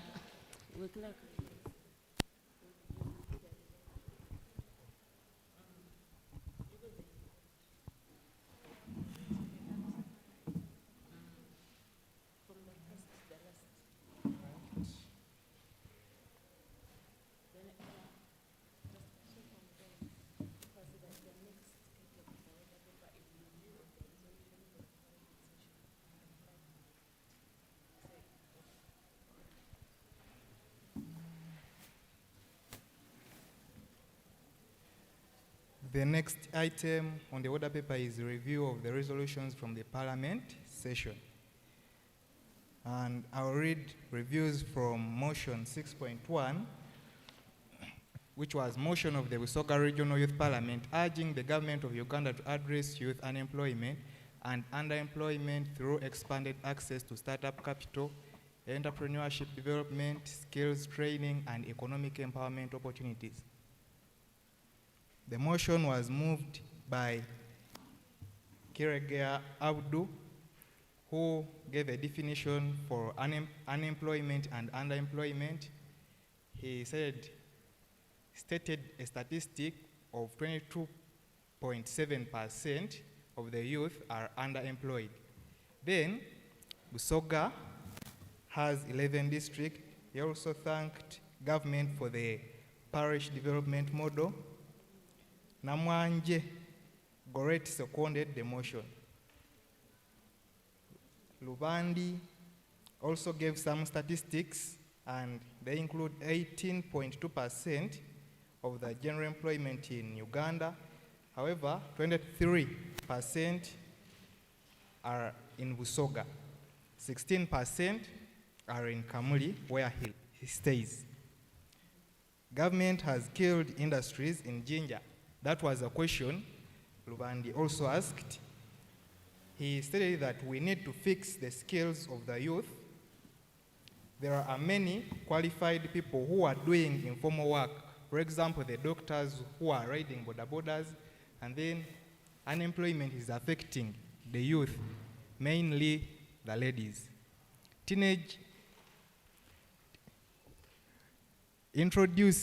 He urged government to introduce vocational skilling centers and also provide startup capital. He also noted the limited electricity access in Kamuli. Honorable Sharifa noted the poor attitude to work by most of the youth. Youth are willing to take up opportunities, but they are also undermined by most of the organizations. Honorable Goretti, who represented the people with disabilities, stated that in Busoga, there is only one vocational training institute out of the 5 that are in Uganda. Youth are excluded from some opportunities, and youth with disabilities are also left out. She requested government and stakeholders to consider the youth with disabilities. Honorable Mukisa Hamid noted that community development officers limit the youth from accessing some programs. Some local government officers want to benefit alongside the people meant to benefit from these programs. Let government follow up on opportunities they provide for the youth. Honorable Faham noted that unemployment can't be addressed by giving people money, but educate the youth and also guide them. We move to motion 6.2, which is motion for a resolution of the Busoga Regional Youth Parliament calling upon the government of Uganda to strengthen access to quality youth-friendly health services and implement effective intervention to reduce the high rates of teenage pregnancy that continue to strengthen the health, education, and future prospects of young people. The motion was moved by Honorable Victoria. She also gave some statistics, which include 1/4 of Ugandan women give birth at the age of 18. UN Women Brief Busoga had percentage rise in teenage pregnancy. Kamuli and Mayuge had the most cases of teenage pregnancies. Main cause was defilement and rape. She stated some measures to curb this issue, and they include invest in sexual and reproductive sensitization, urge community engagements with local leaders and parents.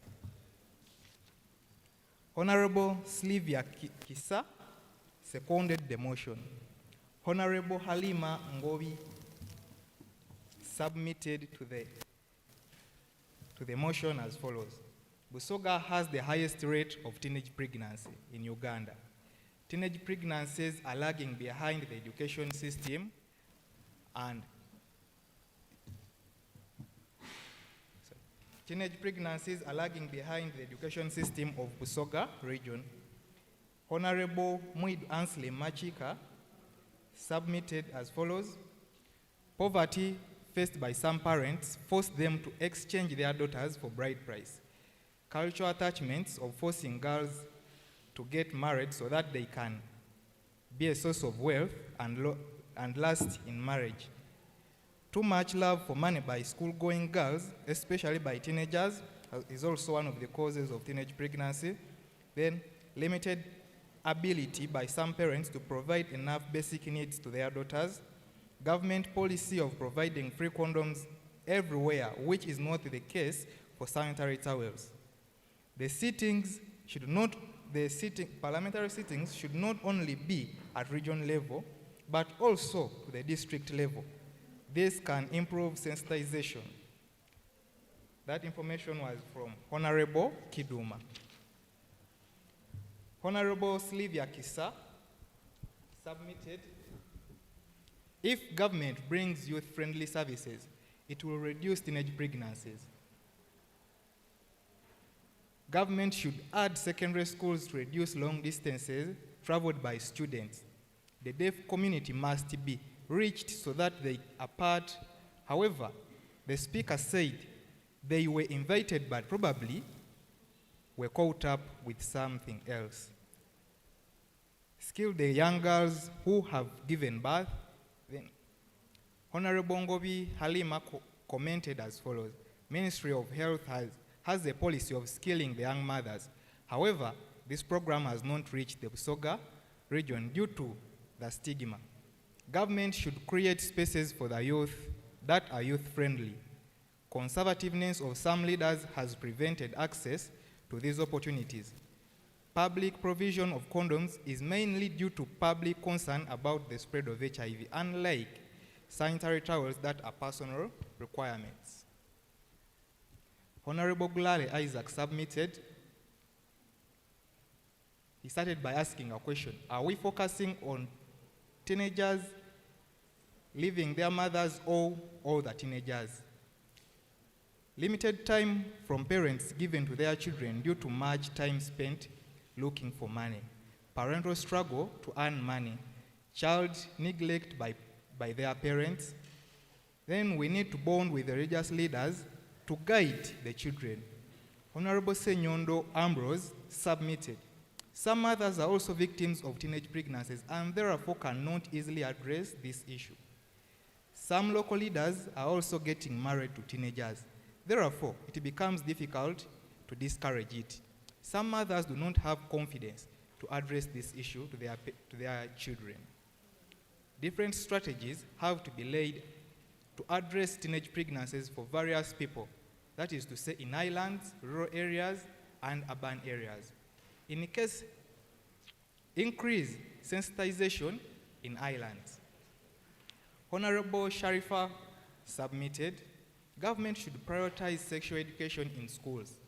Poverty is a serious cause. Government should increase sexual sensitization. Honorable Kiaga Ashraf submitted, many temptations as students move from home to school. Government policies that are not yielding anything. Honorable Kiregea submitted, how can we adopt measures to curb teenage pregnancies? 33.3% of boys are school dropouts. There is need to mentor the boy child since he has been neglected for a long time. Where are we leaving the boy child who is causing the teenage pregnancy?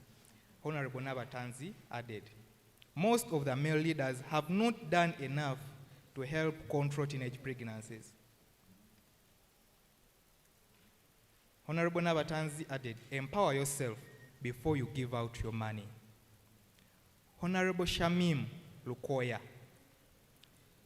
girls with disabilities face a double effect when it comes to teenage pregnancies. Some people have sexual intercourse with these people in order to get healing or wealth. These people are left with HIV and pregnancies. She gave an example of a lady in Nambale who is an albino but also deaf. She was raped.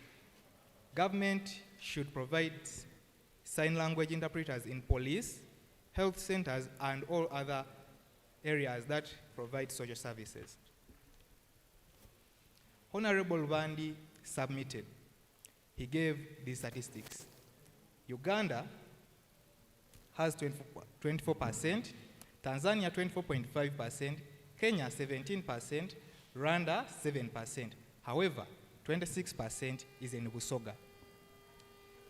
Government should strengthen the fight against teenage pregnancies, advocate youth-friendly services, enforce strict laws, guarantee education, tackle poverty, urge government to start with this region. Some people are more interested in family planning other than other factors that lead to teenage pregnancy. Honorable Alima added, this House believes that main causes of teenage pregnancies are poverty, stigma, school dropout, harmful acts. Solving this problem requires the local leaders, cultural and religious leaders, elders, students, and all community members. She called upon members of the August House to call upon government to increase youth-friendly services. Then went to motion 6.3, motion of the Busoga Regional Youth Parliament urging the government of Uganda to improve access to quality, affordable, and market-relevant education, including digital and technical skills training. The motion was moved by Honorable Muidu Anslim, who gave statistics, and he tagged the need for relevant skills. In 2023, there was a record that there are 5,000 secondary schools in Uganda. However, he also noted that in 2020, government introduced the competent-based curriculum and it was implemented. It has helped students improve practicals.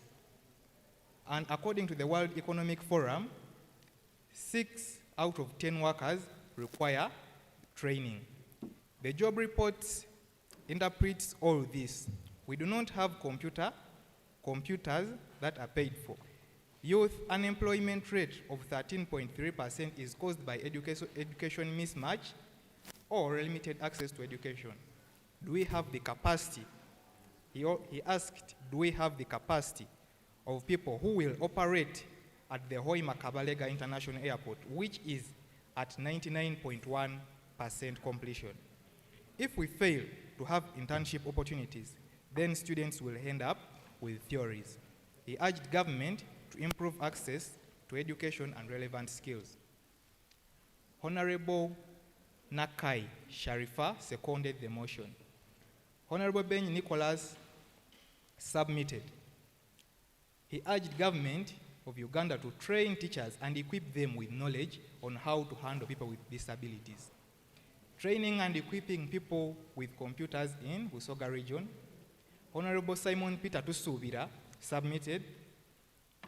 He pointed out that education will solve most of the problems we have in this region. More money should be invested in the UPE and youth schools to improve on the quality of education. It should also improve access to quality education. Honorable Nabatanzi Serena submitted. Computer illiteracy due to lack of computers is reliable internet. Technical and vocational education must be given priority. At least each district must have an institute. Honorable Kanyike Glenn, the current education system aims at equipping students with theory other than skills like carpentry. People are aiming at white-collar jobs. More people must stop looking at one single paper at the end of an academic level, but look at what a person can do. He added, increase funding in technical institutes. He also noted that data is expensive and cannot be easily afforded by most people. Many schools are aiming at being the best, but not partnering with different organizations to improve education quality. Honorable Naltaya submitted. Challenge with access to proper accommodation by people with disabilities. Teachers need to access training about people with disabilities. Honorable Sharifa submitted. Many people remain unemployed because they lack access to proper education and skills.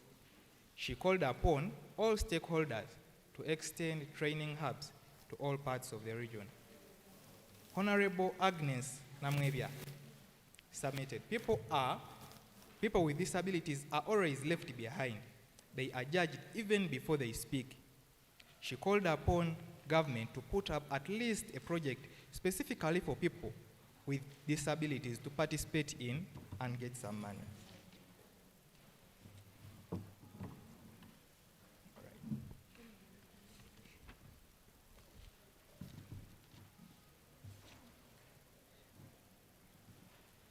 Motion 6.4. The motion of the Busoga Regional Youth Parliament calling upon the government to enhance youth participation in governance, policy making and electoral processes, and to safeguard civic space for young people. The motion was moved by Honorable Shamim, and she stated as former minister for, she was the former minister for people with disabilities at MOBS. She said that 23.5% of the entire population are youth. Uganda's constitution mandates a definitive and affirmative action, and youth representative is very symbolic. She was concerned about the Pan-African Survey Network. She noted that high fees that are required to take up leadership posts limits many youth from governance. The motion was seconded by Honorable Sharifa, and Honorable Claire submitted as follows. The Electoral Commission does not have statistics about the available youth. Civic decisions are not real. They are in the Electoral Commission. She applauded the Electoral Commission for following the guidelines and however, the Electoral Commission identified challenges, but it did not mention them out to the public. Honorable Nabatanzi noted the importance of enhancing youth in governance. It is also important to note that youth challenges cannot can be solved by involving them in leadership. Honorable Mukisa Hamid, he called upon government to do equal opportunities, urged government to do youth leadership induction since it helps enhance leadership skills. Government should not only look at youth leaders but also the youth as indicated by the Constitution.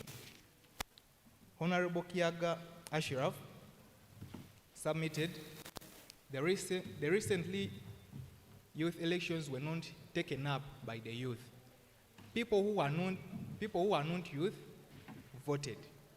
Organizations ask for work experience when offering jobs to graduates who have not yet obtained any experience from the field. Thank you.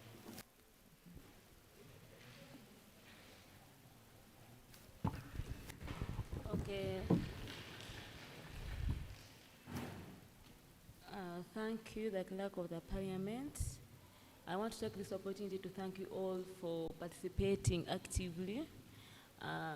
Due to the interest of time, the session is therefore adjourned.